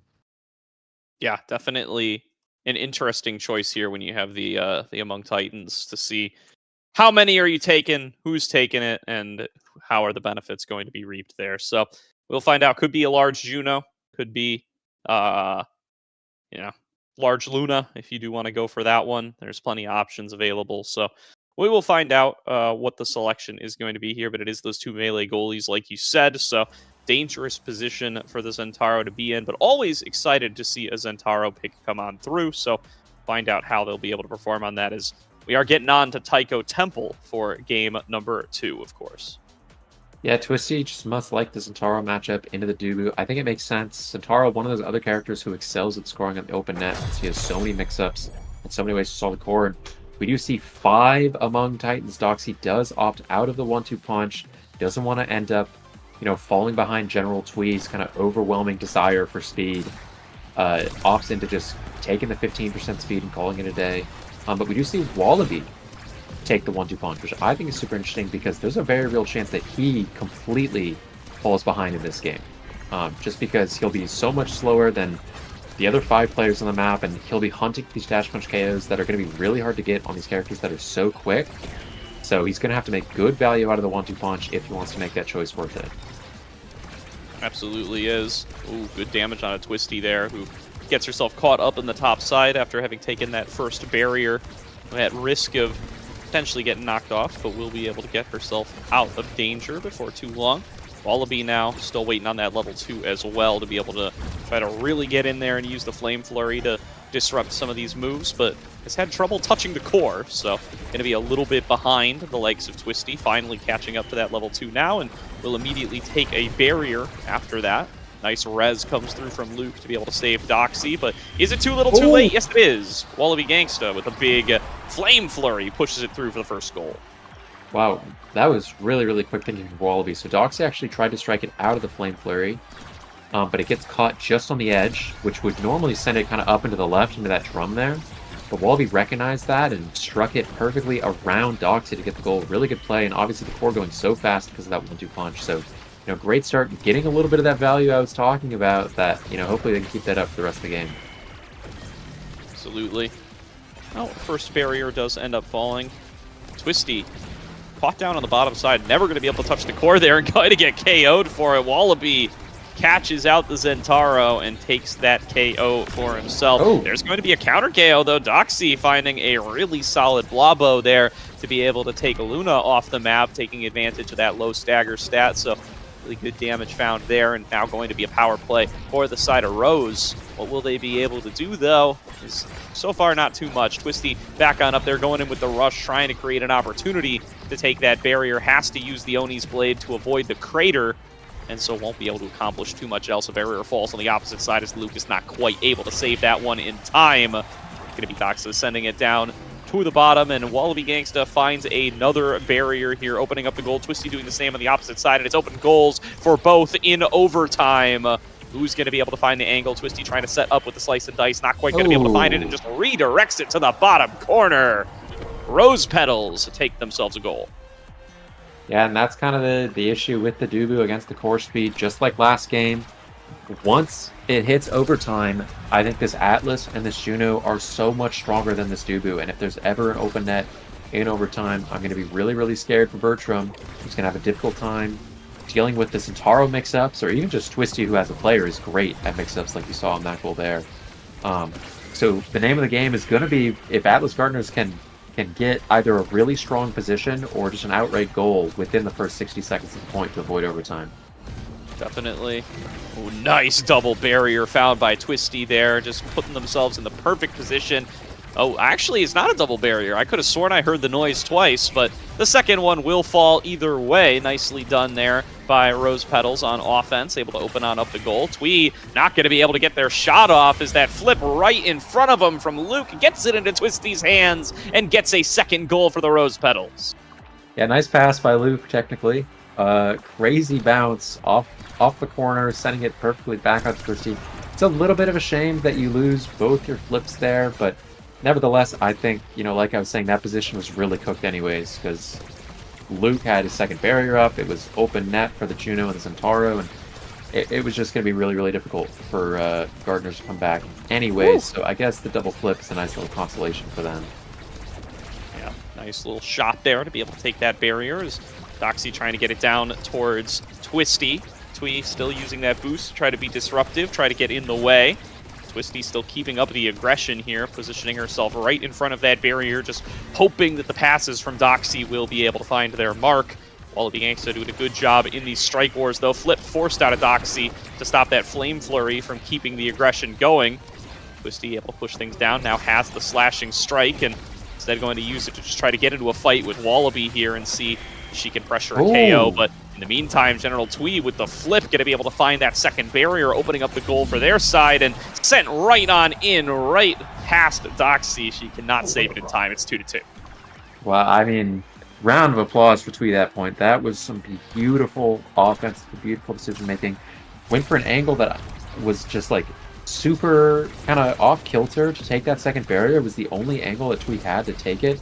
Really great stuff, and then obviously great goal. Really nice way to kind of dig that point back for Atlas Gardeners. And, you know, we're on a 0.5, and every time I say that things are looking good or bad for one team, it seems like the team I'm saying it's going bad for is proving me wrong by just playing better. So we're keeping that up now for Atlas Gardeners. Yeah, the caster curse is something you get used to. Yeah, it happens a lot. it's a level of power that you don't need to use responsibly, but that will shock you more often than not. As Twisty trying to take it down towards that second barrier, but we'll get it fended away from her. Wallaby Gangsta setting up for another potential dash punch to try to push it through. There's the Crater coming on across to clear things out from Twee. Twee trying to set themselves up, be able to get a little bit of aggression going, and so far not able to do too much. Twisty, double dash, trying to get the core back where it needs to go, but not quite able to convert it into the core, or into the barrier rather. Bertram doing a good job of holding down the defense. Double flip comes on across, but Twisty just a little bit faster on the trigger is the one who ends up getting it. Will be able to take the second barrier for that. Now trying to set up for a score. Not quite able to catch it on the rush here, but has the assistance from Doxy on the bottom, trying to reset for another opportunity, but dash punch from Wallaby Gangsta going to be able to find that second barrier, opening things up for the side of Gardeners. Still not able to finish it on off. Yeah, I'm always so impressed with Twisty. I think they're just such a smart player in really tight situations. As they die, and then there goes Divu Waldy with the flip on the open net. I'd be surprised if he doesn't put it in. Oh, another KO, and oh no, it's the Crater! It's the Crater that does it! Twee coming in with the credit. Yeah, Doxy misses the strike clear out, and it bounces back down into the Crater, and Luke dies, and Twisty dies, and Divu dies, and everything's just exploding everywhere. Crazy ending to that set, and really well played by Atlas Gardeners. I feel like this set one is so favored for the Rose Petals just based on their composition, but they held it down defensively, and Bertram may be level 4, but he is a mighty level 4. True. As Doxy gets the rapid fire, which they had and used to great effect last game. Twee gets the stacks and stacks, building that speed already.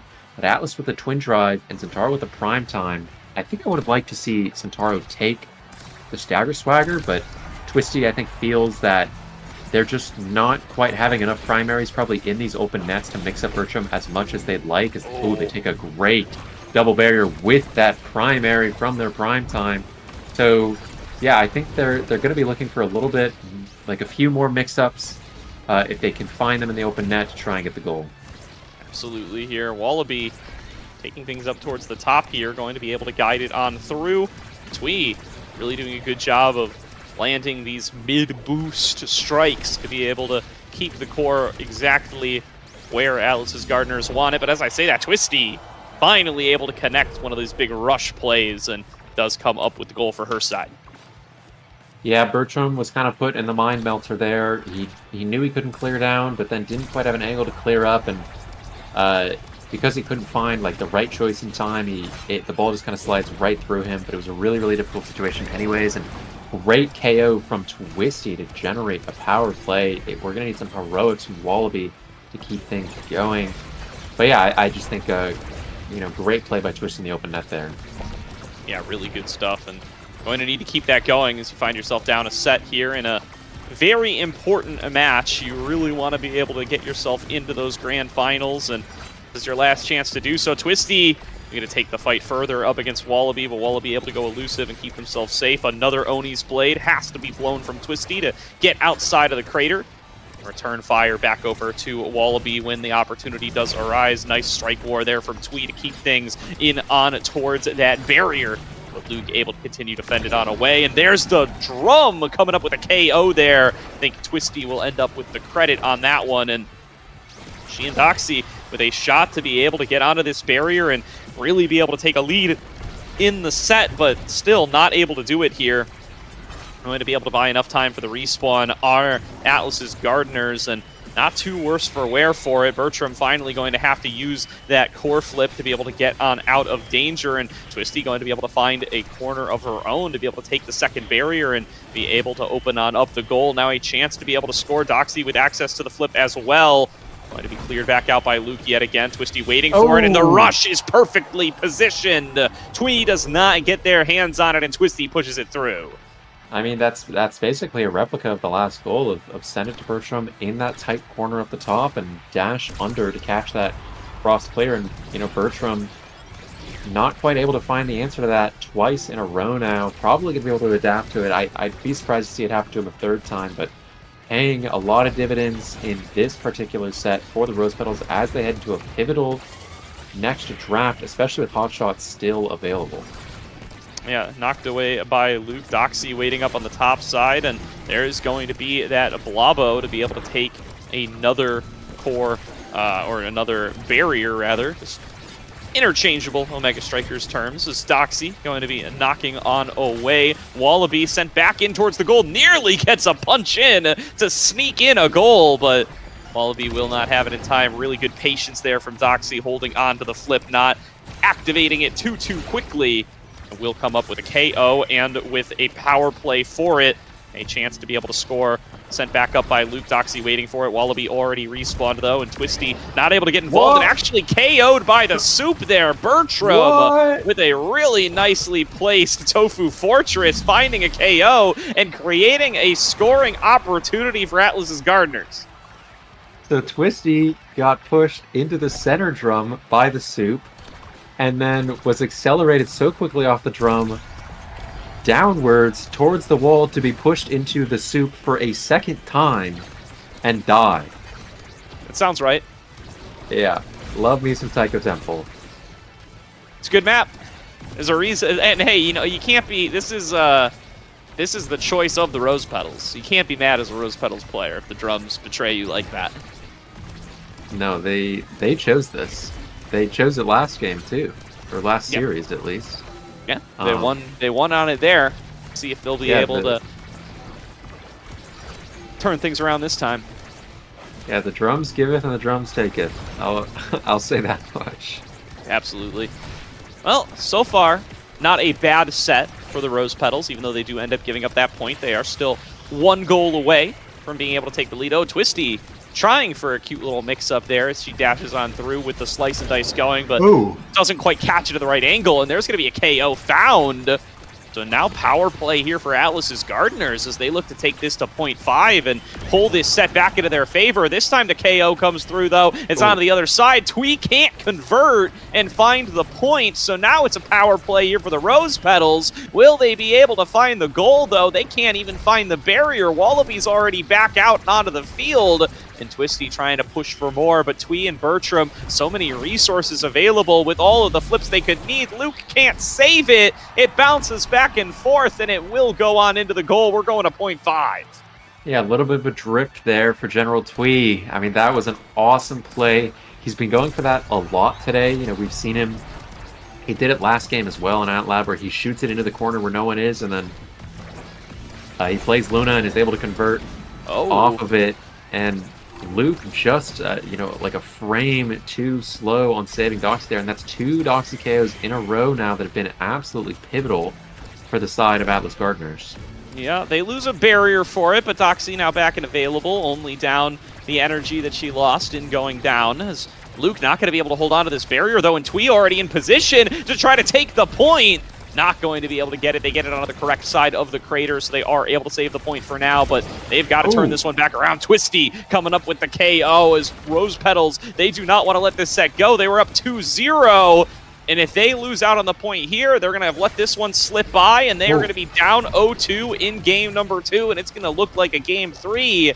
is nearly an inevitability. Can they hold on to Luke? Misses 2 in a row, the strike shot and the astral projection. Yeah, not the greatest defensive hold from Luke there. Great call out for General Twee. Knew that Luke would lose his mind. But Twee now rewarded with presumably the spider flight. You know how much he loves his core speed. But giving over probably the best awakening for Zentaro, perfect form. Really, really, really big deal. Timeless Crater on the Dubu feels nice. Heavy Impact on the Julie also feels really nice. I'd love to see a Glass Cannon, yep, on the Juno, and the Missile Prop for the Atlas. I think that if you are the Rose Petals, that draft went just about as perfectly as it could have gone for you. Because like we said, I think this Fighter Flight's not actually too much more speed for Twee relative to how much speed he already had. And sure, he's going to be running around really fast, but the other players on the side of Rose Petals just got some really, really strong awakenings. Yeah, and a clean start there from Twisty. Able to just maintain control of the core the whole way through, takes both barriers, guides it the whole way through, but that's another Juno KO. And that recipe has been so successful for Atlas's Gardeners. Oh no! We've lost track of the core. Yeah, remember when Name Chaotic special bounced the ball perfectly back into his own net? That was pretty much the same bounce. That was the corner drum bounce perfectly into the opposite corner, and Luke finds it, and Bertram just barely out of position, and Rose Petals rewarded with the goal. And you know, the drums give it and the drums take it away. The drums give it again there. And the core, in an unexpected angle, comes up for the Rose Petals, and they need a little morale boost here. That was a tough set to lose in set number 2, especially in the way that they lost it. So see if they're going to be able to re-steal themselves here as the Soup just locking the core up on this top side. Twisty can't get it past no matter how hard she tries, and Wallaby and Twee in a good position now to be able to try to reset their offense. Doxy passing it on down, though. Twisty trying to get a position to get at the goal, but it's not being able to maintain core control. KO found again for Wallaby. Wallaby has got this Juno's number and will not let her stay standing. Twisty just really trying to hold things on alongside Luke here, but the defensive Zentaro not exactly the force that you're hoping for here as they set up once again, get themselves another barrier. Twisty now with a shot on the goal, or at least a chance to do it here. The Soup pushing them forward. The slice and dice gets it past Bertram, and it's a 2-0 lead for the Rose Petals in set number 3. Yeah, the drums are givething today, Gordo. The drums are givething. That was another just crazy sequence, but Twisty manages to slide it past the Dubu log. But yeah, what I was saying... Another double for Twisty! Yeah, great play for Twisty. Gordo, you just take over. I mean, we'll see if they're going to be able to hang on to it here. Twisty certainly not letting anything slide by. So Luke passes it on up. Twisty nearly gets it through. Doxy waiting for it, but it will move back on over. And I think they've calmed down now for at least a couple of seconds. Yeah, I'm trying to do some analysis. I was going to talk about how Wallaby right there, getting the value out of 1-2 punch that I said that they need to be getting this game if they want to win, because they are still slower than everyone else on the map, but I guess Twee is faster than everyone else on the map and is able to convert that into a goal. But if Wallaby keeps finding these KOs, then this 1-2 punch is absolutely going to be worth it. But we'll see if Rose Petals can close out a set like they were unfortunately not able to last set. Yeah, I mean, shades of a set number 2 here. Definitely don't want to lose one like this, but, you know, some specific events occurring in that last one, we can say. Twisty, though, gonna have a hard time replicating what she was able to do to start off that previous set. But if Doxy's able to stay alive, I think that's definitely going to be your first step here. Wallaby continuing to try to force on this bottom, gets the second barrier. Nicely done by Wallaby, just all-out aggression paying off dividends here as they do find themselves the double barrier, the open goal, and a shot to take this set to point number 5. Twisty trying to get the punish, trying to get Wallaby outside of the play, trying to find the KO, and they just can't do it. At some point, they're just going to have to let him go. Finally, they get the KO, but now Twee is waiting for you. Twee right outside your doors, knocking on the walls, trying to get into that goal, but Twisty will be able to hang on for now as they try to move into some aggressive stances on the Rose Petals side. Yeah, I didn't realize Twee was so scary. But yeah, I guess Twee has my address and is inside my walls. That being said, they're so fast, I guess it's not a surprise that they're everywhere. They're probably in your walls too, Gordo. I can hear it. You can hear them knocking on your walls. They're knocking on your door, and Twisty knocking on Bertram's door, able to take the first barrier and trying to convert it to a second one. Great res by Luke to save Doxy's life and preserve the core flip. Really, really important to keep that alive. You want to close out this set. You don't want to be losing so much energy for free, but Twee is just so fast. He is everywhere right now, and he's trying to close in on Luke. Yeah, oh, nice flip there from Luke, going to nullify that special from Wallaby. But they're not out of the woods yet. The aggression's still coming, and Twee is in position to close out the point, 2-2. And it's exactly like set number 2 here. Just a couple of plays going a little bit differently. And Rose Petals could have won 2 sets here, but in fact, they may very well end up just losing game number 2.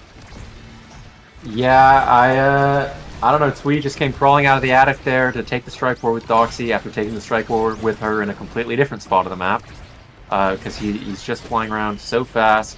This is the General Twee special. He's going to take so much speed to try and just outmaneuver you and use his experience and kind of his intuition for where the ball is going to end up. And we're seeing them try and fail to try and succeed to kill Wallaby Gangster. They're finally able to do it, but Twee with flip and with speed is just kind of running everywhere and keeping up so much control of the ball. Doxy moving it over here, not going to be able to stop the flip from Twee. Sends it back over to Luke, who is able to hold up on the defense, and this time it's another KO, this time on Twisty, and they just can't keep everybody standing. They need Doxy and Twisty to both be alive for one of these plays, and it's just never happening. Wallaby and Twee are all over him. And Twee moving back on over, trying to get the offense going again. Knocked back away by the Expanse. Twisty trying to find an angle to play some degree of offense, but it's Twee and Wallaby just keeping it going over and over again. The Blobbo going to send it back on over to the left. Here's going to be another crater caught by the Oni's blade, sent back in towards the barriers, but Wallaby gets it past Doxy again. Doxy with a nice pass up here, and it's Twisty and Bertram one-on-one, but Bertram manages to clear it out yet again. Yeah, I want to point out that Twee actually is faster than he was last game. And he had 3 sparks with agility and peak performance. That just goes to show how significant among Titans, and Stacks in particular, are at generating speed. The fact that he only has, those 2 to give him the passive speed and then the same fight or flight that he had last game, to even be faster than he was last game kind of speaks to that scaling. But as I say that, Twisty makes a miracle play in the corner against the Dulu, almost kills him and gets the goal. And we're on to another set. If Luke can pick up the hot shot, if the Juno can't, or if he can get nothing good for him here, first pick, then I guess that's cool. But he's probably going to deny the peak performance from the Luna, who has just been absolutely flying all over the map. Or he takes nothing. Or he takes nothing, which is also an option. Luna opting out of the speed. Maybe he was listening to the broadcast. He got it. It happened. Yep. He did end up taking it. Juno gets the Spark of Strength, which is a big deal. She's going to be red coring now pretty much on every primary when she's fully stacked on her glass cannon. Twisty with a dash awakening. Really nice to have. And Wallaby Gangsta picks up a little bit of size and a little bit of power. Not the greatest. But I do think that unless Twee actually does get some really high value ults, his build isn't really supporting this extra special take as much as I might otherwise like it to. So a really good draft, I think, for Rose, and the comeback could be mounting, Gordo. Yeah, very well could be. Let's see what they're going to be able to make happen with it. The Dash Awakening on this Centauro, perhaps one of the most impactful things you can get here. Already starting to see those combos come on through. Twisty is able to create a barrier take. We'll see if she's going to be able to keep that going, though. It's going to need to be more miracles from Twisty if we're going to see the full comeback from Rose Petals in this game at number 2. Otherwise, we are destined for a game number 3 here. Another attempted setup from Twisty, not going to be quite manifesting there. Nice expanse from Luke, blocks away the Flame Flurry and prevents that barrier from falling on down. Now Luke coming on up for the assist. Good damage coming on across. Wallaby is able to find another KO, but Twisty just flips in the middle of nowhere. Oh no! combo doesn't quite make itself come together, and now the Atlas's Gardeners, they have a chance to be able to move on up. There's going to be the block away from Twisty, sent back up from Luke. Twisty taking it towards the goal, but blocked back away from Bertram. Wallaby Gangsta now with a chance to set up an offense of their own, goes in for their own flip, fended away by Doxy and Luke yet again. And General Tweed just getting back in there, not willing to let Luke breathe, keeping the aggression up, taking the barrier, and now looking to close it on out with a goal. Dribbled off the bottom by Wallaby, sent back away by the drum. Twisty taking it outside of the crater. Doxy coming in for the assist, and Doxy claims the goal. The Blabo sends it right into the goal. Wow, I mean, that was a perfect angle from Doxy to keep it out of the duo hitbox. Jibu thought he could strike it, but couldn't. That's why he didn't flip, and really, really great play, and that's that overtime Juno, Atlas, and Taro shenanigans that we're talking about. It's just so hard for Stubu to defend on the open net. Even if he has the resources to, he might just be, tricked into believing he doesn't need to use them. So I think what was otherwise kind of a disaster point for Twisty salvage for the Rose Petals. Yeah, really good stuff here, and wow, that cast to last on the soup. I mean, it's making some of these situations real tough, but Luke is holding strong through it, managing to fend it off for so long, and somehow the Juno dies every time. It's such a good target selection here from Wallaby, constantly finding ways to get this player off the map and create power plays. If Doxy can't compete, it's really difficult for them to set up much of anything, and Atlas's Gardeners are well aware of this fact. Wallaby Gangsta constantly finding these KOs, and it's making a huge difference. Yeah, I think if you're Rose Petals, you really, really, really want Doxy to be first pick in this draft because we know Hot Shot is there and it's coming. So we're going to want to see more goals out of Doxy. Thankfully she got that first goal there, and General Tweed picks up an awesome goal down the middle. Great strike to maintain that course speed. Sneak it past Luke. But yeah, we're going to want to see Doxy. She needs to be living a little more so that she can stay on the map to get that XP, get that first pick, and get that Hot Shot for set 5. Yeah, I mean, that's certainly true, but you got to get to set 5 too, so I think they'll take any goal they can get. The double barriers come on across here very quick in the side of Atlas's Gardeners, and a real shot here to be able to get themselves on towards game point. KO found there onto Twisty. Doxy now trying to hold things down on her own. Not her going down for once, but Twisty not being there either is pretty much just as difficult to deal with. Doxy able to escape from Wallaby this time. Luke gets it up, down over to Doxy, over to Twisty. Twisty trying to set up for another big dash play. Not there, and Twee, again, in a great position, gets it somewhere where Luke can't reach it with the core strike. Yep, that is Twee special. I mean, he has just been absolutely farming everyone with that, or I guess gardening them. I don't know. He's been doing really, really well with that particular setup. It's so difficult to deal with as a goalie, especially if you just don't have the size or means to otherwise take up the entire net. Nice. But as I say all that, double barrier comes through for Rose Petals, exactly what they want to be seeing right now. And if we don't get any more heroics from Twee like that, we might see the Rose Petals be making a comeback. Yeah, really good stuff here. Twisty trying to make the play happen. The flip from Bertram will be able to save it here. Flame Flurry pushing past Luke, taking one barrier, but now Twee following up yet again. It's going to be the flip from Luke, trying to get it over to Twisty, but Twee is there, disrupting the play yet again, preventing them from being able to actually get onto offense. It's Wallaby punching back away Twisty yet again. Twee coming in from the top side, takes that second barrier. Luke with his work cut out for him, trying to get it away. Doxy uses that extra Labo and will be able to set up for a KO onto Twisty. Twisty, if he can take this, if she can push it forward, would be able to move it into the goal. Not quite going to be enough, and Wallaby finds another KO. It's a 2-on-2 on the map. Twee is respawning right now, and they can't convert it onto the goal. Twisty trying to fall back on defense, trying to create themselves the chance. Twisty saves it, but not for long enough. Wallaby Gangsta finds the shot to the bottom corner, and we're going to game number 3 in the lower finals. There's an ancient saying that describes what just happened. Is there? It's been preached for generations. Yes, it's called ABAB, which is what Twisty just did off of the drum there. Great play from Luke with an amazing strike shot to save it off of Twee's secondary.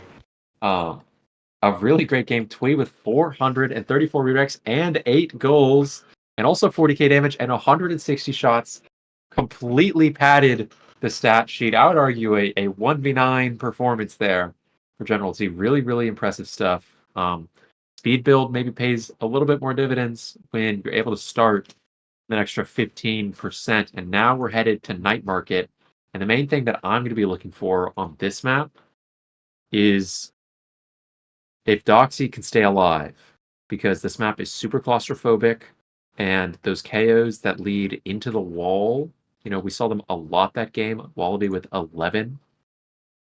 Super duper common and super scary on night market. They'll take the, Wallaby will be taking the speed gate and going, for those KOs. But, that being said, Rose Petals do have first pick if they want to opt into the Twisty Juliet. I personally think that would be a pretty smart first pick for them.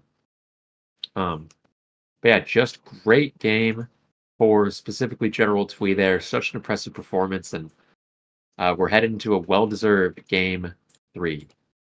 Absolutely here. Great fight back from Atlas's Gardeners in that game number 2.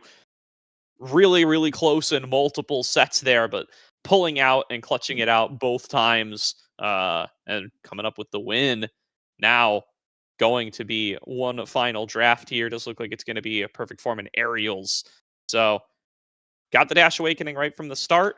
Got some opportunities to potentially change up the picks, and it's the Luna ban out of the Rose Petals. Yeah, that makes sense. They've dealt with it for 2 games, but that scoring on the open net with that secondary is so scary. I wouldn't be surprised if Rose first picks the Juno here. Nope, they decide to opt into the Atlas. Don't want to give it to Bertram, even though I think Bertram would probably rather opt into the Dubu anyways. But now Gardeners get to take the Juno, and I feel like it's a missed opportunity for Rose Petals. They get the Asher Juno, such a strong combo. We've seen Rose banning Asher all day. They clearly don't want to play against it, and here they are staring it down, and they could have stolen Twee's secondary pick. If he doesn't get the Luna, he almost always plays the Juno. They could have taken that, but instead they opt into the Atlas. They do get the perfect form Zentaro, really, really nice. But it's a Kai pick for Doxy, unless Doxy's on the Atlas, which would be insane. But it's a Kai pick for Doxy to counter this Juno, so it seems like they were opting into, we know he's going to pick the Juno, we're going to let him have it, and we're going to take the counter pick with it, because we don't think we have a counter pick prepared for the Luna. And now on pick 6, be really surprised to see anything else but the Dubu. But we could maybe see a Mako with this Dash Awakening start, but we saw how that went earlier for him on Inkies, and yes, he does just opt back into his patented Boo pick. I do think it's a pretty decent draft edge for Gardeners. They're on super comfort with the Dubu. They're on comfort with the Juno for Twee. He's been doing really well with that pick, even though he's looked amazing on the Luna. He's also looked amazing on the Juno. And this Asher, clearly a sore spot for Rose. And now, in an elimination game, they're staring down that pick. Yeah, I mean, loser here goes out in third. That's no ifs, ands, or buts about it. And Rose Petals deciding here that Luke Atlas above everything, right? They have the chance to take this Asher, take this Juno, whichever one they may prefer. They've been banning Asher all tournament long, and like you said, they think that the Atlas on Luke is more valuable than any of it. So choosing to let that Asher through and instead ban away the Luna, I think makes sense given how these first 2 games have gone. But yeah, I mean, Luke's been fantastic on this Atlas, and they really want to triple down on that here and make sure that he's going to get to play that pick again. And they think that the absence of Juno is going to be, or not Juno, of Luna is going to be enough to be able to make the difference. Yeah, and we just loaded into Tycho Temple, Gordo, so really exciting that they're going with the run back. They didn't have enough of the drums. No, just a little mistake. Everybody gets their one. Twisty probably just excited and super focused on the game. Not quite ready to switch setting around. As someone who's had to switch setting around a lot in my time, I make that mistake so often. Oh, I would. Yeah, I would too. I don't. I never find myself in Omega Strikers custom lobbies, but if that was up to me, I would mess it up every time. So I refuse to play. I refuse to judge anybody for their mistakes. Yeah. So now we're headed on to Night Market. Luke is piloting his Atlas. I think Luke probably, the reason for the Atlas first pick is probably just that Luke doesn't feel comfortable playing anything else right now. And just wanted to make sure that he got it. That, I think, is the main thing that kind of rationalizes that pick for me. That or they didn't want to go with the Junos and Taro, even though that historically has been a really strong pairing. But Kai's and Taro are also really strong. I do think that if Rose Petals are going to win this game, it's going to be off the back of a really strong performance from Doxy. This Kai is the type of pick you make when you say, give me the Kai, I'll take over the game. It barely survives there, but we're going to need to see kind of a masterclass in the midfield from Doxy against this really, really impressive performance today out of General Twee. Absolutely. Now going to be some early aggression coming on through here from the side of Atlas's Gardeners. They get themselves that first barrier, but will be traded evenly. Doxy trying to guide it on towards the bottom, and Twisty KO'd by Bertram. The rollout right on that bottom edge gives Bertram the edge. Will come on up with that KO. Does lose the barrier for it, but that power play going to be very valuable for Atlas's Gardeners. Yeah, I think Twisty made a deal with the devil or something, sacrificed their life for General Twee accidentally dribbling off the middle. And they do get the second barrier kind of, saved a little bit, but good offense from Twee and Wallaby in return. Finds second barrier on the other side, and the ball sneaks in with a great strike from Twisty off the top. Bertram whiffs the strike shot a bit, and the ball goes into the net. Really nicely done there. A 1-0 lead coming on through for Rose Petals, and see if they're going to be able to keep that momentum going as Doxy fends it back away. And another real aggressive move there from Wallaby Gangsta. Great. Wow, that 11-second point. There it goes. Yeah. Sometimes that's just the way it goes. So you fall apart, you say, wow, that was a disaster. Go next. Yeah, I suppose so. Here they come again, and trying to avoid a similar result as they've tied things back on up here.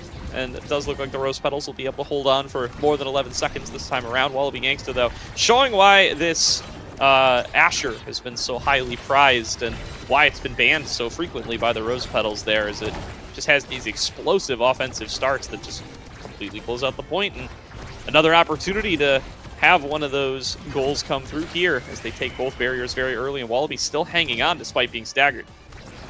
Yeah, I think Twisty's is just kind of waiting for the special to come back up. They're keeping Wallaby staggered, but they're not quite finishing the job. But the nice part about that is Wallaby can't move into the midfield. It's just too dangerous. And oh, Luke, scary save on the goal line, but waits a little too long. And General Twee just shoves it right through his face as Wallaby goes down. Definitely. And another clean score coming on through from Atlas's Gardeners, looking like they want to take an early set win here, and they've been scoring points very quickly, especially with how slow most of the scoring has been in pretty much all the games today. Really looking explosive here as they do lose both barriers very quickly this time around. Let's see if they're going to be able to change it back. Oh, but the core just sliding by unabated for a while there will end up just barely nicking the corner and taking a second barrier down. So open goals for both sides. What can Wallaby Gangsta do? Gets the shot off through the astral projection, but not quite enough on its own. Doxy, though, just getting bullied by this Asher in melee range, and Wallaby waiting for their own dash punch to come back on up. General Twee going to be able to receive it down to the bottom. Goes through with the Blaubill bounce once again. And Wallaby dashing forward, pushing Luke deeper inside the net, but not going to be able to stop that goal, or not going to be able to get that core in there. Bertram mistimes the rollout, or the summer assault, and just whiffs it. Oh no, Dubu. It's okay, close your eyes. Nothing happened, and that's another one of those where you say, go next. Bertram thought the ball was going to kind of sneak around the front end of that center wall and head toward the bottom side, but nope, it just kind of sneaks up into the top corner. I know Wallaby earlier today hit a goal the same way, I believe. I think it was Wallaby, where it was that same bounce into the top corner. And, as I say that, Wallaby making great plays in front of the second barrier here, and we'll see what they can do to try and finish out this point. Now pass up from Bertram. Twee trying to help on out and get that pushed just a little bit further. not going to be able to get it on towards that second barrier, as there's going to be a nice KO found by Twisty, clearing out space and a power play for the Rose Petals to try to be able to take this point back in their favor. Doxy not quite going to be able to land that barrage, but still a little bit of extra time until Wallaby Gangsta going to be back up onto the field. Twisty coming on down. There's going to be the flip coming out of Doxy, but still not going to be able to get it past Wallaby Gangsta, as that path splitter really does clear the way for the core. Twisty takes a boatload of damage there in the corner and just has to bail, can't even stay up in Bertram's face, and kind of has to just give up on any attempt at taking that barrier. As a result, Twisty completely forced out there, and now Bertram going to be able to use the flip to clear things back on out. General Twee advancing forward for a little bit extra through the speed gate, but nobody there to receive. Wallaby waiting here on the left, and just nobody able to get the core over to him until just now. General Twee finally pushes it through. There's going to be the soup to help clear a little bit of the way. Twee trying to retrieve it and get it over to Wallaby, who does have the flip. There it goes, and Luke able to block it back away with an expanse. Great timing from Twisty there on the strike. Able to get it through the Dubu secondary. Save Dubu, and great mix-up. Bertram gave Twisty a lot of respect. Thought that Twisty would, primary down and flick it into the top corner, because if Bertram starts wandering down, that's exactly what she would have done. But nope, just sends the primary through, and those are the kind of mix-ups that, we've been talking about all day that Dubu will fall prey to in the open net. Really, really scary situation, and rewarded with a goal. I think if you're, Atlas Gardeners, you're feeling pretty bad about how the first 2 points that you lost that set were kind of your own mistakes, and now you lose the entire set off of it. But Centauro doesn't get anything too crazy, just a lot of size denied from the Asher. Missile prop picked up for the Atlas, and overall I think a pretty neutral draft, arguably even favored for Atlas Gardeners. But that's a big set win for Rose Petals. They have a lot of momentum. Absolutely here. Let's see if the Rose Petals are going to be able to keep that momentum going here. Really proving that the Luna was the problem so far. Is what a great start from Twisty here. Doxy helps out with the Giga Blast, and it's a 14-second point over to the Rose Petals. Revenge for game or series or set number 1. I'm just going to keep saying words until eventually one of them's right. And a big point there for the Rose Petals, keeping that win streak alive. Yeah, Gordo, I also love saying words until I get one right. Sometimes it's a difficult task, I'll be honest, so I commend you for your effort. That being said, Bertram a little greedy with his strike on the goal line there. Wanted to strike it out as quickly as possible, but very, very slightly mistimes it. Ends his own evade and goes down because of it. The ball goes in. Still, I think we're seeing it's just so much more stable this game, without having to deal with this 9 billion speed Luna. And the Juno did pick up a speed awakening, but it's glass cannon, which the Centauros are frequently getting rid of. And yep, there's the KO for Twisty. There's that damage pressure, and if Doxy's got some abilities, they might be able to convert in the corner here. Yeah, used the barrage. Nice flip there out of Twee. Clears it back out. Gets the double barrier. Twee clutching up again to try to pull their team back on into this one. KO found. This time it's onto the Atlas. That's an open goal. Doxy gonna have to sub in his goalie here. Just barely gets over to it in time after missing the barrage, but can't hold on any longer. Twee with the score. Yeah, sometimes the spirit of the drums come back, and you get a crazy night market bounce off the middle. No drums required. And then Twee, after getting that incredible flip, takes out Luke in the back of his net, and just a complete carry job out of Twee on that point there, as Wallaby finally finds one of these KOs that he's been looking for all game. And if he can keep those up throughout the rest of the game, we're going to see the Rose Petals really start to collapse in a way that they haven't quite had to deal with so far. Definitely a nice flip comes through there from Doxy, but can't be converted onto. The path splitter still just doing its job, clearing away and preventing that strike from coming on through. And it is another KO found, this time by Bertram, getting that Kai off the map and opening up for Wallaby and Twee. Get something going, although the core drifting away from him a little bit there, so Twisty gets an angle on the breakaway to be able to buy time for Doxy to be able to get back onto the map. Twisty advancing forward, looking for the shots, can't get him on towards that barrier, but still hanging on further and further. Another nice score there, or another nice barrier there from Twisty. pushing Twee further, goes in for the flip, and takes Twee off the map. It's a power play for the Rose Petals. Doxy sends it up, Twisty waiting for it, cleared away by Wallaby, and that might be all the time they need. The respawn's here for Twee. Yeah, that's one of those things. I'm a big proponent of not using flip on an open net situation to get a KO. Whoa. As Twisty, crazy combo to send it through the Dubu, but that was a great example of why I think it's not always worth it, or maybe not ever worth it, to use flip on the open net, because you're banking that you're going to score in the next 13 seconds, as compared to just holding your flip for a really, really strong flipping opportunity later. And, you know, we saw there the play kind of fell apart, and they weren't able to convert, and Twee was able to come back, and it's only after, with a really good play from Twisty, that they were able to score. Definitely. Doxy dueling with Wallaby here. Twee waiting on the opposite side. Twisty stepping up forward.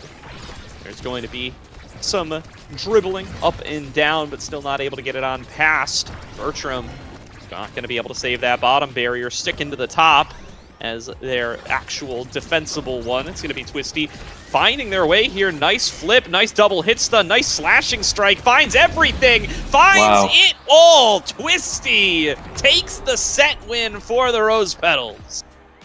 Yeah, and I think when you're looking at the Centauro pick, you're kind of regretting banning the Kazan on a perfect form start. The Centauro is such a problem, gets rewarded with the stacks and stacks, doesn't even want the Super Surge.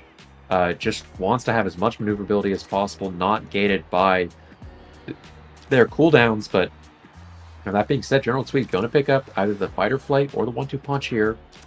Pops into the 1-2 punch, and more size denied from the Asher. So we're kind of getting like a glimpse behind the curtain for why the Rose Petals have such a problem with this Asher. They think that she scales so incredibly oppressively with size that they double denied size last draft. They took Might of the Colossus on the Kai this draft. Things that aren't typically the strongest awakenings for these characters, just to make sure it's not falling in the hands of this Asher. Is Twisty, with that perfect form, gets another great play and another double barrier.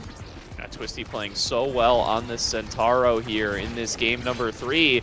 Looking like she wants a shot at the grand finals. And for a team that started in the lower bracket, I mean, what a run the Rose Petals have had over the course of this tournament, right? Not dropping a game in the lower bracket up until this series. And looking justified in that stat, as even dropping the game, they looked competitive and now are just coming back explosively, looking like they're going to try to win the series. They do give up a point here, though. Their win streak has been stopped. Yeah, and maybe that Fight or Flight on the Asher is becoming a bit of a problem. I don't know if that 12.5% size was really going to be the biggest deal in the world compared to how much extra maneuverability this Asher has now. But Twisty, great play and call out, and you know, they still have the perfect form Centauro. They still have these really strong awakenings. And if Wallaby Gangsta can't find the KOs that he really is looking for, like the one right there, then Twisty's just going to put it in the back of the net inevitably. Twisty's just feeling herself here. I mean, just goes in for the flip, hit stuns 2, sends it right up, knows it's going to connect. Really, really clean plays from her over these last couple of sets. And I mean, I need to see Atlas's Gardeners have an answer for this, as she's kind of just running away with it. Yeah, maybe Rose Petals don't need to be as scared of this Asher as they once thought. I mean, it has had some good plays, like the hit stun to get that goal there was really good, and it's gotten a couple KOs, but I feel like a Juliet maybe even would be better served with the way that this game has been going. But yeah, it really is just the Twisty show. I think she's playing so well. It's kind of completely taken over the game, which is what you would expect when you're giving, you know, such a creative and fast-thinking player, you know, such a strong pick on this start. So, you know, happy to see that for the Rose Petals. They're making a strong push, and if Atlas Gardeners can't find a way to deal with this Centauro sometime soon, I think it's all going to fall apart for them. Yeah.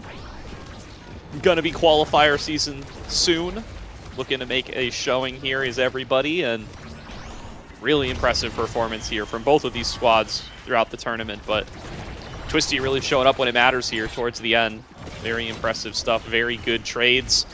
Now coming on through, looking to take another point here. Good block away from Bertram to be able to hang on, to be able to prevent anything from getting on past, but not getting themselves back on offense, at least not too effectively here yet. Twee not really looking like they looked in the previous game, like they were constantly able to be on top of the core and be feeding things over to Wallaby as necessary. And the KOs from Wallaby have slowed down quite a bit as well since moving over to this Asher. Yeah, I think there's a couple big things going on here, but one of them is that this Kai is just so fast innately, like built into his kid, and we know General Twee is almost always playing for this kind of speed win condition of outspeeding the enemy midfielder, so the fact that the Kai is so innately quick means that Twee's just not quite able to outpace Doxy as much as he was able to when she was on the Juno herself. So that's one reason. Then obviously this Juno just doesn't have as much flexibility to do crazy things like Wallaby strike right there as the Luna could for Twee, at least specifically for him as a player. So great strike from Wallaby, amazing angle, and it is a lead in this set for Atlas Gardeners. They're starting to push back a little bit. Yeah, we got to go back to talking about the game like it isn't over. It's a really nice move there from Atlas's Gardeners as they are looking like they might be able to drag this on to a set number 4.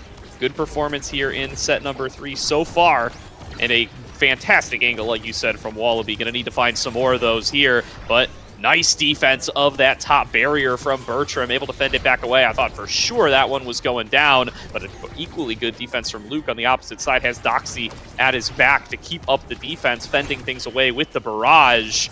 Bring out down towards the bottom. Twisty going to be sending it back on up towards the top. Trying to get it onto Twisty is Luke, and Twisty taking a fair bit of damage for it, but healing it right back up thanks to the Celestial intervention. Flip comes through. Twisty can't actually get the shot off, though.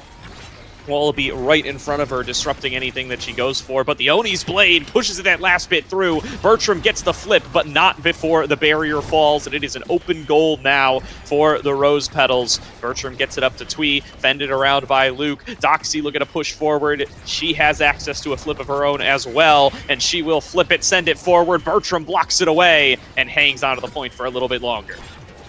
Oh, almost goes in from Twisty there, but I want to highlight that Doxy did a really, really nice combo with the Zentaro to take that second barrier. So Zentaro just stops the core in place instantly, you know, as soon as you press the button. And that's a really, really strong combo, specifically with Kai, that we've seen people do before. Is Twisty. Great strike war against Bertram. Has won those strike wars against the Dubu secondary a lot today. Kind of has Bertram's number, and we're on series point. But yeah, I want to highlight that Zentaro special will stop the ball on a dime, and the reason Kai in particular pairs really well with that is because he can kind of run in from a distance that is a little bit unexpected, and the ball's essentially teed up for him to strike it through perfectly. And we see a great corner offense from the Rose Petals. They're getting ready to make it to grand finals just one more time. The ball needs to be put in the net as Twisty wins the strike war against Bertram, catches it in the open net. The game is over. Rose Petals run the full lower bracket. 1, 2, 3, 4, 5, 6 series wins in the lower bracket to enter grand finals and get themselves a shot at the win here in Pick Your Poison. What a run from the Rose Petals here as they close out yet another win. Yeah, super duper impressed with how they've been playing, you know, with this rotating roster as well. But like I was saying, we wanted to see Doxy get that like really big performance in this game, you know, match up into General Twee. General Twee kind of been taking over the last 2 games, and we see it here. Doxy with 221 redux, General Twee's 209. More shots than Twee, and you know, really, really well done from her to get it done. And you know, Luke, great on the defense, and highlight my player of the series, definitely Twisty. So impressive in all 3 games. Oh yeah. On the offense. You know, Bertram is a great goalie. Bertram is really, really hard to score on, but there's something about the way that Twisty was able to, you know, outmaneuver the Dubu in the goal box and just find those small little holes that that Bertram was putting up. Really, really impressive stuff, and slice their way into grand finals. Absolutely here. I mean, you know, shout out as well to Atlas's Gardeners, closing out at 3rd, coming in as the lowest seed, as has been pointed out, able to make their run here. Really impressive stuff from them, but will be bowing out here at 3rd. Our finals will, in fact, be PP Legends taking on the rose petals, and that's coming up in just a few short moments. We are going to trade out casters. It is going to be K-Bot and Mystic, if I'm not mistaken, to close out the day. So thank you for joining me here, Grimella. It's been a fun couple of games, and nobody go anywhere. There's going to be a big grand finals coming up in just a few short minutes.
Hello there, everybody, and welcome back to Pick Your Poison, where we are just about to finally enter grand finals. We were just talking about it before we got in, Mystic. Some teams have been playing since 1 p.m. Eastern time today. One of those teams is Rose Petals, who started today in the lower bracket. What is that? Quarterfinals? No, one run before. So they have played 1, 2, 3, 4. Now they are on Series 5 of Omega Strikers today. It is now 8 p.m. And I can imagine they're ready to get the show on the road, Mystic. Yeah, I mean, thankfully for them, this is the last series they'll have to play, win or lose. But they've come a long way, and they want the win. Wait, now hold on, reset? Mystic. Wait. This is bracket reset. So if they win, we're on 6. We're on. Okay. Let's take a look at the draft then. Let's take a look at what's going on here. But we have the draft up on screen. Is Fight or Flight and Aerial Start here on Oni Village, a map that way less common, especially in Nassau, I would say. But taking a look at one of the picks that stands out immediately, K-Bot, is the Octavia pick on the PPL side. Octavia is one of those characters where, at least in Nassau, has an insane win rate. Typically picked in perfect conditions or favorable conditions, is a character that is feast or famine, thrives on speed, and just being able to live on bigger maps, a lot of open space especially. And we're gonna have to pay close attention to Average Alex this game and see if he can be the person to carry Octavia to another win. Average Alex has been playing the Octavia on a handful of matches over the course of the day today, and obviously PPL's the team that made it to Grand Finals, so has had some success with it over the course of the day. But yeah, interesting here. You'll also notice that Doxy has been subbed out. Striker Kai is now subbed in for the midfielder for the Rose Petals here, playing the signature Kai pick, as you see the dribble up on the top corner. Really, Mystic, this has been a day back and forth where Rose Petals has been swapping around their roster quite a bit. And while they might have been playing quite for a significantly long time today, they've certainly looked like they're up to the task, even after coming out of NASA playoffs at the tie for 5th. Yeah, at least one thing that I'm familiar with is the 3 of the members of, oh my, point goes in, just the strike being sent right back to Fiery from the barrage gave him the opportunity to score there.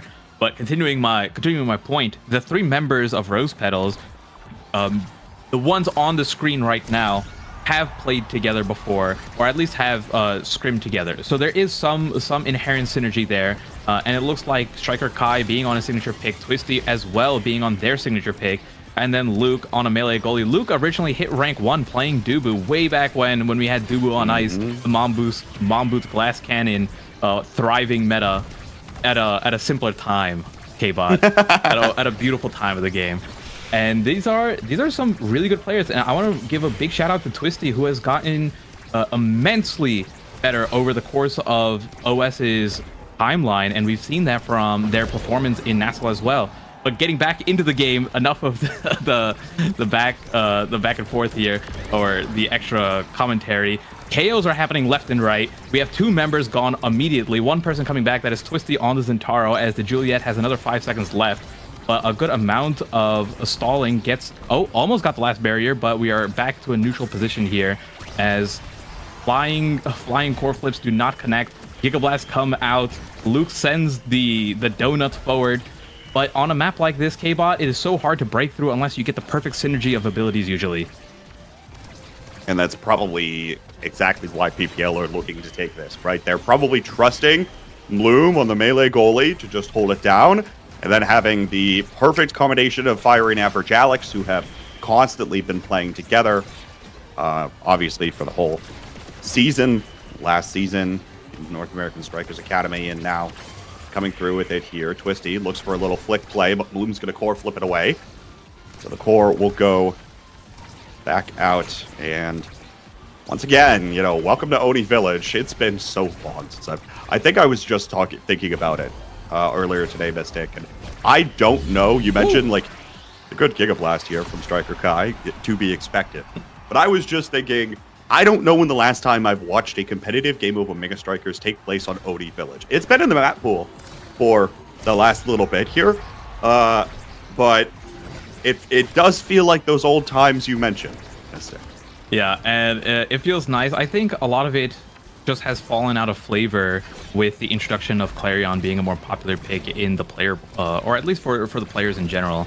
We tend to see that pick come up as a KO from Fiery, using that extra ability, I like to say, for Juliet, which is the energy burst there, comboing the dash punch perfectly to get Luke off the map.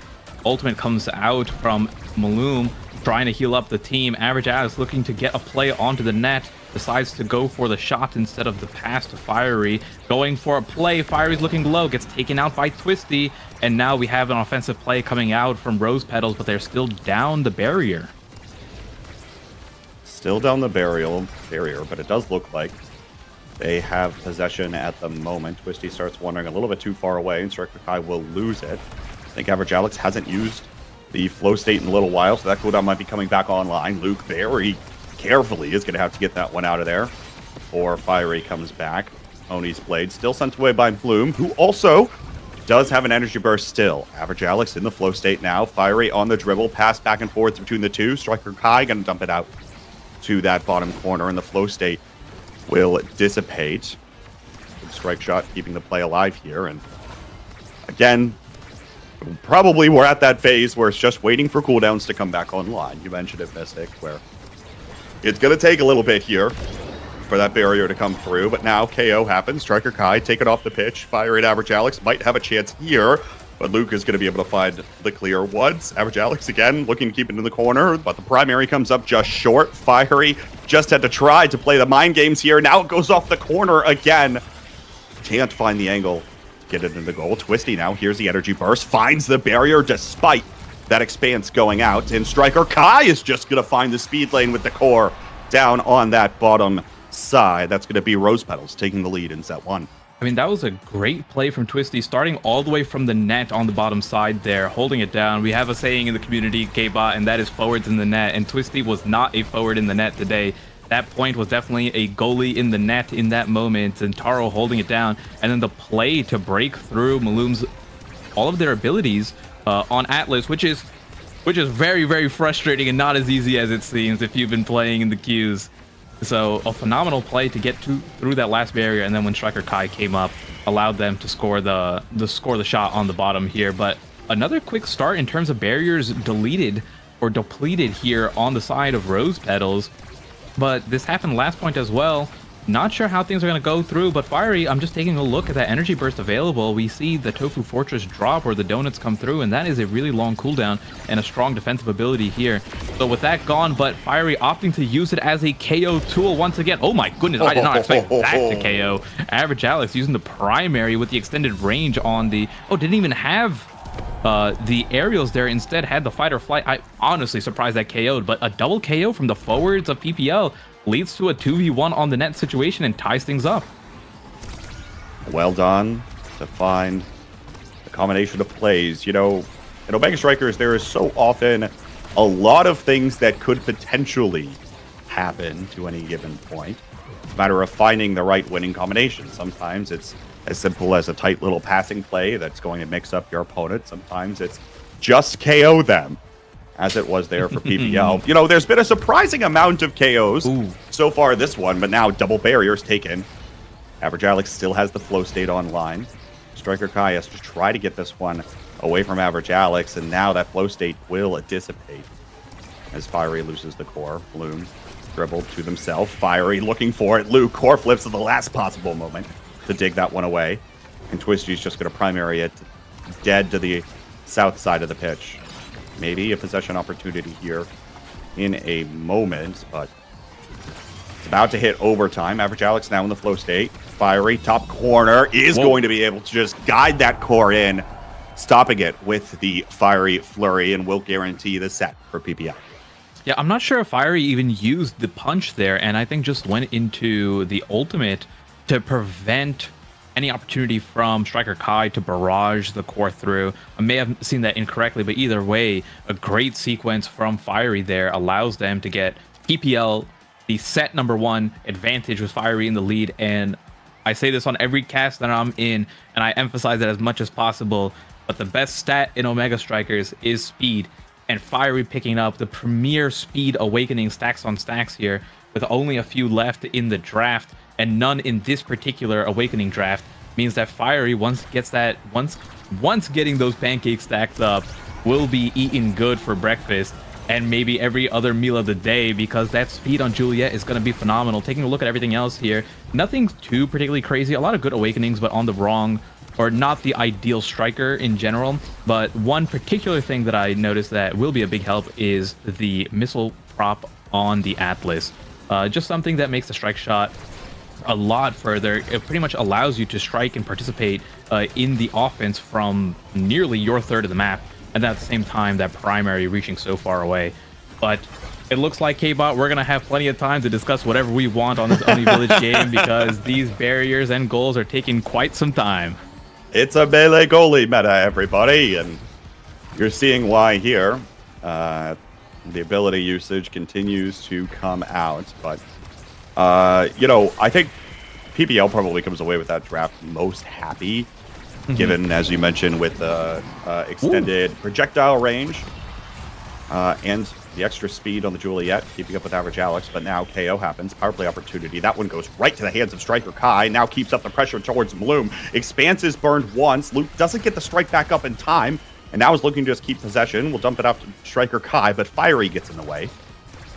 And now we'll die back down. Twisty tries to get in the way, but Bloom is going to patiently send it just out of reach, and now Twisty is going to have to retreat, almost getting KO'd. Has to be incredibly careful now at this point. Fiery likely about to come back online with a couple of those abilities to send Twisty away, and exactly the reason why you see the wandering Zentaro around the midfield line. Fiery, another potential opportunity, but Bertram's still there and has energy burst even still. Strike shot down to the bottom side. Striker Kai can't collect. And it feels like there's a lot of opportunities for plays, and now Twisty comes up with the Yai Rush to send that one through. Well done and good timing. A lot of opportunities for plays, it feels like, for the Rose Petals. And it's just a matter of finding those conversions. Yep. And just to give a little bit of props to Luke and not Bertram here, K-Bot, but doing a good job in the net, holding it down that point. Oh, a KO opportunity comes through, but doesn't end up finding it to completion, as Fiery lives a little bit longer. And getting a KO onto Fiery is really big if they manage to get it like they did last point, because that Fiery is on the Juliet with the stacks, and the only character that has a stacking awakening at the moment. And speed just is one of those things where if you get KO'd with those stacks on this map, sometimes it's a little bit hard to get it stacked up. You have to blow your abilities, or you tend to get a lot of those stacks while going for the barrier when you're hitting the core with your ultimate and hitting 1 to 2 other people at the same time. That's typically how Juliet will get a lot of those stacks on stacks completely juiced up. But going to the playmaking that you were talking about with Rose Petals, we can see that Striker Kai is level 9, participating in a lot of what is going on in the midfield here. But the one at the end of the day that's been making all the conversions on the barrier and the score is Twisty. And we see once again with a great, beautiful shot here and perfectly in position to catch it with the primary there. Even though Twisty is the lowest level in this lobby, it feels like all eyes are on Twisty in terms of if Rose Petals score, it cannot be done without Twisty making some sort of play on this Zentaro. Brawlers get it done, Mystic, and that's exactly why.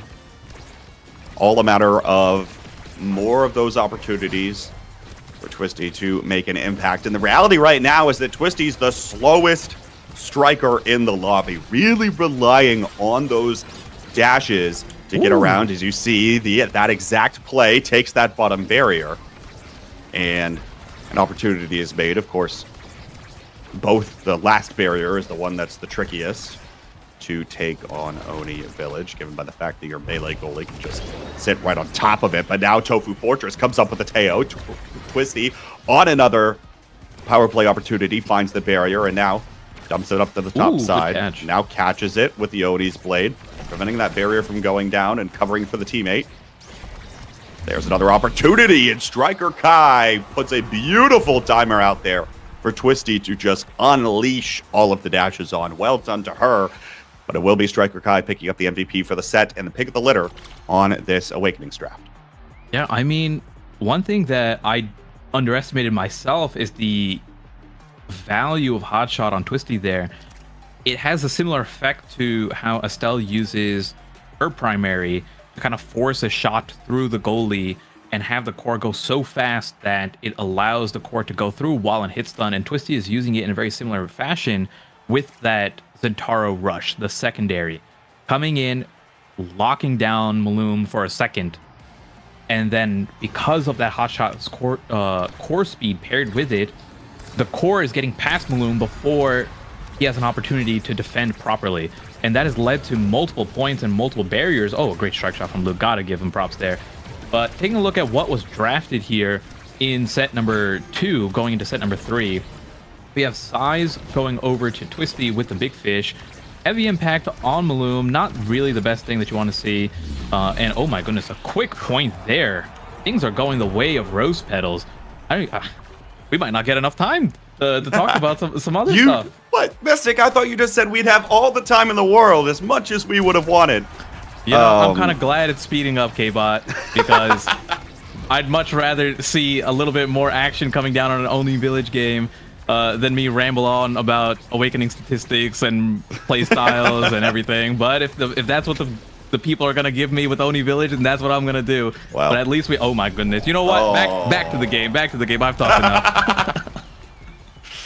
Unfortunate there, as the core will find the net. You know, the one thing that I do want to comment on in terms of Awakenings Mystic is I can't tell if this is a blessing or a curse right now for Rose Petals, but Average Alex has had virtually nothing in the last 2 drafts that was even on the table for an Octavia. No traditional picks that you'd expect to see go over to this striker. And that means that there's going to be a lot of opportunities for Average Alex potentially in the next couple sets, right? So attempting to try to minimize Average Alex's performance in these next couple sets, but also I think it puts a greater importance on this set for the Rose Petals going their way, denying that, you know, making sure that they only need to win one more after this, where this Octavia can really start coming online. Yeah, and it's exactly what you said, where Octavia, win or lose this set, we're going to start seeing Octavia Awakenings come through, and it's going to be hard to deny, especially if Average Alex is high in the pool, regardless of if PPL win this set or not. But to win the game, they need to win to win 2 more sets. And I'm not sure if Rose Petals are going to give them that opportunity, because now we're at set point once again. Things are kind of heating up as PPL not converting as quick as they were before, able to break down the barriers like normal, but the difference here is Rose Petals, the combination of Striker Kai and Twisty, have been finding way more success on the barriers, and that's been leading to points immediately. This is almost like every point where Rose Petals lose their barrier first, but it is them following it up immediately with aggression, getting the barriers down, and then scoring on Maloom, regardless of how long their net's been open. As soon as Twisty's cooldowns come online, she can go to the complete opposite side of the pitch on this Zentaro with just one singular dash awakening.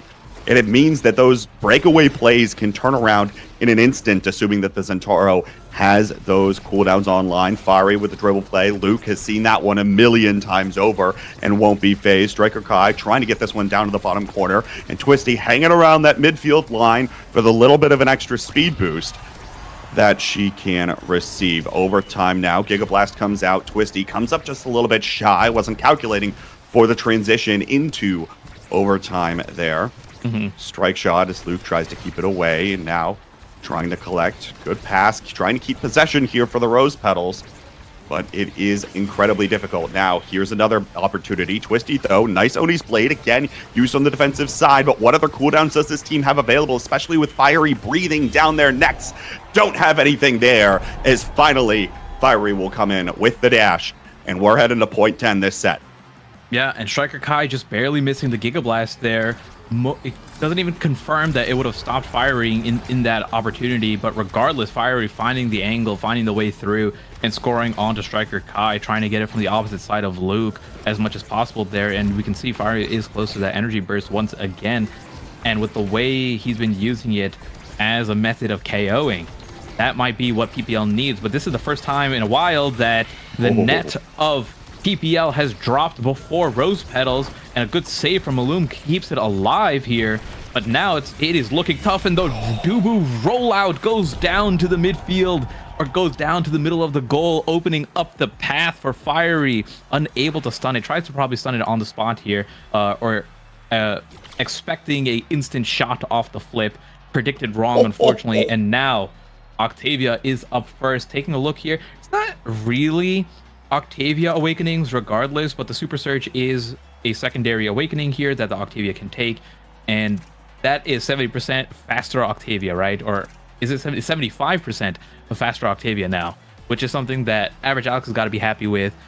And the fact that if they lose this K-Bot, it means that it is Average Alex's pickings, because we still haven't seen like peak performance, stagger swagger, Castellass. None of those things have showed up. That's what I'm saying. This is going to be very scary in these last two sets, particularly. And remember that Rose Petals have to win both of them in order to come out on top. Also in that draft, all 4 sparks were present, Mystic. That means the last 2 players had to pick up a spark that'll basically be mostly dead weight. You won't have the opportunity to take another one in the drafts to come. So we'll see whether or not they can capitalize here. At least it gives them some stats. It's weaker than having, an awakening that you want in the moment, but not a completely useless awakening like Julie taking a creation awakening or something along those lines. But regardless, taking a look at the draft here, PPL got to be happy. We have Timeless Creator picked up for Malum, which is going to make those secondaries last even longer. And if you can predict a KO opportunity, or maybe just mistime it. Oh my goodness, rare. I was not expecting that from Luke, just barely missing the strike there. I wasn't close enough to it when beginning that strike, so allowing the goal to go in or the barrier to fall as the aggression is still coming through. Fiery has that ultimate ability, or has the core flip, and flips it immediately, gets it through Luke there. Twisty unable to catch it with the ultimate. The Oni's blade not fast enough. And now that is a 1-point lead in what could be the final set of this first game. Mystic, that core was going so unbelievably fast. It feels like the energy bursts here are making the difference. You saw it get barriers earlier. Malum attempted to pull it out, but was a little bit slow on that reaction. Then, of course, Fiery ends up pulling the trigger there, but PPL now has burned all of those energy bursts, and really we're down to about middle here. No one really has that big of an advantage, although Striker Kai will more quickly build up his own with that Catalyst pickup in the last Awakenings draft. And you'll notice here too, Striker Kai trying to just keep the core away from everyone else rather than trying to get it to Twisty. Knows that there might be opportunities, but that was not the right one in order to go for the offensive play. Even still, barrier will fall. Average Alex now in the flow state, starting to build up that speed, trying to go on the dribble play. Luke almost waits a little bit too long. We'll clear it out before it hits the goal line. But the flow state will dissipate. Fiery now potentially has an opportunity here. Core going to get out in front of him. Now we're in overtime again. Average Alex up to Fiery. Here's the Fiery Flurry, but Striker Kai's back with an energy burst to keep it away. And now the expanse comes through. Twisty just a little bit shy on that rush in. And now an opportunity. Luke on the misdirection there, going to send it right back up the other way. Twisty finds the barrier, but the core goes right back the other way. On the speed lane, just a bullet train back the other direction. And it finds the net, finds the hands of Fiery, and it is match point now for PPL. When you have Fiery coming past with a strike on, or even a hit on anyone coming through that midfield, pairing the Mag Souls with the Spark of Agility, even though it is just a measly 6% there, and then on top of that, paired with the 150% on the stacks and stacks, or the 150 stacks fully stacked up there, it is a massive amount of speed, and we can see how much of a difference it makes. Fiery is just able to be wherever he wants at any time. This is kind of the build that Octavia wants, but instead it's on Fiery on this Juliet here, and Average Alex is on more of the supporting cast this time around, as Fiery is going for another play if PPL gets this, and that's that missile prop shot coming in, the strike shot coming through, but the Zentaro passive not enough, gets one ability out, tries to pass it over to Striker Kai, isn't getting there, and oh my goodness, a great ultimate from Maloom gets it, and the KO onto Twisty, 2v1 at the net. Are they able to defend it? Luke with a phenomenal save, gets it through both of them, and it's going to be a 2v2, trying to hold it down as long as possible until Twisty can come up. K-Bot, it might be it, and it is it for game 1. Tofu Fortress out, but just a little bit late. Unfortunately, there was a gap there that the core comes through, and it lines it up just perfectly for Fiery to find that punch in Mystic. I do think you called it out there. Fiery was moving awfully quick on that Juliet, and your Zentaro can dash around all he wants to, but at the end of the day, that consistent speed, especially on a map like Oni Village, is going to be most often what gets the job done. The other thing is that there was hardly any, I think there was one KO, and that was at the very end against Twisty. Aside from that, there was hardly any KO pressure in that last point that could have reset the stacks for Fiery, limited some of that speed, but it just wasn't the priority with the core moving so fast as it was. When you have the core moving that fast, and then at the same time you have Fiery moving that fast, paired with the beautiful save from Maloom just one time, right? It's always like one KO can make the difference. And when your goalie is able to resurrect them from the afterlife, prevent them from being sent over, it makes a huge difference on how the play is going to turn around, right? That could have been, rather than a 2v1 on Luke, it could have been a 2v2 with one person eliminated. I believe it could have been Average Alex that was taken out in that exact moment. And these small plays, 6 KOs here, which is quite a bit for an Oni Village game, especially with all the speed and not really that much damage being taken. But the speed just becomes overwhelming, and when you don't have a damage build, really, you can't target someone as much. It's just a matter of, you know, are they happening to get hit by some abilities here and there? Okay, now I can look for an opportunity to KO them. So unless it's a quick knockback KO, something that Juliet can do that can catch a goalie off guard, I don't think they would have been in a position to find an easy KO onto someone without Maloom at least having the ultimate and having an opportunity to react. Whether he got the reaction or not would have been a different story. And, well, I will say, if it's a matter of whether or not Bloom could react, he sure was reacting quite well in that last game. So I imagine would have come out on top there regardless. Now, of course, we go to the Rose map pick, which is Atlas's lab. Potential opportunity maybe for a little bit more damage, slightly less open and slightly less fast map. And I don't know whether or not we'll see Average Alex maintain this idea of the Octavia. Of course, has been played multiple times today on this start. I imagine probably not, though. Spark of Strength, missile propulsion here on Atlas's lab. Taking a look, we might see a... I don't know if PPL is going to ban the Atlas here. They might just ban something else out of Luke specifically, and then opt to take the Atlas themselves, actually targeting down the Amy away from Rose Petals, which I'm not sure how much of an Amy Striker Kai has, but that could be a takeaway from either the midfield or the goalie. Yeah. Takes away a strong person in that midfield position there, or in general, especially paired with that missile prop. And instead, we're going to be targeting the Juliet that had such a strong performance away from Fiery, which is most likely going to lean us into the Atlas first pick that I was going to get around to. There it is. That paired with the missile prop, we saw how effective it was. The strike shot missile prop combination. You have so much pressure as a melee goalie sitting on your barrier. And let's see what they counterpick here with on Rose's side. But it might just be another Dubu lock-in plus some sort of... I mean... The Kai's up, Mystic. The Kai is up. Just put the Kai in the bag. Put the Kai in the bag. Let's move on. There it is. Paired with the Kazan.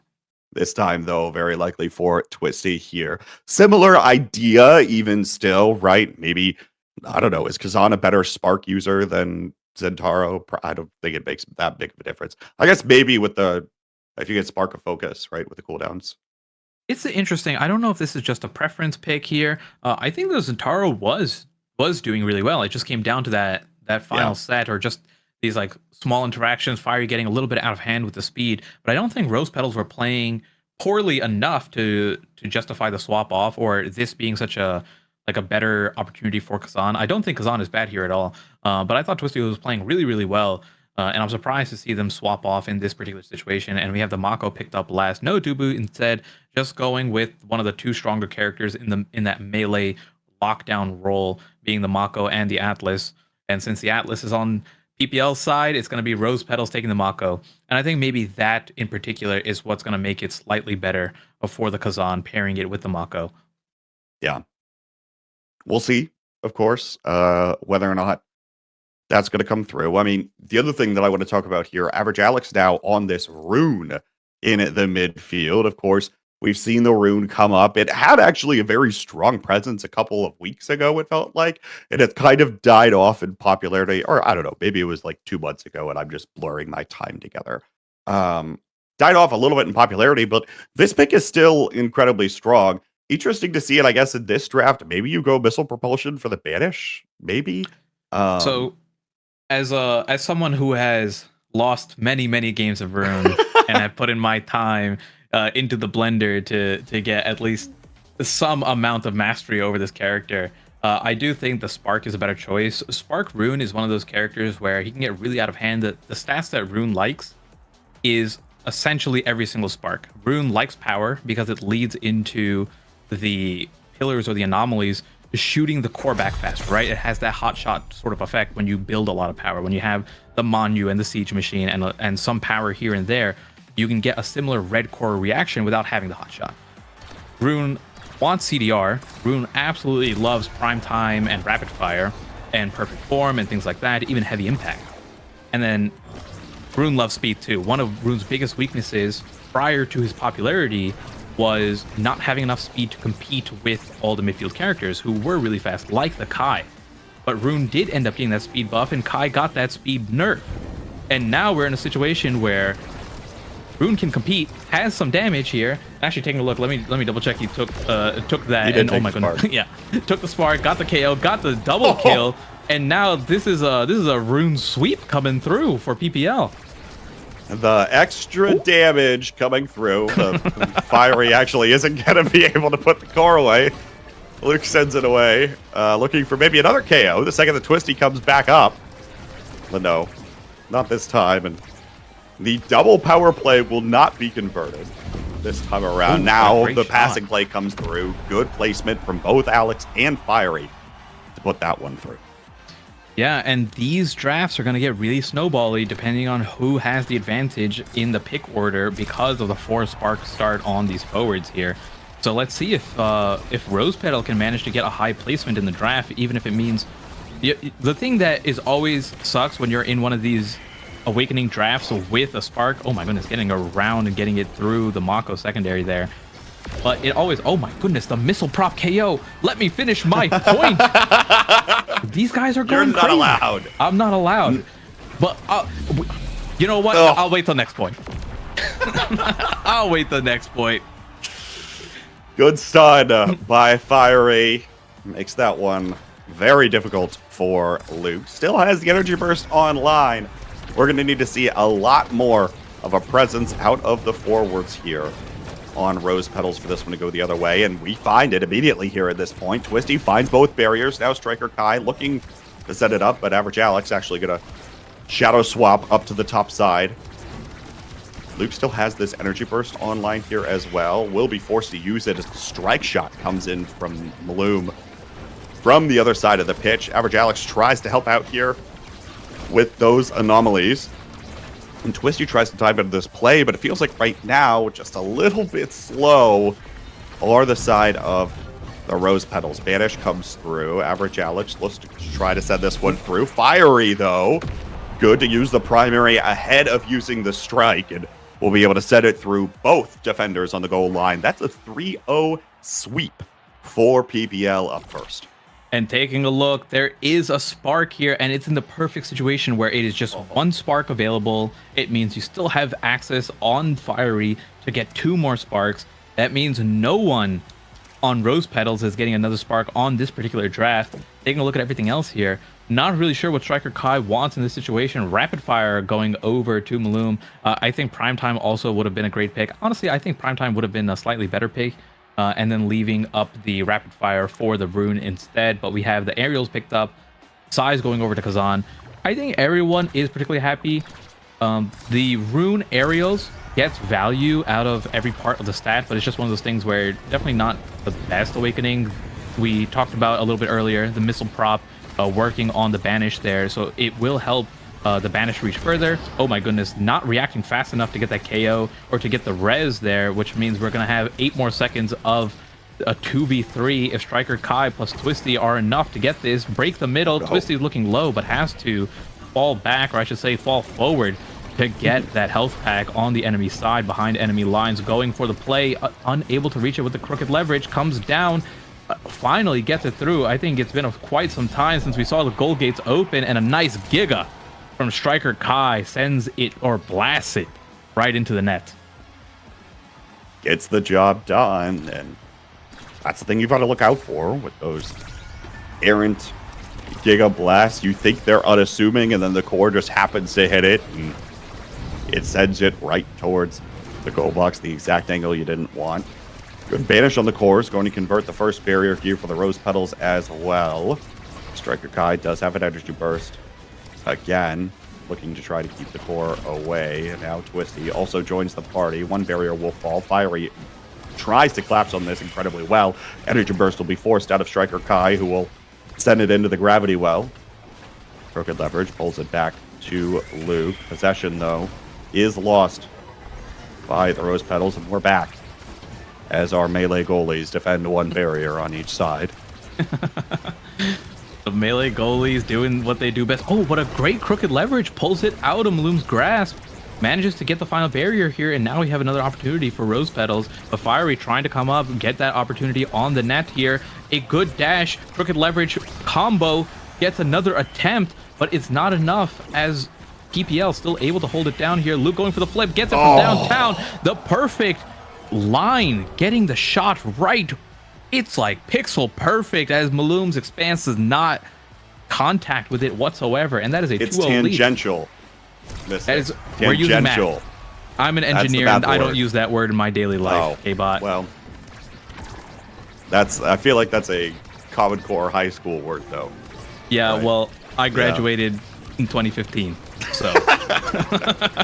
Oh, no. Double barriers taken here by the Rose Petals. Average Alex will find a banish onto one, and Twisty is just going to get chunked down almost completely.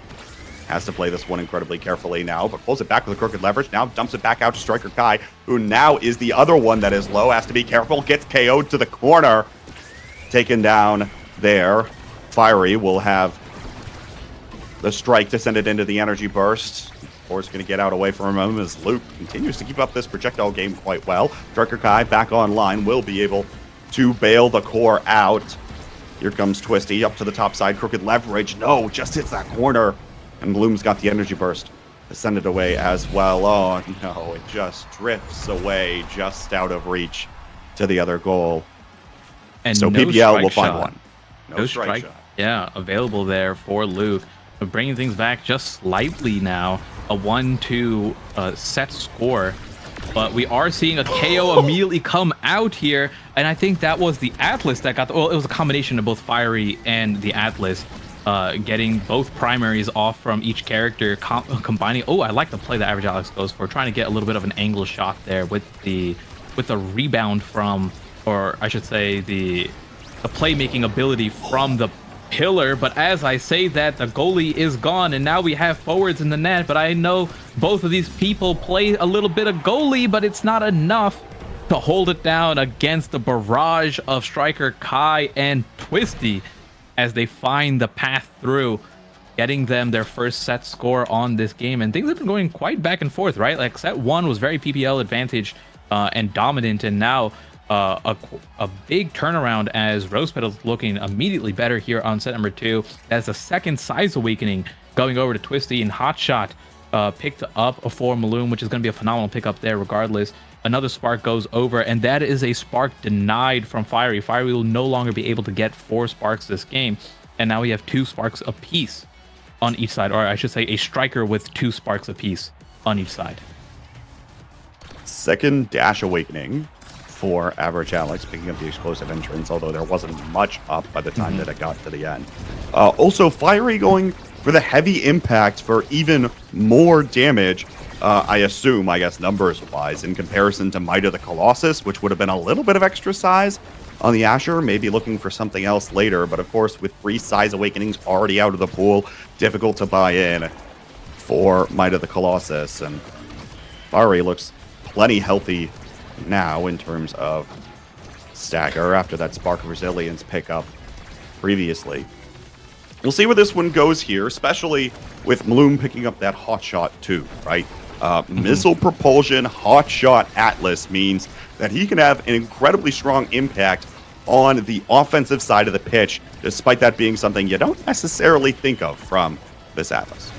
Yep, just being able to send it out with the primary, participating from so far away, right? The strike shot does not advance or get any benefit from that hot shot, but the primary does, and so does the expanse. If you get something like a Monu as well, it's going to make it really hard there. But that is the missile prop shot coming down, the strike shot coming through. But Striker Kai using that blazing pace to catch up to the core at the final moment here. But things are going back and forth. Everyone is managing to save it. A really close call on each side. Energy burst available, 2 for the side of Rose Petals, 1 being popped.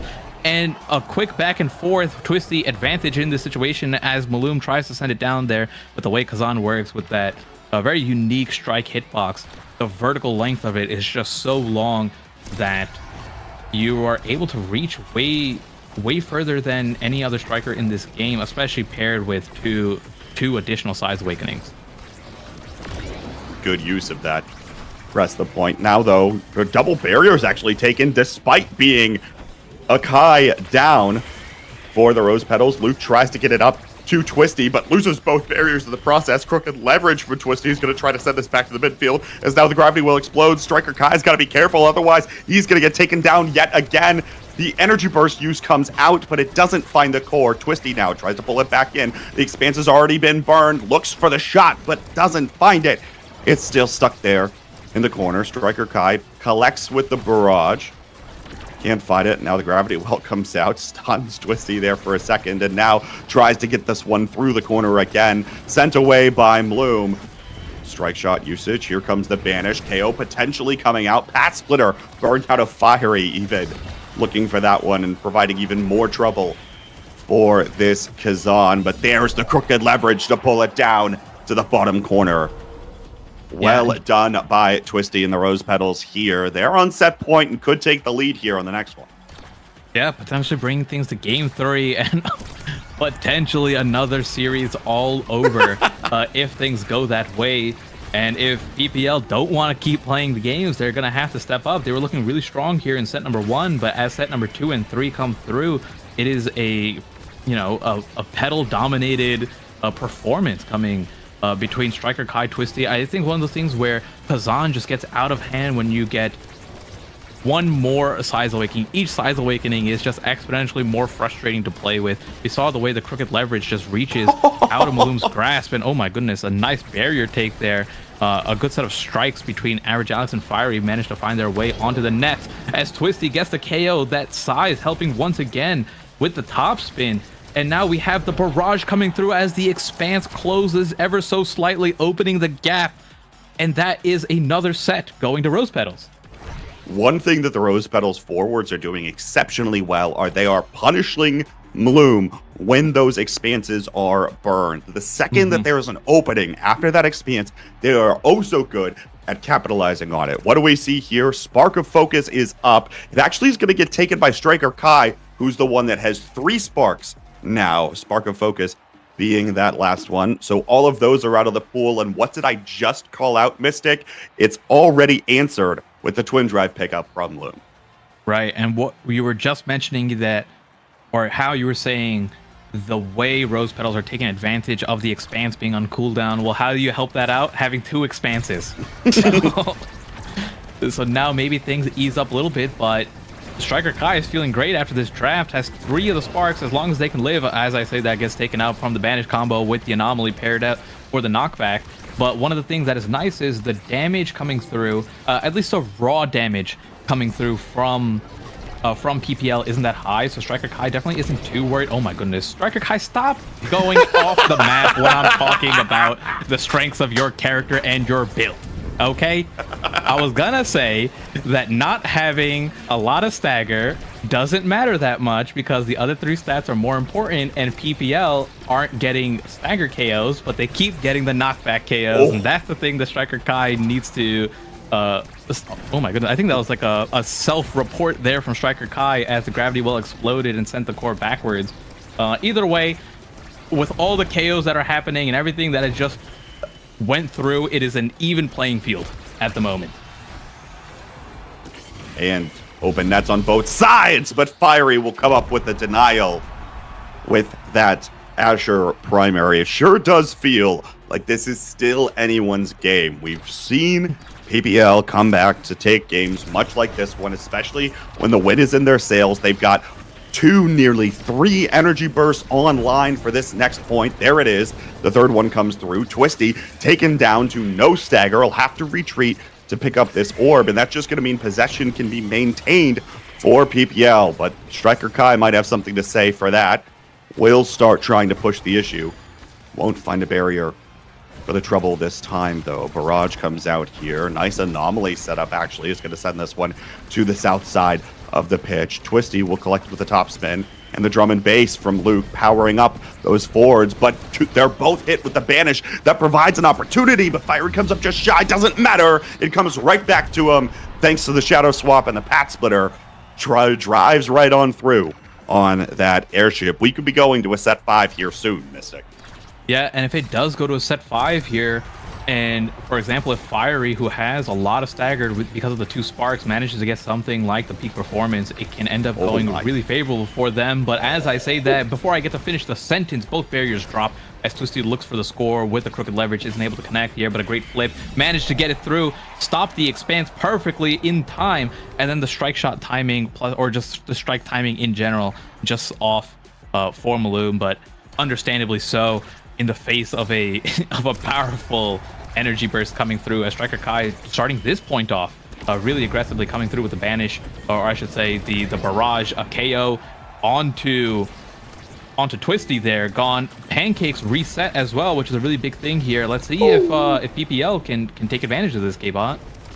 You know, one person who's been pretty quiet in this game so far has been Luke. You don't really see Makos get very involved, but at this point, Luke now has 2 projectile range awakenings and 2 speed awakenings, meaning that he can be much more involved than most other Makos can, and you see some of those projectiles start flying across the pitch. Luke is trying his best to help out on the offensive side. We'll see whether or not PPL can try to capitalize on that if Luke focuses too much on that offense.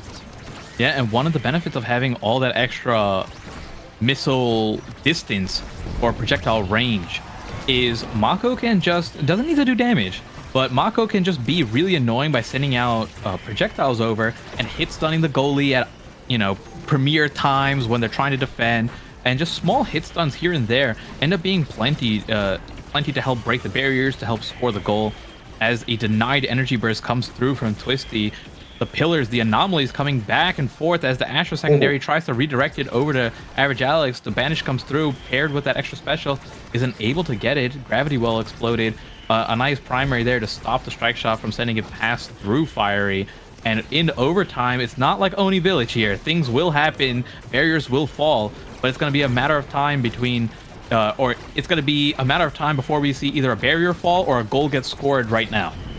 All 3 members of PPL in the goal box now, and that's going to be the Striker Kai goes down, right coming after that banish. Power play opportunity now, but Twisty pulls through the core back with the crooked leverage, tries to just keep possession for so long, and Luke has that energy burst on the other side of the pitch as well. Bloom doesn't quite get the play that he wants to there, and burns one of those expanse charges. And meanwhile, Striker Kai is going to come back online. Quick pass up to Twisty, now trying to find the dribble to keep this play alive. Striker Kai is going to miss the strike that time. Now tries to escort the core down with the barrage, but the expanse comes through to send it away. And the defense is continuing to hold for PPL, thanks in no small part to Bloom. And Fiery is just going to send one through. Everything that they tried to do on the defensive side, PPL are 1 set away from being your pick your poison champion. Okay, taking a look at what we have here. So if I'm average Alex, I'm playing for my team, and that means I'm taking Among Titans there. And I'm giving size to both my goalie and my forward. I'm taking the 15% speed for myself. I think that hesitation there, I'm not going to say it's going to cost them, but it definitely isn't ideal. You have the build different going over to the Asher, which I guess is fair, right? Like the peak performance would have been really nice, but if Twisty got a third Awakening, it would have been real rough. At the same time here, I think you're pretty happy with this draft. I'm just a really big fan of Among Titans on Rune in particular. You tend not to strike as much as just try to reposition yourself in a way to use your anomalies to strike instead. But a double barrier immediately as it goes behind the back of both barriers. Unfortunate with how the balances ended up going through. Average Alex just trying to do their best. Fiery gets the KO, at least relieves them of some tempo, some tension here. And now trying to go on the offense, but a good save from Luke. The drum and bass just doing what it does best, holding it down and getting, oh my goodness. And that is what you were talking about, K-Bod. All that extra projectile range coming through right on the strike shot. Luke from downtown does not want to stop playing Omega Strikers this evening, Mystic. Plenty more this day, I should say. We're now on nearly hour 9 for these players of the Rose Petals who have continued to run through the losers bracket, making it to this point. May I remind you, not only do they have to win this next set, they also need to win another game before going to another set entirely. Yep. As the bracket will reset. Feels like a monumental task at this point, but they might have it in them based on what we've seen so far. Twisty's going to find the final barrier here. Fiery, though, might have a breakaway play. Sets it up with the Path Splitter, but Luke's going to shut it down with the Energy Burst. Average Alex is there to try to interrupt things, but now Luke's coming forward. Tries to come up with the Ensnare Drum play, but it ends up going through the enemy goal box. Vanish comes through here. Striker Kai now. Energy Burst. Twisty almost ready for it. Gets stunned away by Bloom's projection. Good use of that projectile in particular. Twisty tries coming up with it again, but all three members of PPL. Somehow, there is always a member of PPL on top of Twisty when she's trying to get the job done. Striker Kai is going to go down yet again, and another power play opportunity is found for PPL, but Luke will still find a way to hold. No, the barrier finally falls, bounces off the goal gate as they're retracting. Striker Kai back online. Here's the Energy Burst. Fiery, maybe an opportunity here. Luke is sitting on the goal line, but obviously that primary has already been burned. The Monumentalist this time of that expanse is going to be what keeps the core away. Striker Kai once more looking for the pass up to Twisty. There's another use of that expanse, stunning Twisty and not letting her do the brawler thing of striking the core into the net. So back and forth here so far, Mystic. Yeah, I was going to say Twisty, while banished there, actually got saved by just the way the core was going. It stopped Average Alex from placing down a pillar. It didn't form completely and save them, but oh my goodness, overtime, Kai coming through, just a simple strike, unable to get it. I'm actually surprised what happened. Okay, so he was stuck in expanse animation there, just a little too slow. Had the right idea because a strike up could have been stopped by the barrage. So instead opted in for the expanse, but just wasn't quick enough to catch it. And now another point lead. This is game point for Rose Petals. And like you said, if they win this, they gotta play so much more. But it starts with this next point. So 1 point at a time, seeing if they can manage to get it. And even with all the KOs coming through from PPL, I feel like Striker Kai, unfortunately, is never on the screen. But as I say that, all three members were up for this play. As Twisty jumps through with that secondary, doesn't use any additional abilities, just manages to catch the strike on Maloom and sends it through. And that is 1-1 in the loser series of this grand finals. Mystic, it does not matter whether or not Striker Kai is up on the map all of the time. What matters is whether or not Striker Kai can deliver the core perfectly to Twisty so that she can get it done, finally in an opportunity where there were no members of PPL to bully her around with abilities. That one was pretty intense. Another set 5 here today as the tournament continues to deliver Yep. incredibly well. How about Fiery in that last game? 6 goals, 8 KOs, 34,000 damage. You don't typically see that high of a damage on an Asher that's not focusing damage awakenings and things like that. Still came up with some of those KOs, catching Striker Kai off guard. But even still, Luke's able to hold it down and Twisty's able to get it done. Yeah, it was a lot of power from Fiery there on the Asher, right? We had 2 sparks, Spark of Strength and Spark of Rezeal, paired with the heavy impact as well, which was getting a lot of KOs. The Asher primary is an impact, and I think Striker Kai was caught off guard a lot by how much distance or how much knockback that ability had behind it. And we saw the way it shifted, right? That set 1, Fiery getting that first spark, but as the moment they lose one set and Fiery isn't at the top of the chain, and someone isn't able to deny, or even with the loss in set number 2, Fiery still wasn't the first pick on the side of PPL, which meant that Striker Kai was able to get their spark rolling, got their second spark, and then got the third spark after that. And those were 3 sparks. We had Spark of Strength, Spark of Agility, and Spark of cooldown CDR glasses. Focus. There we go. Thank you. And those are the 3 sparks that have the most impact, right? Like Rezeal is nice. It pairs with peak performance, but when you aren't really dying to anything but knockback, it doesn't really have much of an effect. And Striker Kai was able to use the 3 best in that particular scenario stats of Spark to as much advantage as they could. And Twisty paired that with 3 Size Awakenings, 2 Size Awakenings? I can't remember. Either way, I think it was 2. Well, it was 2, demo, so it Among Titans, yeah. right? Yep. Who picked up Among Titans? I actually don't remember. Luke.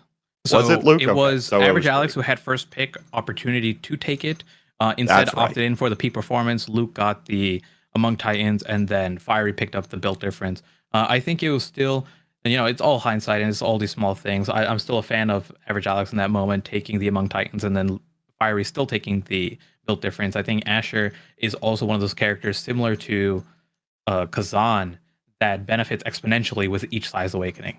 So more and more size on Asher would have been phenomenal. And even with all the KOs and the pressures like we were talking about, Rose Petals managed to pull their way through. And now we're going over to a game 3, which is going to be on Taiko Temple.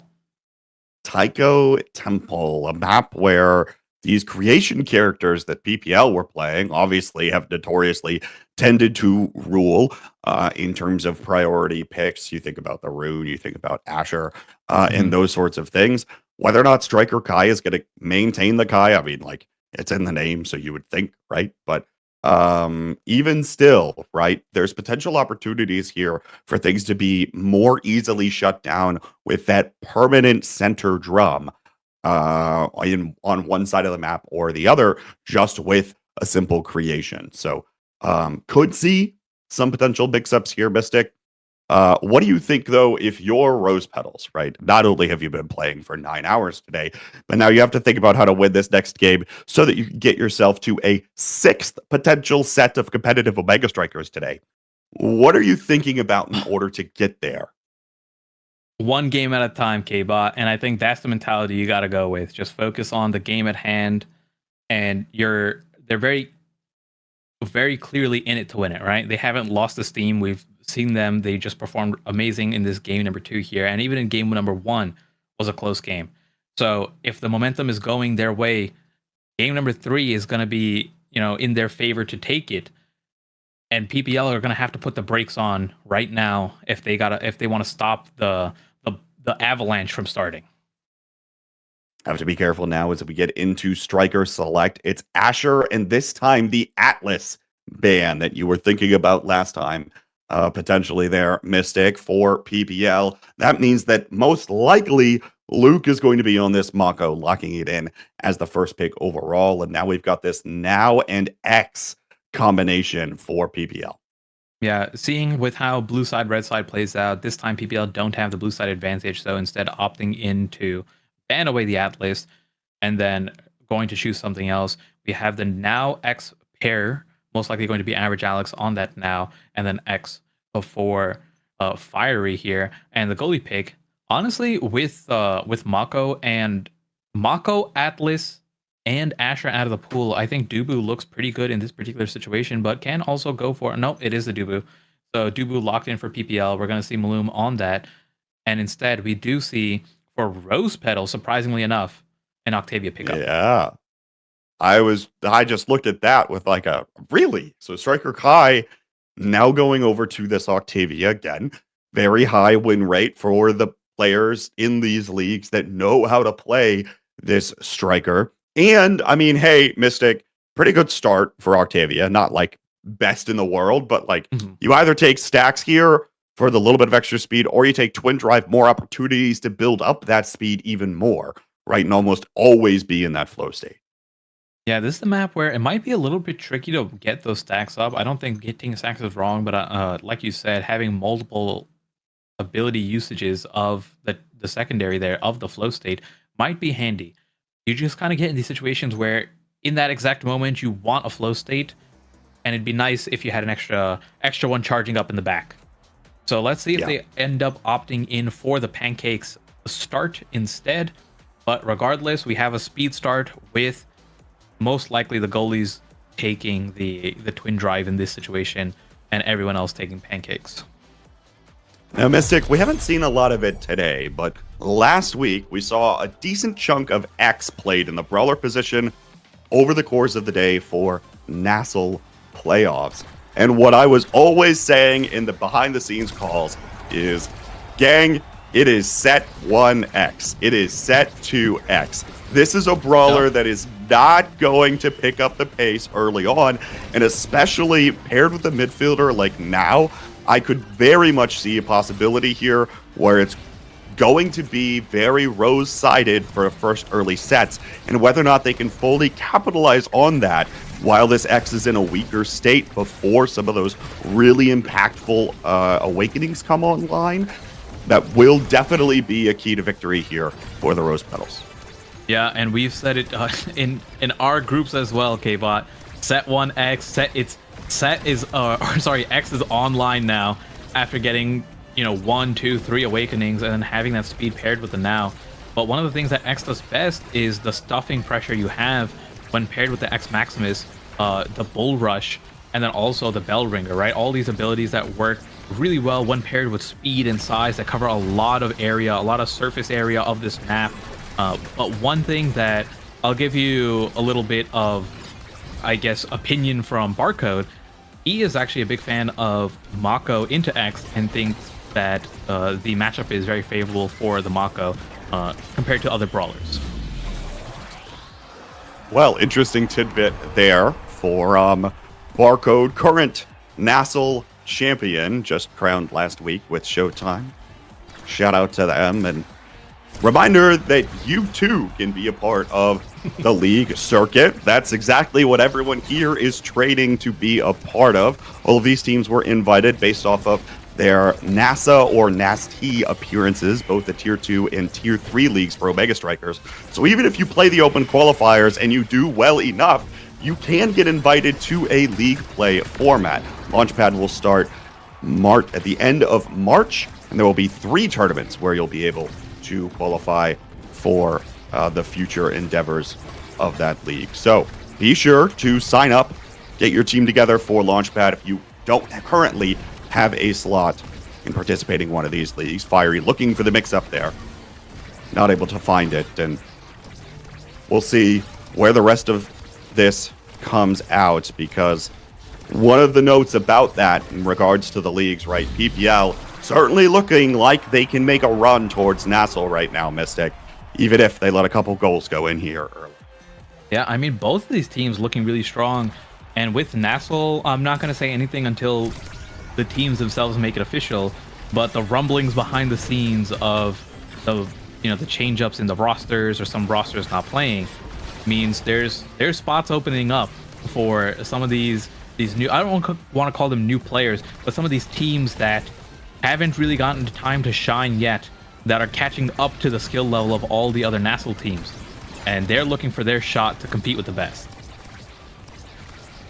Exactly why tournaments like this are so important, to continue playing against those teams in your own skill bracket, and having those opportunities for teams such as Rose Petals, who didn't have the strongest of showings 2 weeks ago now has an opportunity here to do something incredibly miraculous, and it's looking like they're going to take this first set at the bare minimum. We'll see what awakenings come up in this next draft, because again, that'll be largely what dictates the pace of this, although almost regardless of what those drafts look like, you can count on the fact that X or Now will have something useful in that and will become strong.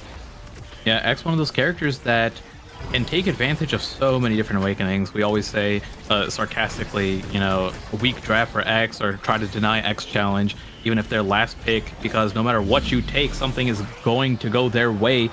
But if the momentum from Rose Petals keeps up like this, they might not get an opportunity to make it to that huge power spike, because that was a 3-0 set going over to Rose Petals, starting off this Taiko Temple game. A lot of good picks on the draft here. Mystic, Fight or Flight, very quickly and often picked up here first, but the hat is up as well, and it will also immediately be denied. Interestingly, Average Alex doesn't end up picking Monumentalist and it elects to deny this Stagger Swagger from Striker Kai. I'm a big fan of this pickup. So there's two aspects to this, right? There's the Monu for yourself, and then the Stagger Swagger deny. So just quickly going over the Monu, there was a change a few patches back that made it, I mean, at this point, it's been like half a year, that made it so that the Now secondary no longer hit stuns. And that was the biggest frustration when paired with the Monu, right? You could be so far away, you could apply hit stun, and it would allow you to break barriers way easier, it would allow you to just win interactions for free. That interaction is no longer as free, which made Monu lose some of its value. Monu is still a phenomenal pickup, let's keep that in mind. Yeah. But it is not the same as it used to be. Oh my goodness, a 1v1 over there. Fiery getting beaten down by the drum and bass Luke. That was fun to see. But taking a look at the Stagger Swagger here, or as the Nassau players call it, Huss's Hat. This is an awakening that Octavia really wants, right? It's speed and survivability. And speed is premier, K-Bot. Speed is the thing that everyone loves, especially if you're a midfielder. So Average Alex is not upset by taking speed, especially when speed ends up getting multiplied together with all these different speed awakenings. And another KO comes out, but this time not on Fiery, but on Striker Kai taken down. And in that moment, the 3v2 or the 2v1 onto Luke was enough to get their first point for PPL. And Mystic, the only reason why I shout out that is because I have seen the number of times that Monumentalist Now, even in the past 2 weeks, takes over games. So, foregoing that, Average Alex will have to pick up something else, maybe Timeless Creator later or something that just gives a little bit extra space for this now, an extra presence in general, because basically that secondary is like, it almost feels like it's having an extra strike, right? For a Now character. It makes Strike Wars incredibly difficult to lose on this pick. But regardless, still has access to that. Now we'll just have to be a little bit closer in order to get the job done here. And he is in the opposing goal box right now, trying to stuff the core through. Fiery was in position there as well, but the pressure will dissipate here, and Twisty will come up with a primary. Slice and Dice opens up the goal gates here, and now Fiery and Average Alex back in position. They'll open up the goal gates on the other side of the pitch as well. Tofu Fortress comes out, tries to shut down that side of the pitch. Not incredibly successful in doing so. And here's the energy burst. Here's the flow state from Striker Kai. Gets stunned, and that flow state immediately will dissipate. Good pass between Fiery and Average Alex, trying to keep possession here. Now Twisty just a little bit too late on that energy burst, but it doesn't matter. Comes through with the dash combination to get the core in. Love the Zentaro tech there. So for those wondering what in the world just happened, that is Twisty utilizing the Zentaro passive to shift them upwards while still aiming downright on the actual secondary, the rush, to get an angle like that. And that was enough for them to score the point there, tying things up 1-1. But like I said, PPL finally got their first point here, so they can keep the momentum going, and they have 3 fully stacked up characters on their side. And paired that with the midfield, the Maxwell's boots, on top of the Stagger Swagger, Average Alex has so much speed and so much mobility to just get the core around the forwards of Rose Petals So it's going to be a matter of time before X finally doesn't need to get online, but I think X is going to start getting the core a little bit more than they were in the first set. And that will probably end up leading there. My cat just jumped onto my desk. I repeat, my cat is here. I think we all heard that come through as well, Mystic. I was like, what in the world? There's no Ivy in this game. But no, special guest appearance here in the end. Twisty stuck there with the Tofu Fortress. A lot of interesting interactions, both in real life and in-game, have happened in the past about 30 seconds, but here we are. Luke will still defend this barrier. Striker Kai tries to get it up to Twisty, but the slice and dice comes up just shy. Looks for another pass up to keep possession here, and even still the Rose Petals are doing an excellent job of it. Not able to put it through, though. Flow state still maintained by Striker Kai now as this one goes back to the other side. Fiery now pops the X Maximus, tries to bully this Octavia around, still finds this barrier, and now Twisty is going to look for a play here. That passive was online, but couldn't find the solo play to get the job done. Striker Kai once again. The possession maintained for the Rose Petals at this point in particular has been quite impressive over the course of this so far. Striker Kai just continues to lock down one of these sides of the pitch with the flow state, and now will just take it himself through with the primary. Very important set here again, Mystic, for the Rose Petals to win, to have the best chance of overcoming whatever possible awakenings that this X can pick up. Right, and then at the same time, it is another awakening that if Striker Kai, who has been building up a lot of EXP here, gets a high prio pick, most likely with Rose Petals, if they win this set, it'll be Striker Kai who gets the MVP, giving them first opportunity for something like a peak performance or a Castellast or an Aerials or anything to help them in this moment where they are close to getting to that Octavia breaking point where Octavia can take over the game. And in the meantime, we can see the level difference between Fiery and Striker Kai, a 4-level difference, nearly a 5-level difference, twice the level of these characters, essentially. Fiery isn't able to really get the ball and isn't able to participate, even with fully stacked up stacks on stacks. Everyone is kind of just avoiding him. The core is going around him. They're blocking the passes. Occasionally, he'll get the barrier through the use of an ultimate, but you can see how much possession Fiery ends up having. It's such a short amount of the possession compared to Twisty or Striker Kai. Yeah, and that continues here towards the end. You know, the other thing here is that Average Alex hasn't been able to find those secondaries to get up to Fiery. Often has been preferring to use them for his own gain rather than the Brawler, which makes Fiery's job a little bit more difficult. There, we'll actually send the core away. Now center base drum comes out here, but Luke finds the angle to get it around Fiery. Tofu Fortress comes out here to stop the core, even if just for a moment there. And now beautiful angle off of that center base drum. It'll find the net. Twisty credited with the goal, and that's 2 sets up for the Rose Petals, Mystic. But here comes set 3X. Yeah, a great shot onto the corner there, right? There's some funky stuff that you can do with that middle bongo. Getting the angles, especially on that corner, sending it at a perfect 90-degree angles there. Definitely something that is so hard as the goalie to predict there. And what did I say? Taking a look at this draft, the peak performance, Kai Noob's clock picked up for Striker Kai. And going back over to PBL side, a Super Surge, more of a deny. It's a really good pickup there for Average Alex as well. It adds on to damage for the secondary, and the secondary has a reduced cooldown ever since that hit stun changed as well. So a lot more damage coming through for PPL side, right? All 3 awakenings being some sort of damage awakening, and then a dash denial at the same time for Twisty, so they will not be able to get that extended Zentaro dash range that the character loves so much. But either way, I think if you're Rose Petal, you're extremely happy with just the pickup of the peak performance onto your Octavia and nothing else. So we're in set 3, K-Bot, and this is potentially the last set before PPL. X has 2 additional awakenings. This is set 3X. Will it be enough?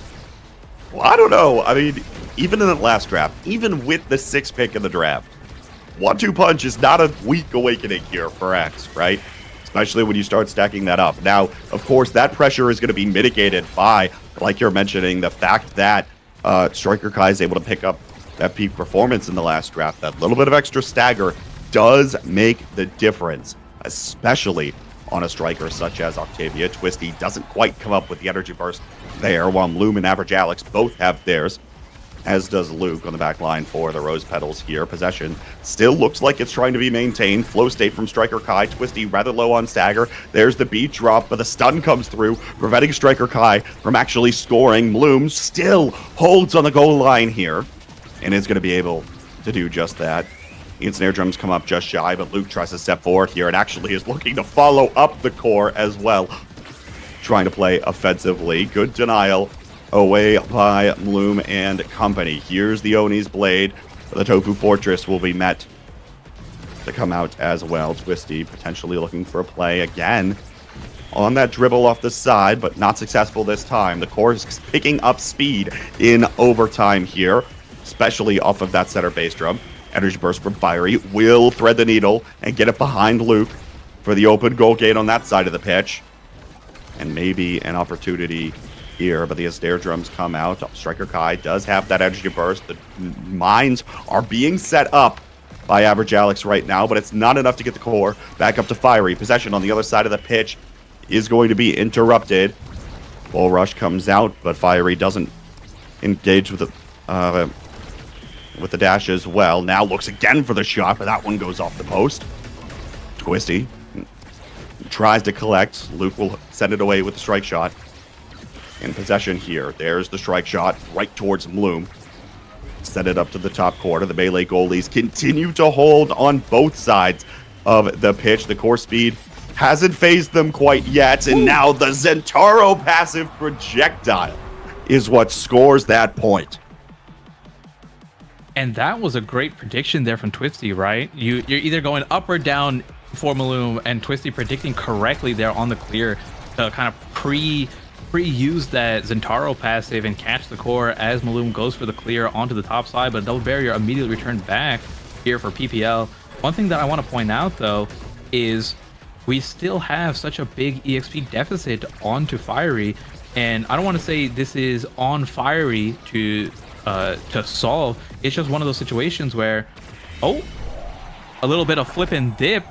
Average Alex walks around the core, does a full 360 lap before taking the shot in, confuses Luke, sends Luke up to the top side, and then goes for the shot once his brawler was there to help him out. But going back to the X in particular, this is just, like I said, a hard matchup for the X into the Mako, and you get so, oh my goodness, but try to minimize that hard matchup by getting a KO and try to make things in your favor here, as Average Alex is trying their best to keep the core up for Fiery, and Maloom walking up, seizing this moment of an advantageous position, one member up, walks up, drops a Tofu Fortress, and then provides the support needed to help score in that situation. And finally, Fiery getting the EXP to catch up a little bit, getting some stagger back. Although I don't think the stagger made that much of a difference here, but we can see they are able to participate more. The core is being sent up more. The KO from the Dubu comes out. The rollout coming through as we're getting more and more attempts onto the barrier and the net of Rose Petals here. But it is hard for Fiery to break through. A lot of the pressure that X has can be denied simply from drum and bass and Luke walking backwards to prevent a hit stun from coming through on X. But a good strike reset on that X Maximus will get that barrier, and now potentially an opportunity for a goal. Well done ability usage here, but Bloom is there on the Tofu Fortress again, tries to get the pressure up, but it's just not enough yet. Doesn't matter!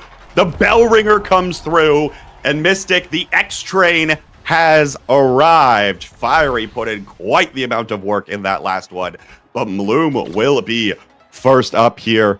First pick of the litter in this Awakenings draft. I'm honestly surprised that Fiery did not get MVP there. Sure, purely too. off the fact that they were like level 6 or 7 at the start of the draft and nearly went up three levels. It just goes to show how much Maloom was doing that point to get the first pick there. And I like what Maloom does. Opts not to draft, to just let the X and the Now get something that they prefer instead. So X is going to be going for that Superman build, the explosive entrance. You're not, unfortunately, just a draft that doesn't have too much. It's a late spark. No one has any sparks picked up already. Opts not to go for that, and instead going for the 1-2 punch explosive entrance combo paired together with that Bull Rush, and then, in that moment of Bull Rush, try to use the X Maximus or the Bell Ringer there to get a little bit more damage, or just hit stun or combo or anything. And we'll see it actually is quite nice. People talk down the dash awakenings on X more as a meme than anything else, but it is something that will get value, and we should keep an eye on Fiery to see how much it affects the play. Certainly looking to make an impact on the play here as another Bellringer comes out, but Luke continues to hold. Now finally it goes away with that secondary bind from Average Alex. Flow State is online here. Energy Burst as Striker Kai tries to keep this one in the possession of the Rose Petals, but there's the Tofu Fortress, and it sends the core right to the other side of the pitch, where Fiery will meet it and send it through. And now this is not just set 3x, but set 4x. And what's scarier than set 4x? Set 5x.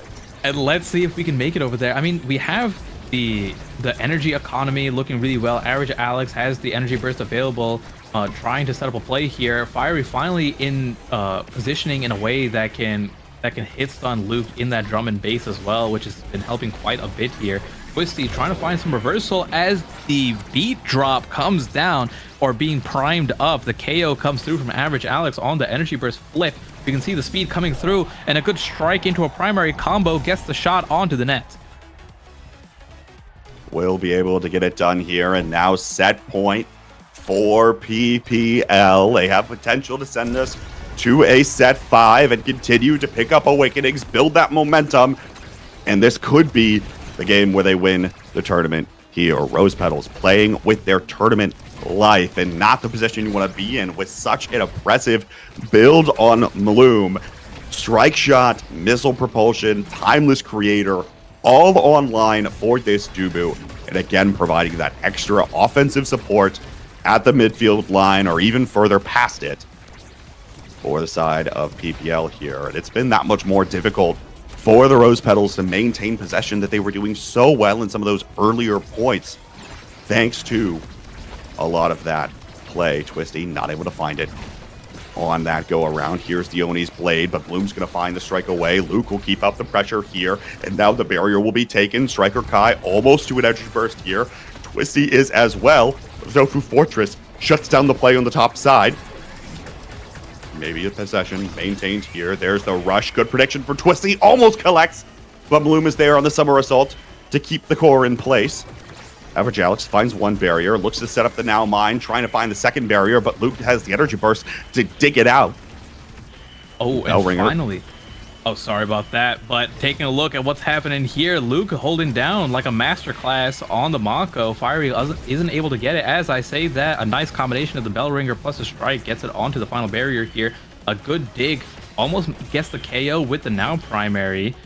And now we're in a situation here where ultimates are being traded between the X and the Octavia. There's now drones sitting in the enemy net. It is a minefield just ever so slightly between the projectiles coming through. The strike shot from downtown. Once again, Maloom, third game in a row with that missile prop, just participating from a log sitting on the top side. The strike shot coming through. The second log comes out as well, paired with the Timeless Creator. It really is a minefield at this point. And now we're just looking for this opportunity to get a shot onto the net here. And oh my goodness, what a bounce off the bottom. I think that was going to go in regardless if he found the slot onto that space between Luke and the bottom edge, but that way it looks more cooler. It certainly does. There's that set 4x Mystic, and we're about to see set 5x based on the next rep, but here is Average Alex up first, gets the cast to last, which I think actually could be even more critical than anything else, given by the fact that it's denying the Octavia and picks up the extra speed on both himself and potentially giving it over to Fiery. Right, and then at the same time, it ends up being quite noticeable when you have the Now primaries just sitting out and taking up a lot of space there. You can kind of treat it with this much extra duration. You can treat it as a rune pillar in a sense, right? Like a one-time rune pillar that's just sitting out and blocking space. And those things make a difference. Taking a look at everything else that was drafted away here, Fiery picks up the extra special, which will help in a little bit of the offense here, as it will be able to use it a little bit more liberally. Already popping it once. The second strike comes through, gets the barrier. That is Fiery with that movement speed enhanced by the Castellast now coming through, breaking down both barriers, and the offense is starting right away. Isn't able to get the shot onto the net here, but the pressure coming through, especially with the log and the strike shot following right behind, you can see Maloom is trying to look for this opportunity to get the Tofu Fortress down offensively as well. And now when you have the way the battle is changing and the abilities from the Dubu are being used offensively instead of defensively, you can see the light and the life in PPL come through. Now power play opportunity here. Average Alex and Fiery both in pursuit to the goal in the open goal box. Bloom going to miss the strike.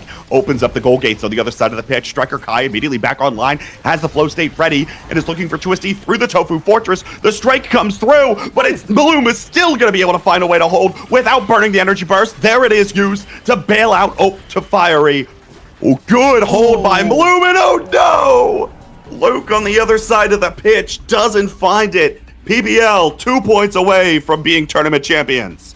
Yeah, down 2 sets and then making the comeback, clawing their way back. The X getting more powerful each time. And then even though we didn't talk about it as much, this Dubu has scaled to such amazing portions here. The missile prop timeless creator is one of those perfect combinations where just having the missile prop adds too much space in between each individual Tofu on the Tofu Fortress. Pair it up with a little bit of size and duration, now you got this impenetrable wall that we wish was on the southern border of our country, but it is not there, and it is not here for Rose Petals. Instead, we have an onslaught coming through of abilities, creations, and everything in between. Looks like a lot of that pressure has gone away at this point. Provides an opening for a breakaway play on the other side of the pitch. Twisty finds the energy burst, will take the barrier now. And Striker Kai has the ability here to continue going through. The beat drop will connect with Fiery, but just will knock him around for a moment. Now Twisty comes up with the play. We're tied at 1 goal apiece in set 5. Coming through 3, getting a little bit of time back, a little bit of pressure back here. Finally, it looked like it was PPL advantage for so long, but Twisty getting the point there. And now we're going through, oh my goodness, a KO from Fiery. Gets onto Average Alex there, 2v1 situation. Twisty also looking really low, doesn't have as much survivability. Is managed to get a little bit back there, but doing a good job of keeping the core forward until Average Alex gets back in general. But we see the Tofu Fortress come out once again, and the barrier drops, taking a look at everything coming through. Twisty has to pop the ultimate. You want to use that a little bit more offensively. At least gets 1 barrier there. But Maloom is doing just fine, holding down with 1 barrier, a Dubu ability, and an energy burst. Oh, I was afraid that somehow that thing was going to go through and the barrier was going to fall. That was very close to being an incredible commentator's curse. The energy burst comes out. Maloom will find the clear. Now Average Alex maybe has an opportunity here. Cooldown should be back online for PPL to go for an all-out assault, but even still, the core finds its way to the opposite side of the pitch. Fiery with the rush, sends it towards the net, but Luke's ready for it. He has that energy burst online here as well, and Striker Kai is dropped back to play on the defensive side here. 2. Core will die out for a minute there on the top corner. Rollout log will come through, hits the center bass drum, and maintains its presence in that center corner, thanks to a weird ricochet. Average Alex, maybe with an opportunity here, but Striker Kai does have this flow state online, can control the presence of the midfield. Twisty has the energy burst here as well. This is certainly anyone's game here. Average Alex with the core flip. Fiery is in position and denies Luke's right there. They're on tournament point. Yeah, and sends it right back at Luke, but when you have the power enhanced from the explosive entrance and the 1-2 punch, rather than the drum and bass just repelling it completely, you have enough speed on that core to actually send it into the drum and bass and have it get pushed past through. And we saw that happening here, giving them the advantage. Once again, Maloom dropping down the Tofu Fortress. No barriers dropped here, but we can see how hard it is to dig it out in those situations. Twisty blowing the energy burst will no longer have it for this offense. It might end up falling for it as well, but actually is so fast thanks to the fight or flight plus the fully stacked pancakes here. 1 barrier being traded away, no energy available on both of the brawlers of each team here, and the speed is being picked up. We can see everyone going insanely fast. Average Alex providing so much extra speed in general with the now secondary, and then Mako on the drum and bass providing it right back. And Fiery using that extended range to get the cancel onto the drum and bass here. Barrier finally falls for PPL. goal gates open, but they are not relenting yet. The Tofu Fortress falls once again. The log is up on the top side to block it, and we're trying to see if they can get through the barrier. Drummond base is finally down, and with that might be an opportunity to get through. Even then, Striker Kai is trying their heart out to get this shot in, and a bunch of strikes manages to get it through. While setting up the mine, wasn't able to strike it. Average Alex, unfortunately, letting the core slide through in that particular situation, and now it is tied set 5.5. Tournament point on the line. Rose Petals playing with their life here. With a win in this goal, they're able to send us to a whole other best of 3. Certainly PPL doesn't want to let it get that far out of hand. This has been a well-fought battle in our grand final, but both barriers are going to fall and the goal gates will open up for PPL. Fiery in position. There's everything there as Average Alex comes in on the lifeline. Fiery will punch it through, and Bloom joins the party. PPL defend their NASA crown and are your pick your poison champions. And bringing it down to the final string there. Rose Petals doing their best to try to make it into the bracket reset, or the grand finals reset here. But we're just 1 point away from doing so. Gave us a phenomenal series, as Twisty with 7 points here. Striker Kai assisting in 3 of them, getting 2 of their own, but just slightly short. Any small decision could have been the difference maker there for Rose Petal to get 1 more win, but PPL, we saw them claw back. They were in the weakest moment in that set 3, when they were just shy of getting 3-0'd, but each successive set win made that X even stronger, and it was just getting more and more powerful, finally becoming online. We saw the level difference. It was like a 4 to 5 level difference there. It was a massive difference on the X compared to every other player in that lobby. But once we got to that set 3 and you get a few awakenings going, these things add up and allow X to scale, and especially with Average Alex providing so much support there. 443 redirects, shy of Striker Kai's 466. This was a crazy game. So much back and forth. The damage was high. The KOs were pretty frequent for the characters that were brought up, right? Fiery getting multiple KOs onto the net or getting KOs off the flip. Average Alex doing the same for something that is a non-damaging comp. This was a pretty action-packed game. It was an incredibly action-packed game, but I think at the end of the day, the difference maker was a lot of what Bloom ended up doing. In addition to there being, right, the set 5X and the set 5 now and all of that, right? We could say, oh, we won about that, but how about set 5 Dubu? With all that extra projectile range, the extra creation awakenings that come through, able to just push all that presence forward and take care of business, keeping things forward, and that's that goal, that score line there. 2 goals, 3 assists for a goalie, and it's Dubu. It feels like we haven't seen that since Ice Skater Dubu days, Mystic. And even then, doesn't really feel like we've seen that yet. Loom was able to be much more part of the team on the offensive, especially towards the end of that, in comparison to Luke, and that was another one of those differences. Yeah, and like you said, a great performance from everyone on PPL, a great performance from everyone on Rose Petals. But stick around. Wait, K-Buck, can you confirm? Are we doing a winner's interview? We will be doing a winner's interview with PPL. I believe Saya will be taking over for that. So we'll hear from them in just a moment. Stick around, folks, and stick around for competitive Omega Strikers, because if this tournament tells you anything, then offseason is going to be an incredible watch all the way through the open qualifiers and the relegation series of tournaments. So make sure you're sticking around and tuning into those as they take place over the course of this spring. But Mystic, that's going to do it for us. Thank you all so much for tuning in, and stick around. We've got a winner's interview with PPL up next. Yep. See you guys.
Hello, everyone. Welcome to the mini post show. Here you can see the bracket on the right from me, and I have 3 members of PPL. The two of the players, one of them, just like the playoffs, isn't here, but we've come to expect that by now. And we have Liari instead, who was instrumental to the success of PPL.